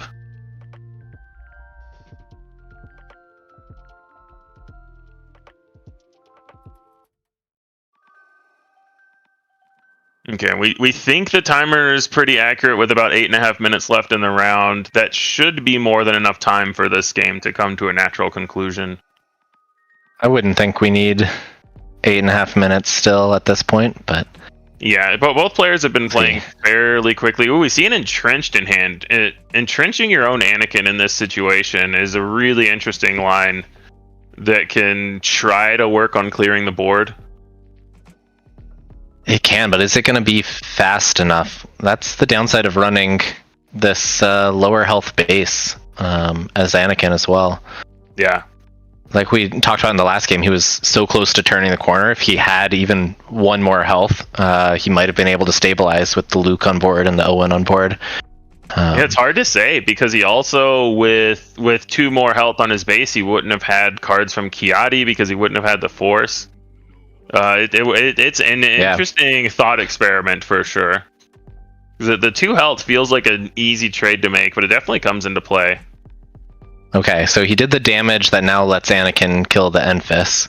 I think that was a long thought process on Justin deciding whether he, attacks in with the Enfys and forgoes the Han ability, or attacks in with the Han and misses out on some of the damage. Yeah, because Anakin could have killed the Han with any other play anyway, so it's, do you want to attack in with the Han, get your resource, or attack in with the Enfys and get 1 more damage in but lose your Han? Yeah, I think it's an interesting point then of what was he hoping to play with this extra resource. And it's also just another look for a blaster or attack or anything like that as well.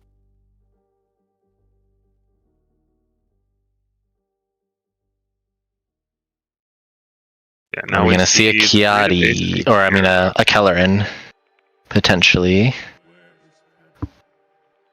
I mean, we're really at the point where I don't know that Justin needs to do too much more, so he can really just react to whatever Levi does. Justin's in the driver's seat right now, so it's on Levi. We see a Force Lightning, which is really interesting. Looks like, he's using it just to deal with the leader, but that taps them all out. I don't mind that, though, because whatever Justin does here, Levi is probably going to have to claim anyway. And now with his Anakin potentially turned online for -6, it's just another thing that Justin has to think about. If he plays a big Falcon or Tech, then Anakin could kill them all. I'd be worried about a Kelleran into an Obi-Wan, because then the Kelleran gets to attack. The Anakin has to deal with the... Oh, no, because they will be next round. Never mind. Yeah, so the Anakin still gets to kill. Anakin minus... you could Anakin leader attack in or play your new Anakin in -6 the Kelleran if you have one. But Justin with initiative, immediately cashing in his tech to kill the Anakin. Or sorry, other way around. I was confused. Okay, Levi cashing in his Anakin to kill the tech. That I like a lot more. I was very confused for a second. Sorry about that. Turned on Luke though. Turned on the Luke for that, yeah. Now we're back to Justin only needs to get in 5 damage, so Falcon plus Surprise Strike. Stolen Hauler is going to be really good here. He's got the Restore 3 coming in, so it makes it a little bit harder. He needs to find something to get across the finish line, but especially before this Luke starts restoring. Exactly. We're now at the point of the game where we are basically what I was talking about before, that we're high damage on our base, but we have that restore and an empty board on the other side. So yeah, it's interesting how it's similar but different from last game. Last game there were a lot of units out, but Levi was still really close to turning the corner, and here there are not a lot of units out, and Levi's really close to turning the corner. So it's similar but different. This is tough, though. The Kelleran being pulled off of U-Wing is... Yeah, if he gets something like a Falcon here... and like he does. That's the one. That's the guy. Yeah, this is really tough then, because Luke can't deal with the Kelleran. You can take 2 damage to your base, and then you restore 3. But yeah. The 2 damage is too much. Yeah. Yeah, he dies before the... I believe. Yeah. Because you do the before you get to do the attack. So he would die before he gets to do the attack. If he were to activate Anakin and attack with a Luke. So yeah. There you go. I'm sad we missed the first game where the Anakin won, because those looked pretty... Yeah, I wouldn't say convincing, but they... Games 2 and 3 both looked really good. There was a lot of back and forth, a lot of interactive gameplay. I feel like this is the kind of gameplay that FFG constantly says they want their game to have. Units matter, attacking matters, all of the keywords, restore. We saw Sentinel matter. There's intricacies to turning on Anakin unit. This was very, very cool gameplay. This is a nice matchup to watch. I really enjoyed it. Yeah, definitely. We saw both leaders being used to their full ability, including that turn with Anakin just damaging his own base to sort of soft pass. I think this is a perfect reason why Star Wars is a great game. Star Wars Unlimited is the timing of ordering of your actions, the cards you play, the choices you make, what cards you name with Kira. All of that matters a lot in this game. It's also interesting looking back to that turn 2. He dealt 2 damage to his base with Anakin. On the last turn of the game, he needed to be able to deal 2 damage to his base with Anakin, and he couldn't do it. So if he hadn't done that on turn 2, that could have changed the whole game. Justin, because the Luke will every turn keep up with the Falcon damage, so Justin would have needed something else again. So it's really interesting. Well, even if he had that 2 extra damage, the Falcon, like he would still get to swing with the Falcon, so he's dead to a lot of surprise he's strike. Dead to when he pumps, but it makes Justin need to have one more card, one more thing. But yeah, it's just really interesting the how tight all of that is.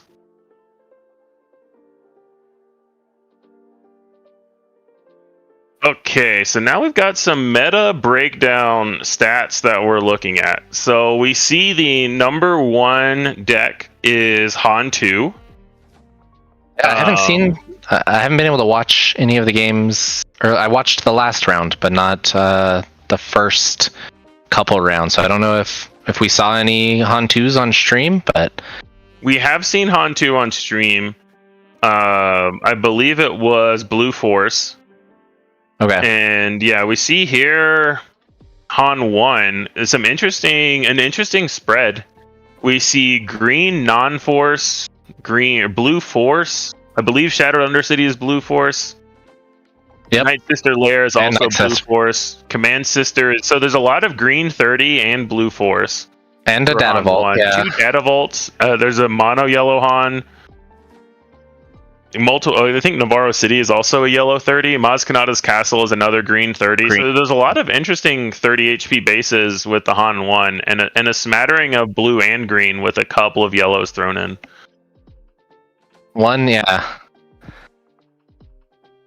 Yeah, Sabine, mostly ECL. 1 Sabine data vault. The Pike Palace Sabine. I'm interested in that one. Yeah. So that's Sabine blue, but I don't. This data is not filtered by win rate, so we're not. This is just the entry data, not necessarily the who is at the top tables data as a disclaimer. Grand Admiral Thrawn. That's a deck that's been rising up the ranks a bit. Can be really hard to deal with. Kind of in all of its colors, actually. Yeah. We're seeing like the data vault, which I have a good bit of experience playing against, and the fact that it can just draw through so much of its deck makes that data vault downside not actually that big of a downside. Yeah, definitely. It's a really cool deck. Anakin is there with only 9, not too surprising. It is surprising to me that there aren't any Colossus here. If we have 9 Anakins, I always believed that Anakin was kind of better off not being on Colossus, but I know it was pretty popular in previous sets. I am a firm believer that Anakin 30 is better than Anakin Colossus if you're going to go that route. I also believe that. I think the cards are so important for Anakin. Definitely agree. The difference between whether you draw into your Luke Skywalkers or like your important early game cards makes a huge difference. Yeah, or just being able to set up for a good flip turn. Even if you're not playing the lightsabers or whatever, you need to be able to have the right answers at the right time. I love seeing my Boba Data Vault pretty highly represented here. I've also been a firm believer that Boba 30 is better than Boba Data Vault, and the rest of the player base and results from Star Wars, everything seems to disagree with that thought, but I still think it. Tell me why I'm wrong. I don't think you're wrong. I think this is actually, I'm excited to talk about this on stream because I have talked within our team quite a bit about Data Vault in general, but I would say if you were to look at statistics of just all matches and you somehow had even player ability across them, I feel fairly confident that 30 would be outperforming Data Vault. But in a tournament setting, you already are relying on a lot of variance and drawing the right cards. And if you're running Data Vault, you get to toolbox your deck a little bit more for all of the matchups. And then the variance just has to play in your favor. So I think what you're seeing in the stats is that it is more likely in any given tournament for a Data Vault deck to rise to the top because they just got the lucky draws. Obviously, they have to be good players as well, but their draws happened to work out for them, so they didn't experience the downside of the Data Vault, and in that way, they just got 3 extra HP, which does matter pretty frequently. My standard experience, I don't play with Data Vault, but whenever I play against it, my standard experience is my opponent draws poorly, and then my role is to console them after the game and just tell them they got unlucky. Yeah, I can see that. At my last PQ, like I mentioned, I played 8 matches. A lot of them went to game 3, and I only drew Overwhelming Barrage 4 times on the whole day. So I was feeling the Data Vault impact there, but still managed to go to top 8. And top 8 was actually where I drew 2 of those, half of the Overwhelming Barrages. They just happened to get named by Kira, so I didn't get to play them. But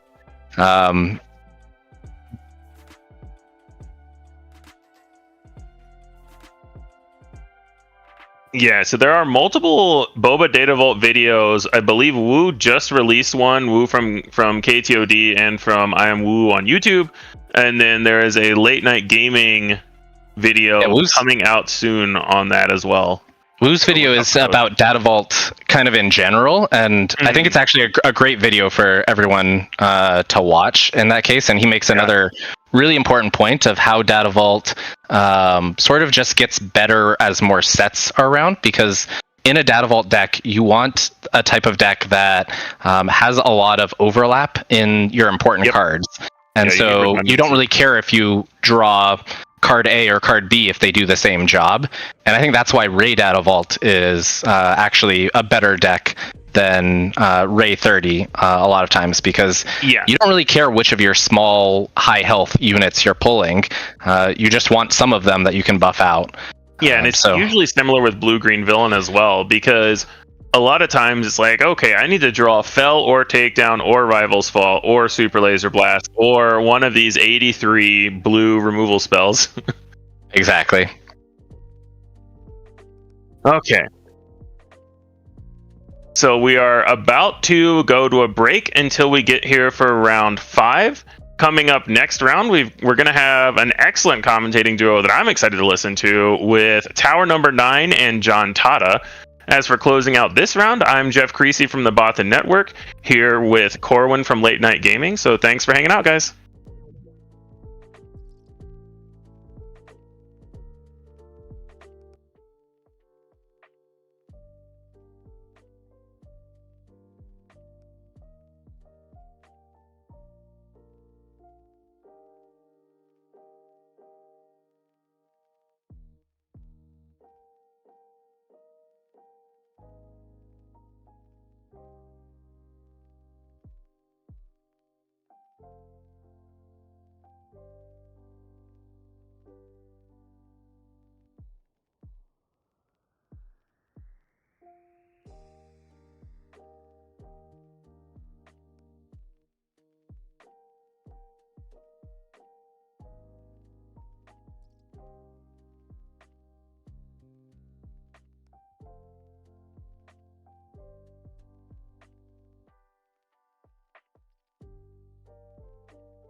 I am a Jedi, like my father before me.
Welcome back, guys, to the coverage of the Portland Sector Qualifier event. I am Tower number 9, joined here by John Tata, and we are about to bring you an exciting match between two members of our own teams. Yeah, no bias at all here, right? I mean, I was just saying, I'm kind of torn here. You know, it's like my dad against my son, so I don't know how this is going to go, but it's going to be fun. Yeah, so on the right here, I believe we have Bobby Sapphire from the KTOD team playing Palpatine Yellow. And on the left, we have Pasquale from the McClunky Gaming team, who is playing Ray Datavault.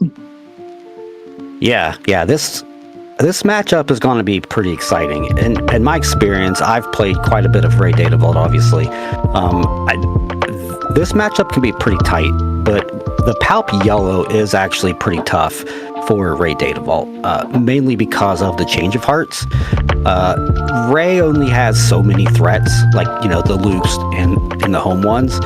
And what Mike is going to want to do is just control the board and then save those change of hearts, which he has 3 main deck of for like those home ones and those Lukes.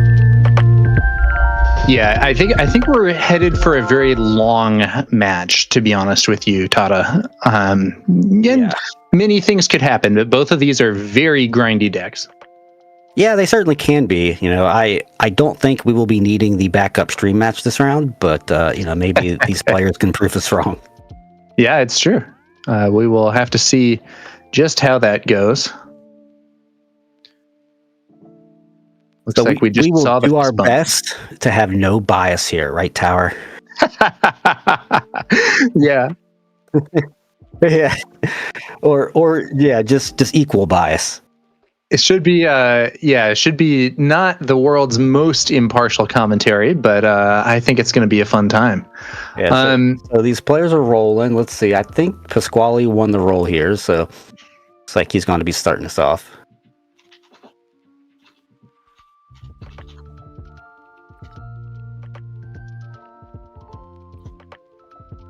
Oh yeah, that. So you know, we had a nice announcement recently, which is that the McClunky Gaming team is going to be providing coverage for the upcoming limited sector qualifier, which is going to be an exciting thing. So I'll be casting over there, and I'm looking forward to seeing that limited sector qualifier on the on the broadcast. Very exciting. I was really happy that they got that worked out. You know, all of these events deserve to be streamed, so that's pretty exciting.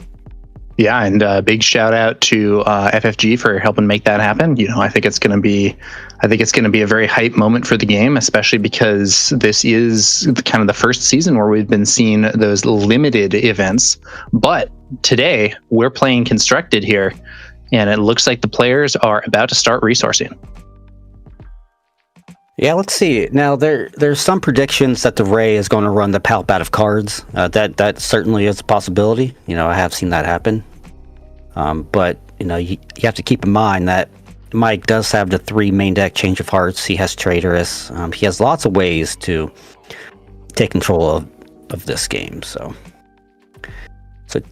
turn 1 Yaddle into a Bazine. So let's see. The main things Mike's going to want to look for here is cards like Luke, U-Wing, and Home 1. And right off the bat, we see this. There's U-Wing. A U-Wing. Yeah, it looks like the other cards there are going to be a Mon Mothma and a copy of Admiral Akbar. Yeah. So yeah, there goes the U-Wing.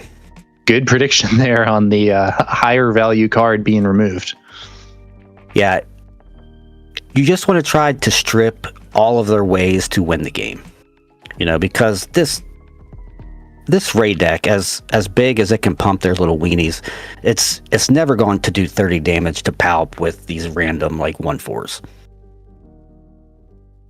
Yeah, I think there's a situation where, you know, when faced with the choice between 2 kind of like mid-level small units that can maybe get pumped up versus U-Wing reinforcements, which is kind of a bomb card for this deck. The U-Wing reinforcements just kind of clearly the valuable choice there, I think. Yeah, absolutely. So right away we see a buff on the Yaddle, into a Super Laser Tech from Mike here, Bobby Sapphire. So this is exactly what you want from Palp. Yeah. Looks like Yaddle being used there to remove Bazine, and then we're going to see that Mon Mothma that was visible in hand from Bazine, and Pasquale finding another copy of Admiral Akbar there. Yeah, so Pasquale very wisely took out that, Bazine. So Ray, its main purpose for all these small guys is to control the board. So what he's trying to do is make sure that Mike can't play, cards like McClunky to take out these smaller units. Yeah, that would be something that I think would be a very unfortunate outcome for Pasquale. So he's trying to keep the board clear, trying to buff up his guys and get into sort of an overwhelming position if he can. Yeah, and he found a second copy of Akbar. So I do want to point out that Akbar is probably, I'd say, the third best unit in this raid deck. He's kind of sneaky, pretty broken here. After Luke and Home One, Akbar is the best unit. Does something. Yeah, Akbar is very, very strong when you have a wide board, and you honestly don't even need your board to be all that wide for him to work, depending on how strong your opponent's units are. And then once you have that when played effect, you're also left with another one of those units with 1 power that Ray likes to buff up. And yeah, just a very high value card, which is interesting because I think in Spark of Rebellion, Akbar wasn't really considered that good, but his time to shine has kind of come later. So here's a really interesting play. So Pasquale, I know it doesn't sound great, but he could have played Akbar to kill that contracted hunter. So Mike couldn't sack it here to do that to block the draw essentially, and the 1 damage on Mon Mothma. Yeah, but of course, maybe he was playing to something like Spark of Hope like that. So yeah, both players ramping this turn with the Super Laser Technician for Bobby Sapphire and the Spark of Hope there for Pasquale, and then both players playing more small units. Look at that. Yeah, so they're playing pretty quickly, which is what you want to see in a matchup that's going to go to 15 resources. Yeah. So it looks like we have a Gunji versus Salacious Crumb on the field now, and Salacious Crumb did also heal the 1 damage that Bobby Sapphire had taken from Mon Mothma there. Yeah. But now we're on the Ray flip turn. So we're buffing this Gunji so it can take out this Crumb, but Mike wisely just bouncing it, before any of that could happen. Yeah. So let's see how he wants to play this flip turn. We know he has Akbars. We know. Let's see, what else do we know it's in his hand? I don't think we know any other cards in his hand at the moment. He's kind of keeping it close to his chest. I think we know he has 2 Admiral Akbars unless he resourced one of them. The Mon Mothma that we saw in hand was already played, and the U-Wing Reinforcements was discarded from Bazine. Elite P-38 Starfighter for Bobby Sapphire, inflicting 1 damage on Gunji with the when played ability. Yep. So that's a great unit to just kind of have around, because at any point he could use it to ping a Luke Skywalker. There's the Ray flip. Yeah, Ray flip. Just going to get no good immediately. No good to me dead. Great card to have in this situation. Another one that came out in Spark of Rebellion, and unlike Admiral Akbar, was kind of a star card for a while. If anything, it hasn't been as played recently, but still very powerful. Yeah. So Mike wasn't in any danger there of, taking extra damage, but I think he just wanted to make sure that this Ray can't grow. Keeping it a 2/6 for 2 turns is pretty relevant. Now we got it looks armor. Looks like Pasquale still has a lot of resources. Let's see what he does with them. Yeah, might be a tech. Yeah, there's the tech. Smuggles out a tech. Tech this early though, it's not super scary. It's not going to get too scary until like Pasquale gets to around 9 resources. I think he only has 7 right now. Yeah. At this point, I think it's very likely that he has more efficient plays in hand than he does in his resource row. But tech gets really frightening when you're at that, 15 resource board state or whatever that we were talking about previously. Right, for sure. Mike is going to want to have a plan for it here. He can't just let it sit there forever. I don't think he has to deal with it right away. But here in like a turn or two, it's going to want to be off the board for sure. Yeah, the moisture farmer there isn't threatening Bobby at all, but it does help Pasquale in that if that elite P38 starts pushing damage in the space arena, the moisture farmer can start recovering some of that. Yeah, just make sure that he's not going to take any damage. Right. And if Bobby Sapphire had a blue deck, it would be nice for Power of the Dark Side too, but that's not what we're seeing here. Yeah, five resources for something. As soon as the camera picks back up, we'll see. Oh, he's going for the Legacy Run. Legacy Run. Could be some big damage. Yeah, so that's going to be able to deal 7 damage total. So we got the tech's going to take the 5, probably. He could opt to also remove the Ray. Yeah, so Legacy Run is a 5-cost 3/3. When defeated, deal 6 damage divided as you choose among enemy units. So in this case, as you were saying, Tata, Bobby Sapphire can sacrifice it with Palpatine's leader ability for 1 damage and then do the 6 damage as well. Looks like, I think that's a blue leader that moves into the ground arena without resolving its ambush. And then let's see what Bobby Sapphire does. He can do that big damage. Yeah, and it looks like there's that Legacy Run sacrifice. So he's going to draw a card and he's going to get 7 total damage to play with here. Let's see where he sends it. See what he opts here. He could kill Ray and put 1 on tech. He could destroy Ray and put 1 on blue leader. Doesn't 1 on blue leader. Yeah. Maybe deciding to kill tech or kill Ray. It's going to be tech who's off the board. And then I think he still has 1 more damage to play with. Might just put it on the Ray, yeah. Yep. So it looks like he wants to maybe flip next turn to take the blue leader. So maybe Pasquale is going to be looking to either attack with blue leader first next turn, or potentially, maybe get this Ray damage in and see what he opts. Gunji swinging in for 3 damage since he is buffed with an experience token there. ISB agent pinging another point of damage onto Ray. Did you see what event was shown? Change of Heart is what he revealed. Certainly a strong card for Palpatine Yellow. Yeah. And looks like Pasquale has taken the initiative without swinging with the Moisture Farmer, allowing the Elite P38 Starfighter to get some unhealed damage in. Yeah, so if I were Mike, I might not have wanted to reveal that Change of Heart, just because now that gives Pasquale the knowledge that his Luke Skywalker is not safe. But it's also possible that Mike just didn't have any other events. Yeah. And that blue leader is swinging first, like you predicted, Tata. 5 more damage onto Bobby Sapphire's base. The damage is starting to add up a bit. I think he has 19 HP left, whereas Pasquale has 30. Yeah, so there's the Vader. This is a big turn for Bobby. Yeah, so here's why we saw all that damage to Ray, because now this Vader can take out this Ray. Let's see what he gets. If he gets a... What are we really wanting here? Super Laser Tech's fine. Just something else we can throw. Taking out the Ray. We only take 2 back, so now this blue leader we need a plan for, so it can't just take out our Vader.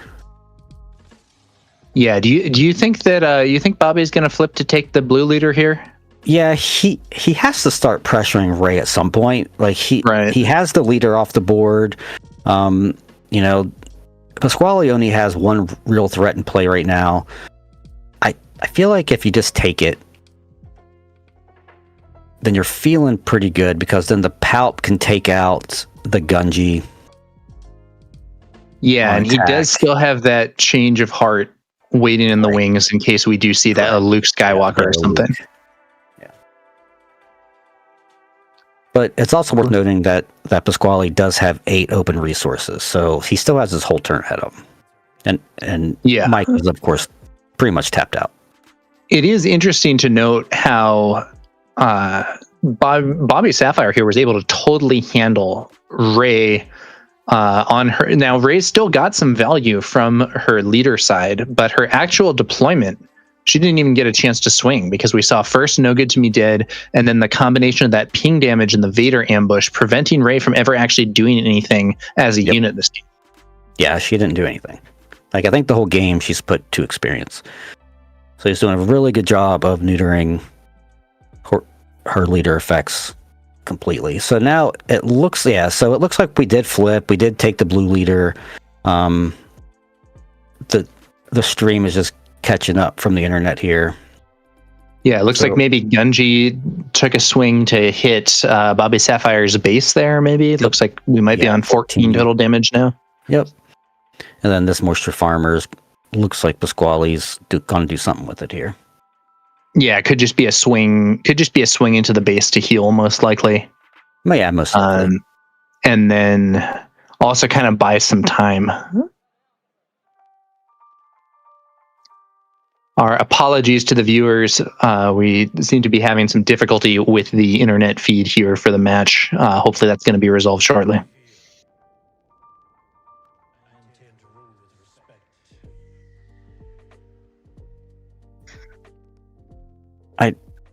I think I see pixels of Admiral Akbar.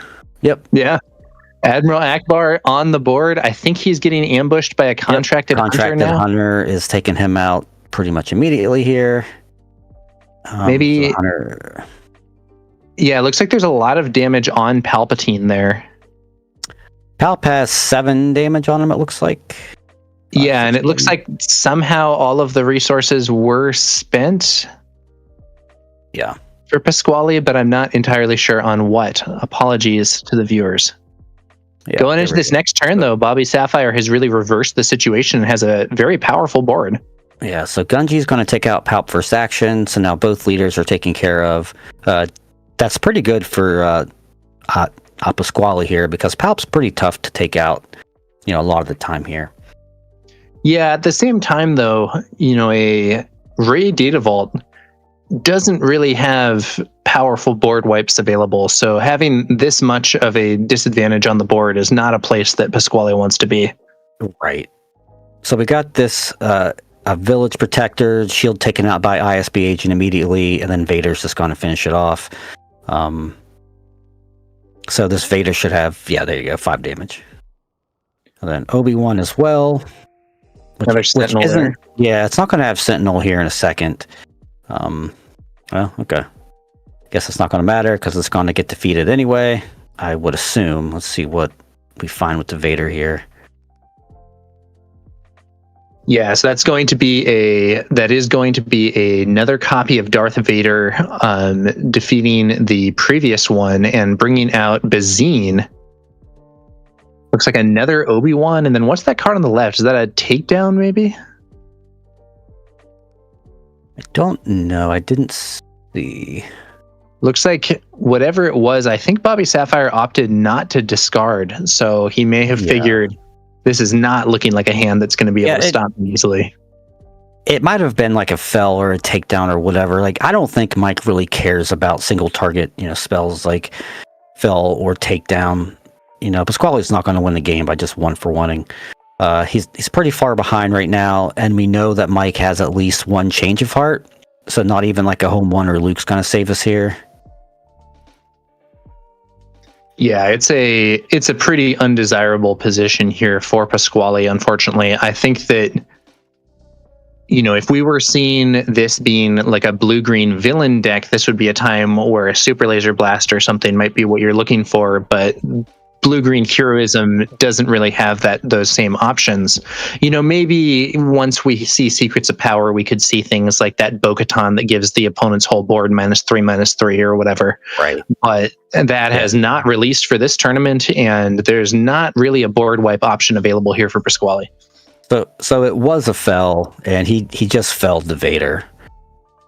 Yeah, I mean, that's some value, but like you said, Tata, I don't think it's necessarily going to be enough. But hey, take a look at that. I think is timely reinforcements for he's gonna 4, 5, 6, for 4. Yeah, I thought he might have conceded there, but it looks like he just put his deck box on the table to grab his X-Wing tokens. I only see 9, no 10. Okay, Mike does have 10 resources. I thought I only saw 9, but I think one side's stacked. that timely reinforcements gives you an X-Wing token with Sentinel for the phase for every 2 resources your opponent controls. So while it may not be a board wipe, Pasquale suddenly has 5 2/2s in the space arena, which is a powerful asset here. I don't know if it's going to be enough, but definitely I think we're going to take out like 3 of these at least. So we have McClunk. Yeah, we're just going to just like demolish all this. Mike doesn't care about any of those. He can have Fel and Obi-Wan. I think this P-38 might just attack into one of these and take out the other one. Take out the damaged one with the 1 damage when defeated. Yeah. Yep. So clean that up pretty nicely. But it is worth noting that Pasquale did show a Fel the Dragon, and if he plays that Fel on this blue leader, then it's just back to pretty much an even board. Yeah, and it looks like, unfortunately for Bobby Sapphire, he was not able to make use of all of his resources, or even really very close to all of his resources there. So we are ending up with a remarkably even board after it looked like Bobby Sapphire had taken a huge advantage, but he's making a big play here. Let's see what it is. Like Devastator, yeah. Nice. That's a great counter to those little X-Wings. But there's another Fel from... have we seen all 3 Fels now from Pasquale? Yeah. That's the 3rd Fel. 1 on Vader, 1 on Devastator, and 1 on the ship that was stolen. Rey using her ability to buff that X-Wing, and it swings in for 3. So we now have a very weak board on both sides, but Pasquale is a little stronger right now with a 3/3 X-Wing versus a 1/3 Bazine Natal. Yeah, I think Mike's not playing a ton of cards. Yeah, because he's just holding a ton of events in his hand. Change of heart on the 3/3 X-Wing. That is not something you see very often. I think he just has a handful of them. Yeah, I don't think I've ever seen Change of Heart played on a token unit before, but that may reflect the odd circumstances here. Yeah, it's like he just has a handful of events. Like he just doesn't have units to play, so he just wants to just do stuff, right? Okay, now this tech is late game tech, extremely good. That is super threatening for Bobby. Yeah. So, because Pasquale has 1 card in his hand, so this tech effectively increases his hand by 13 or however many resources he has. Palpatine's ability used to sacrifice him to damage tech, but that isn't an immediate removal on tech, so Pasquale is likely going to be able to play at least something from resources. So wait. It's the 1 card in hand. It's a copy of Bright Hope, not bouncing anything. Yeah, that was interesting that he played the Bright Hope there instead of just instantly claiming. Yeah, I don't know, because there's no chance Mike can't kill this tech, right? This has to be just dead. If it's not just dead, I think he's in big trouble. Yeah, but yeah, there we see a Fennec Shand. Yeah, so Shirley has 4 different cards.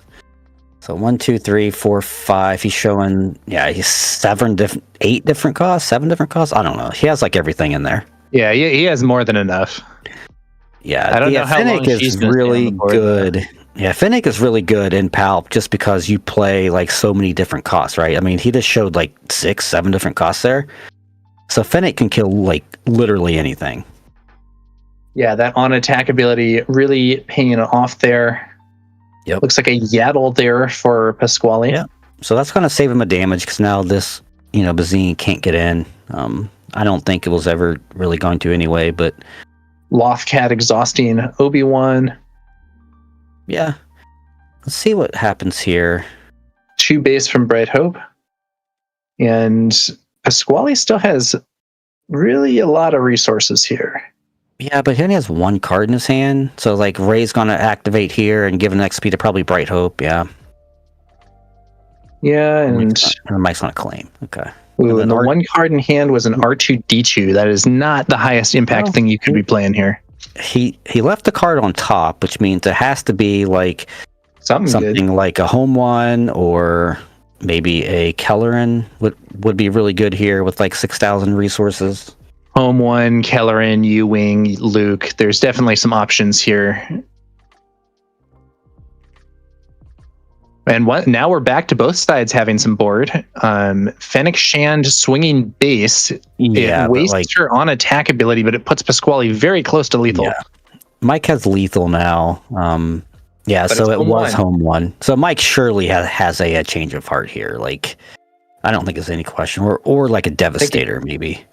Yeah, I think it looked like he was exhausting those resources in advance for his counter, but Pasquale still needs to pull whatever unit home one is going to bring back. Right. Yeah, there's no world where Mike plays a change of heart on a token if he doesn't have at least one more. What do you think? What do you think you go for here as Pasquale? With all these resources, like, I don't know. There are a lot of different options here. Like, you could get a force unit to get OB Sentinel. Village People's something too, but change of heart. He's going to take the Bright Hope because it's lethal. Opens the space arena, but there is a fair amount of healing here from Pasquale. So going to heal 2 from Yaddle. Then Bright Hope's going to deal 3, put him to 31. I don't know if Mike just didn't count properly, or he just doesn't care. So he gets to exhaust Obi-Wan, so that prevents he has 6 damage still. So he has exact lethal if Pasquale doesn't have any other way to interact. I don't and that's game. So good math. At exhausting Obi-Wan prevented Pasquale from healing out of that. Yeah, because the Obi would have healed for 2 because of the Yaddle. That's right. And Mike would have been too short. So game 1 goes to Bobby Sapphire. We saw the change of hearts, like I said, would be the deciding factor. That is the main part in this matchup that Ray has the hardest time dealing with, again, because you only have so many threats, and change of heart just, it just changes the whole game. So we've gone into game 2.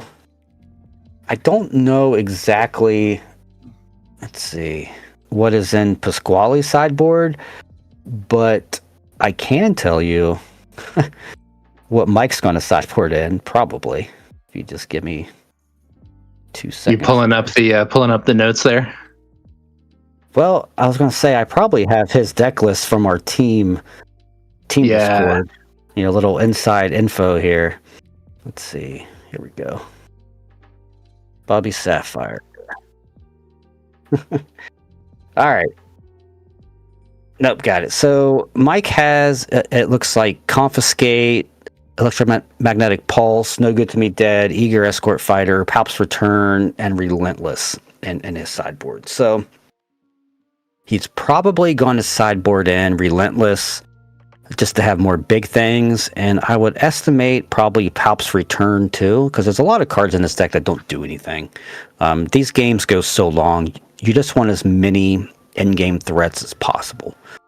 I think, bring out I think it's, honestly, it'll be a similar process for Pasquale. I think insofar as he has more in-game threats, or if he's playing some of those at only 2x main deck or whatever, it's time to bring out more cards for that end-game brawl. Yeah.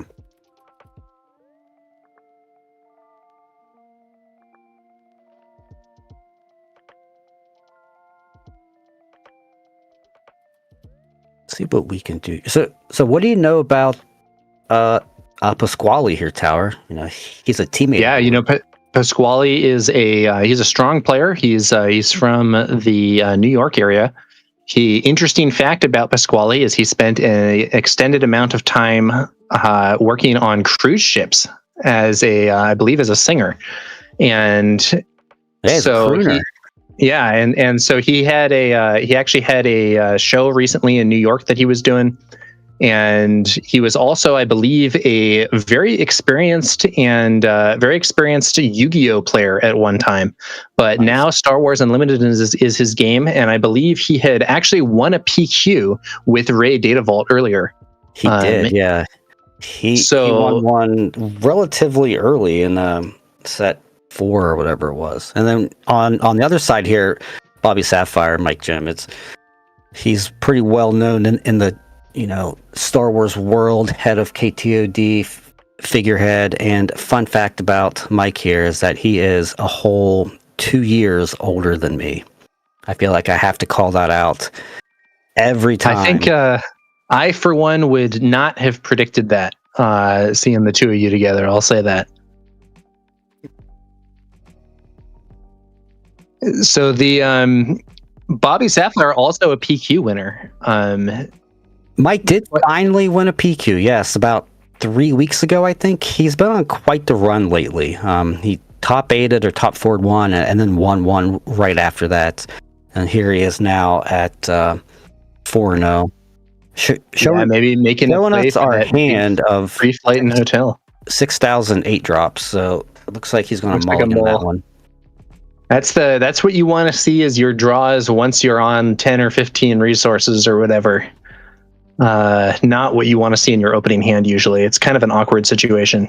Yeah, that's a hand you want to see like turn 5 when it's like all right, cool. I have all my end game. Let's go. But on turn 1, I don't think that's what we want. So both players mulliganing. I don't know what Pasquale has in the sideboard for this matchup.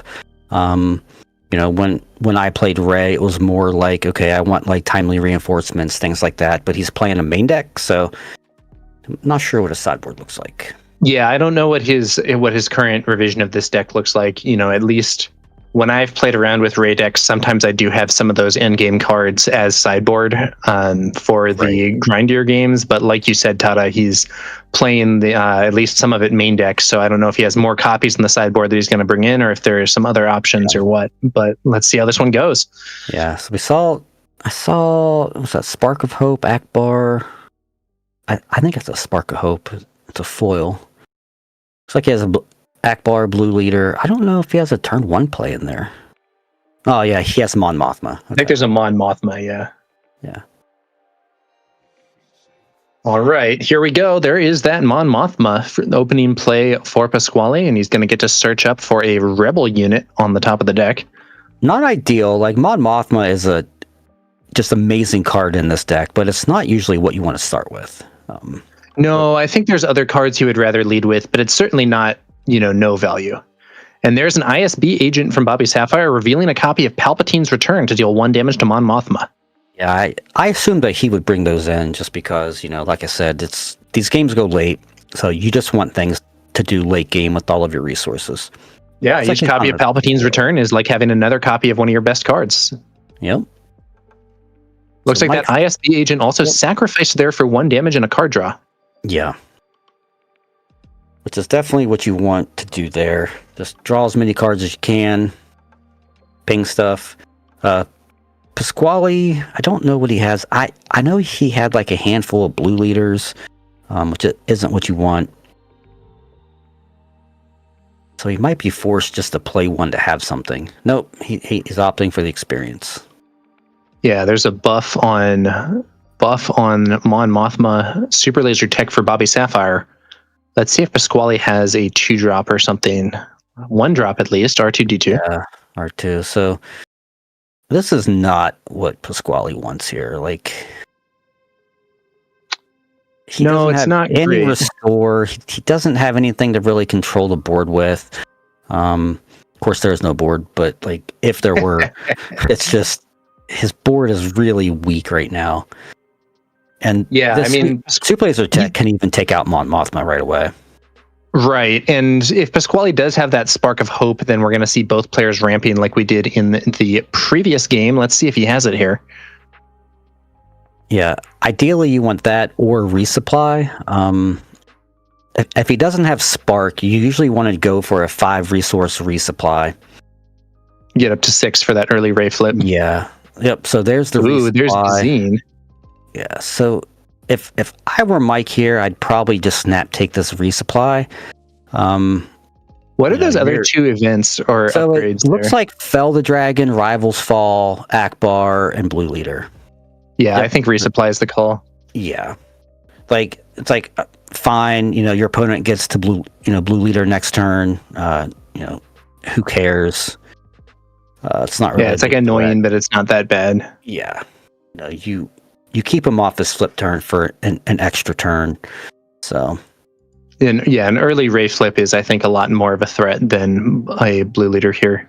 Yeah, and it's not even so much the early Ray flip. It's more just like being equal on resources to play all the big threats. Like Mike is up on resources, so he's going to be playing Vaders and Walkers, before Pasquale can really do anything to really react to that.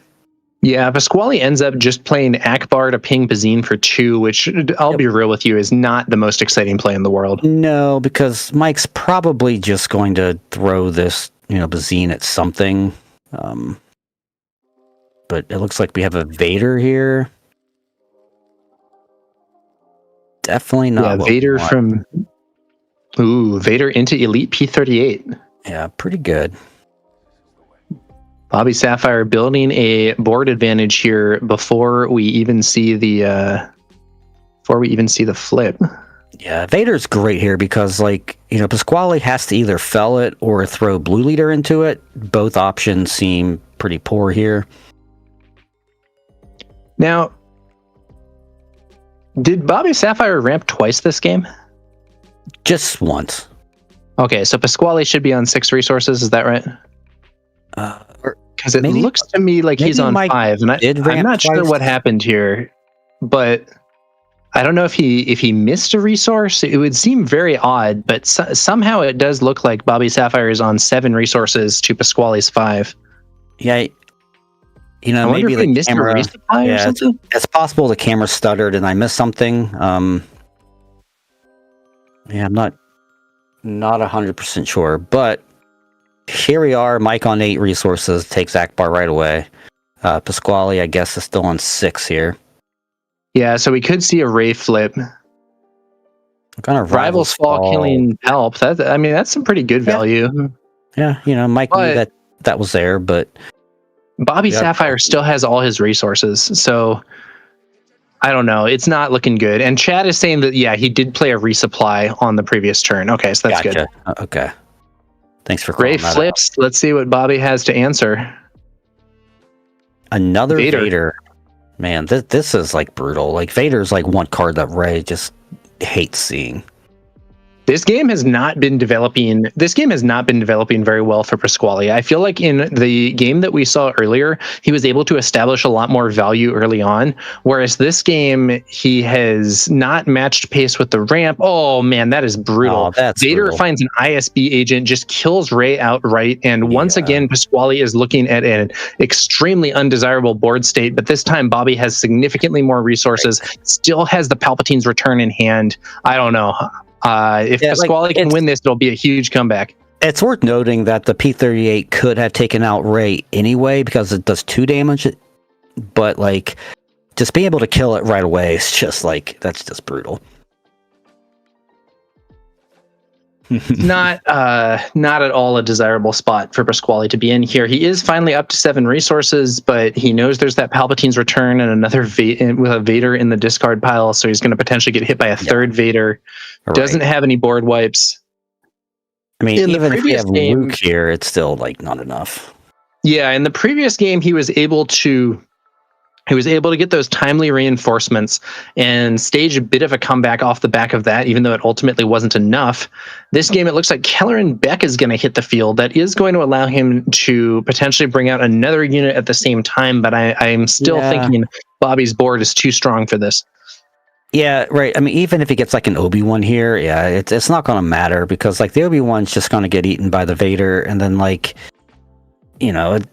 this Kelleran's not going to matter that much. Yeah, it's certainly some good value. It's probably a lot better than some other plays that Pasquale has, but it is not going to put him into a winning position off the back of that. Maybe if he can keep making the big value plays and Bobby's draws stumble a bit, that'll be an opportunity for him, but I'm not sure that's going to happen. Yeah, Mike's just kind of gone through the motions here. He's not even looking at his hand. It's just off to the side. So he sacrifices the Vader to deal 1 damage, and now he's going to be able to use that Palpatine's return to bring Vader back. Yep, there we have it. And then he can defeat Kelleran. He could choose not to ambush with Vader here to just build up his board, or he could ambush Kelleran and then also hit Kelleran with one of the 1 power units there. Right, and this is really telling. So like if Mike just ambushes here to kill his own Vader, you know that his hand is stacked, right? Like he just has everything, because this isn't really a very good trade for Mike. Yeah, I mean, you would be in a situation. Ooh, that's pretty good though with the Elite P38. Yeah, so then he can trade it without having to lose another unit. Right. Yeah, that's pretty good. And those two, I think Pasquale preemptively added 2 damage to his base from the 2 one power units there. And now Bazine Natal, seeing the hand there. Let's see. Know. Is that timely reinforcements on the far left? I can't tell what that event is. It might be that or U-Wing or something. Yeah. So I don't think you care about any of those. Like, I guess it's possible. Maybe we care about timely, but like, nah. Yeah, timely is probably the best of it, but I think there are other cards that might be better, like U-Wing or whatever. So yeah, he doesn't care. When Ray's this far behind, like timely's not going to save you. Like that's a card you play late game when you have like a home 1 out. Well, we'll see what happens here. I think it might be timely. No, it's U-Wing. U-Wing here. See what he gets. I don't know what he can get to really save him. In chat, add 1 suggests Nebula Ignition. I think I don't think Nebula Ignition is in Pasquale's deck, but how hype would it be if he played that here? That would be so wild. That would be pretty wild. Yeah. Let's see what he's got. Like, you definitely want like 3 units here, like Village Protectors, R2 Akbar. Like, yeah, I think that's like the dream. Like 2, yeah. So Village Protectors, yeah, and if he can get Village Protectors, Gunji, Mon Mothma, not as good as bringing out Akbar, but still I think decent. Akbar really needed to be one of them there. But like this Mon Mothma is pretty good too. Maybe Mon Mothma can find him Luke or something. Well, home 1's what you want. Yeah, that's definitely what you want. Yeah, that's some real value, but yeah, I don't know that it's enough. Yeah, well, that gives us a fighting chance. ISB knocks the shield off of the Village Protectors. I think we're likely going to see Ray's ability used to buff the Village Protectors here. Yep, that's right. Yeah. So this ISB should have 2 damage on it, but that is true. Probably getting sacked anyway. Those Elite P38s are adding things up there. 6 damage from the Space Arena. Devastator killing the Sentinel, and now we're going to see probably 2 more damage to base. Yeah, healing 1. So, I don't think it matters that much, but Mike should have 2 damage on this ISB agent. Yeah, that's correct. However, I think that's maybe the least of Pasquale's concerns at this time in the game. Exactly, yeah. I mean, we got 16 damage in space. I mean, that's lethal. He's got to answer Devastator here, and he does have a fill. Okay, that's step 1. Even with that, he's still very behind on board. Problem is that we can't play our home 1. Like we have to place kill the big things and also play home 1, and it's just we can't get there. Yeah, it looks like he's got 5 resources now. Looks like 5. Yeah. So he had 9 total going into this turn. And here's where taking that, all of Pasquale's ramp really paid off, right? I mean, taking that resupply on turn 2 was the main difference in this game. Now we're seeing those timely reinforcements. Timely's making 5? Yeah.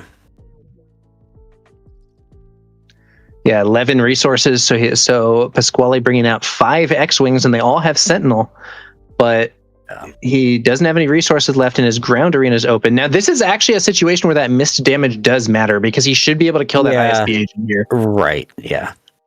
Exactly. I don't know that it's going to be the deciding factor, but that is quite relevant. Is that a Clunky for Bazine? Yeah. So he's going to play Bazine and take this home 1 now, I think. Seems like a good tactic to me. Yeah. Probably throw something at one of these X-Wings, send a P-38 win, so he kills 2 X-Wings here. What is he doing? Oh, Palp's Return Devastator. All right, I guess that's fine too. Why not? I think more than fine, you might say. Yeah. All right, let's see what. Yeah, does Pasquale have another fell or a something to block that in space? If not, this game is over in one attack.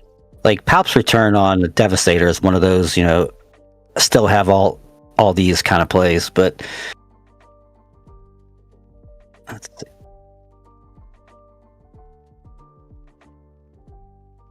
So let's see what he's got. Yeah. If this match does end here, we are told that there's going to be a backup match, at least for Game 3. Yeah, let's see what we got here. I don't know. Did Pasquale lose an X-Wing there? It looks like there's 4 of them now. Oh, one got picked off by Devastator, maybe? Yeah, one got picked off by Devastator. Okay, so now, does Pasquale have an answer for Devastator? If not, this game is basically over. He doesn't have a natural answer, but he is going to U-wing and see if he can find a Space Sentinel or something? There's no answer here. I mean, U-wing for like Bright Hope plus something is your best bet, but that's still. I don't think. Yeah, I think this is going to be. I mean, you could get There's going to be curtains for Pasquale, but let's see what he can do. There is a Bright Hope there, so that's going to at least give him some defenses. Yeah, like Bright Hope plus Village Protectors is maybe not lethal. Devastator does have Overwhelm, though, so even if it just crashes into Bright Hope, that's still 4 damage getting through to base. 4, 7, 10. I mean, there's 10 damage in space here. Like, there's nothing that you can do, right? I mean, even with Bright Hope, that's still taken. I mean, if Devastator does crash into Bright Hope, one of the X-Wings can take out one of the P-38s. So then it's only 3 damage left in... Oh, no, but Devastator's itself is Sentinel, so that doesn't work. He'd have to also have... Right. And we have all this ground damage, too. Like, we have... Yeah, I don't think it's going to happen for Pasquale this game, unfortunately. Admiral Akbar. Okay, so that allows him to ping off one of the elite P-38s. One of these, but then that's going to deal damage to... I guess Gunji. Yeah, it doesn't really matter. Then he's going to do Bright Hope and bounce Admiral Akbar, so he gets to draw a card. That's a nice play. Still just have 3 resources here, though. Right. So he could, even if he replays Akbar, he could replay Akbar to kill the elite P-38, I guess. I don't think attacking with Devastator was even the right first attack. Like, he should have just attacked with this Akbar on the ground first, just for 1 damage, because now this Gunji can just kill it for free. I mean, I think he has to play Akbar to kill the other elite P-38, maybe? Yeah. So he does do that. Yeah, I think Bobby can just take the... Well, no, because if Bobby claims the 4 X-Wings can crash into Devastator and kill it... Yeah. That's a funny scenario. Okay, so now Akbar swings base. Yeah, so we go to 28 here. That ISB agent not having the damage on it is weirdly relevant this game. Exhausting 1 million resources. Reinforcement Walker doesn't win the game, but it sure makes the board better. This wins the game. Game is now over because he has 2 lethal threats. Sure, we can kill Devastator, but then this Walker just gets in, right? Mike can just claim an 8 point. I think Pasquale claimed here, and I don't see a way out for him really, you were saying. Yeah, just none of these cards matter. Yeah, it's 2 home ones, but they're not enough to save him anymore. Matter. Yeah.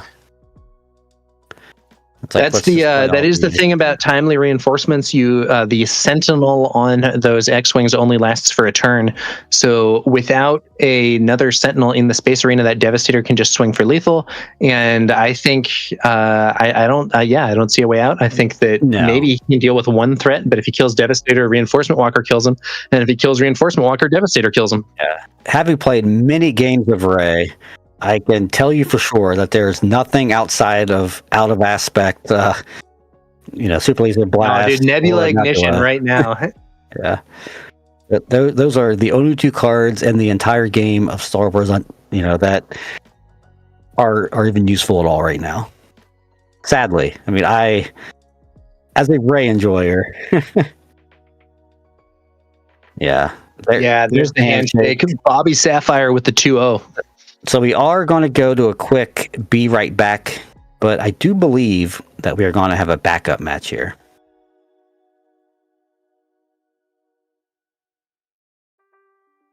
That was a tough one for Pasquale. There was a lot of difficulty there with that second game. I think early on he was just not really able to make plays that were garnering that much value. And in the first game, we saw him kind of take the lead, and then Palpatine's flip sort of turned it around, and then he was fighting back, but not quite able to get there. And in the second game, he was already behind at the time that Palpatine flipped and made things even worse. Yeah, that was just really rough at the end there. Like, like I said earlier, that whole game was kind of predicated on Pasquale not being able to ramp, and of course Bobby Sapphire ramping twice. Like, that was just double ramp versus zero ramp is tough when both decks are going for these big late game units.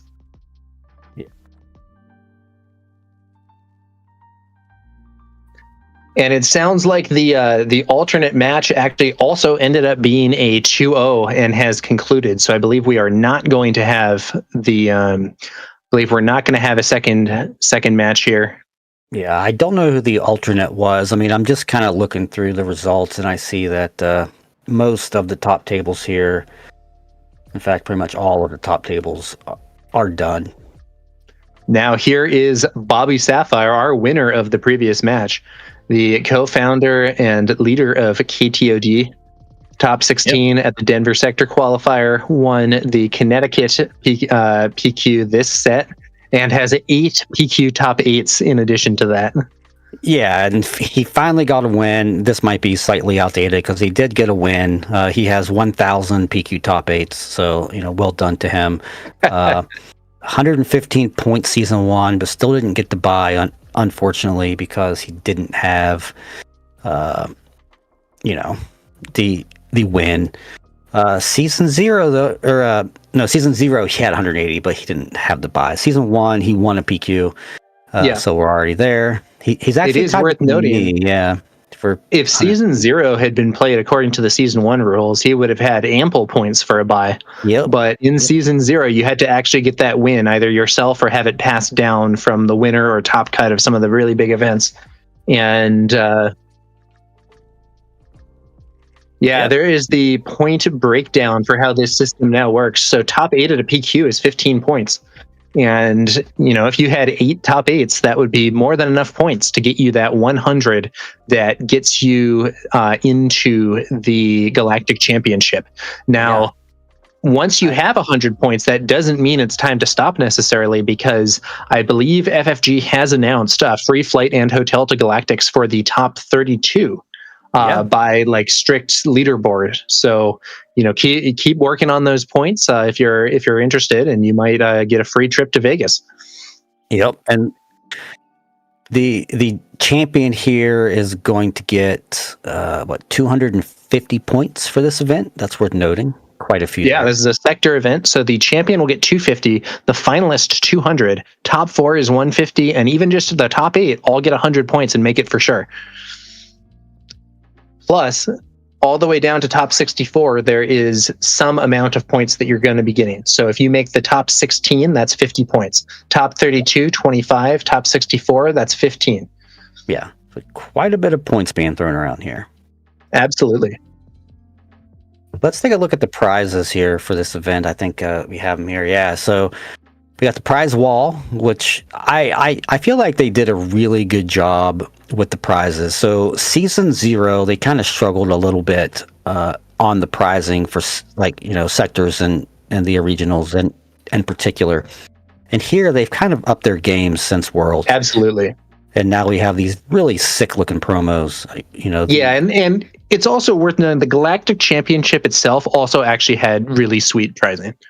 The actual winners prizing was not incredibly spectacular, but they had really cool prize cards that actually made it a substantial way down the standings. So, I did not even make day 3. I did pretty well on day 2, but I was ultimately 5-3 and needed to be 6-2 to make it.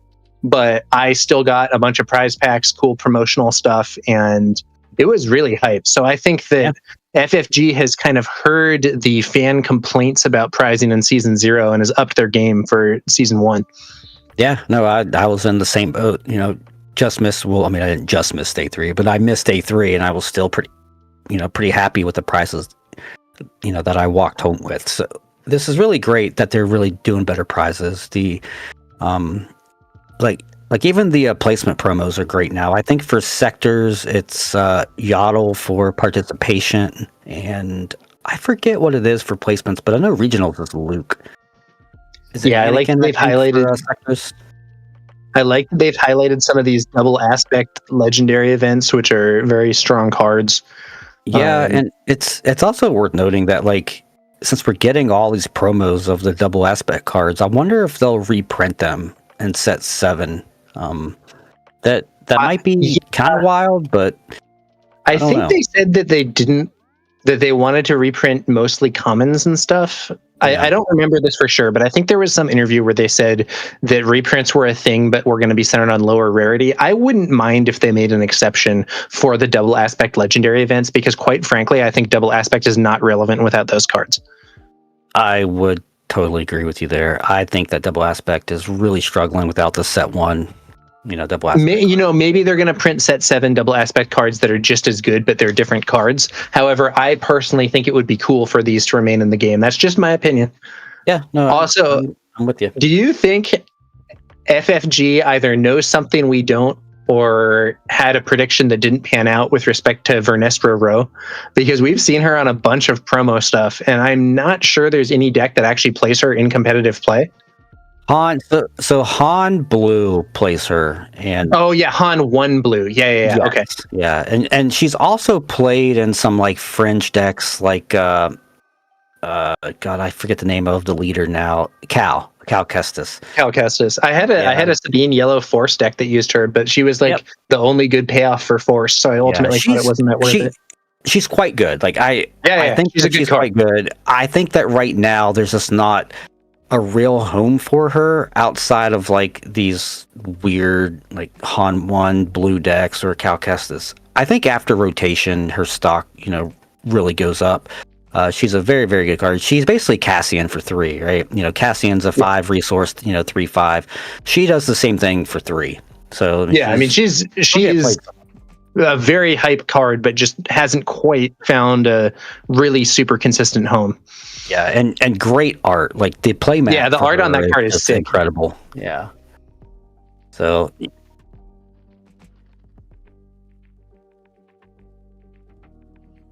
All right. That is going to about do it for that round. I'm Tower number 9. I was joined here by Tata from KTOD, who got to see his teammate beat my teammate, alas.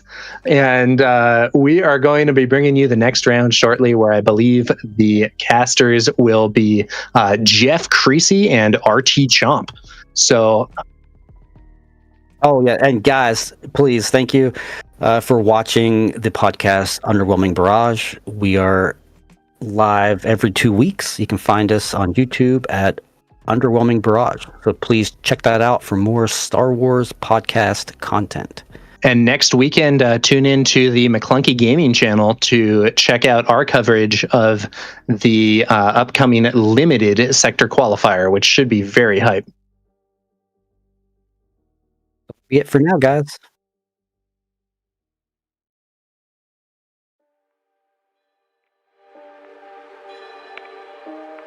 Where is Padme? Is she safe? Is she all right?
Hey, we don't serve their kind here.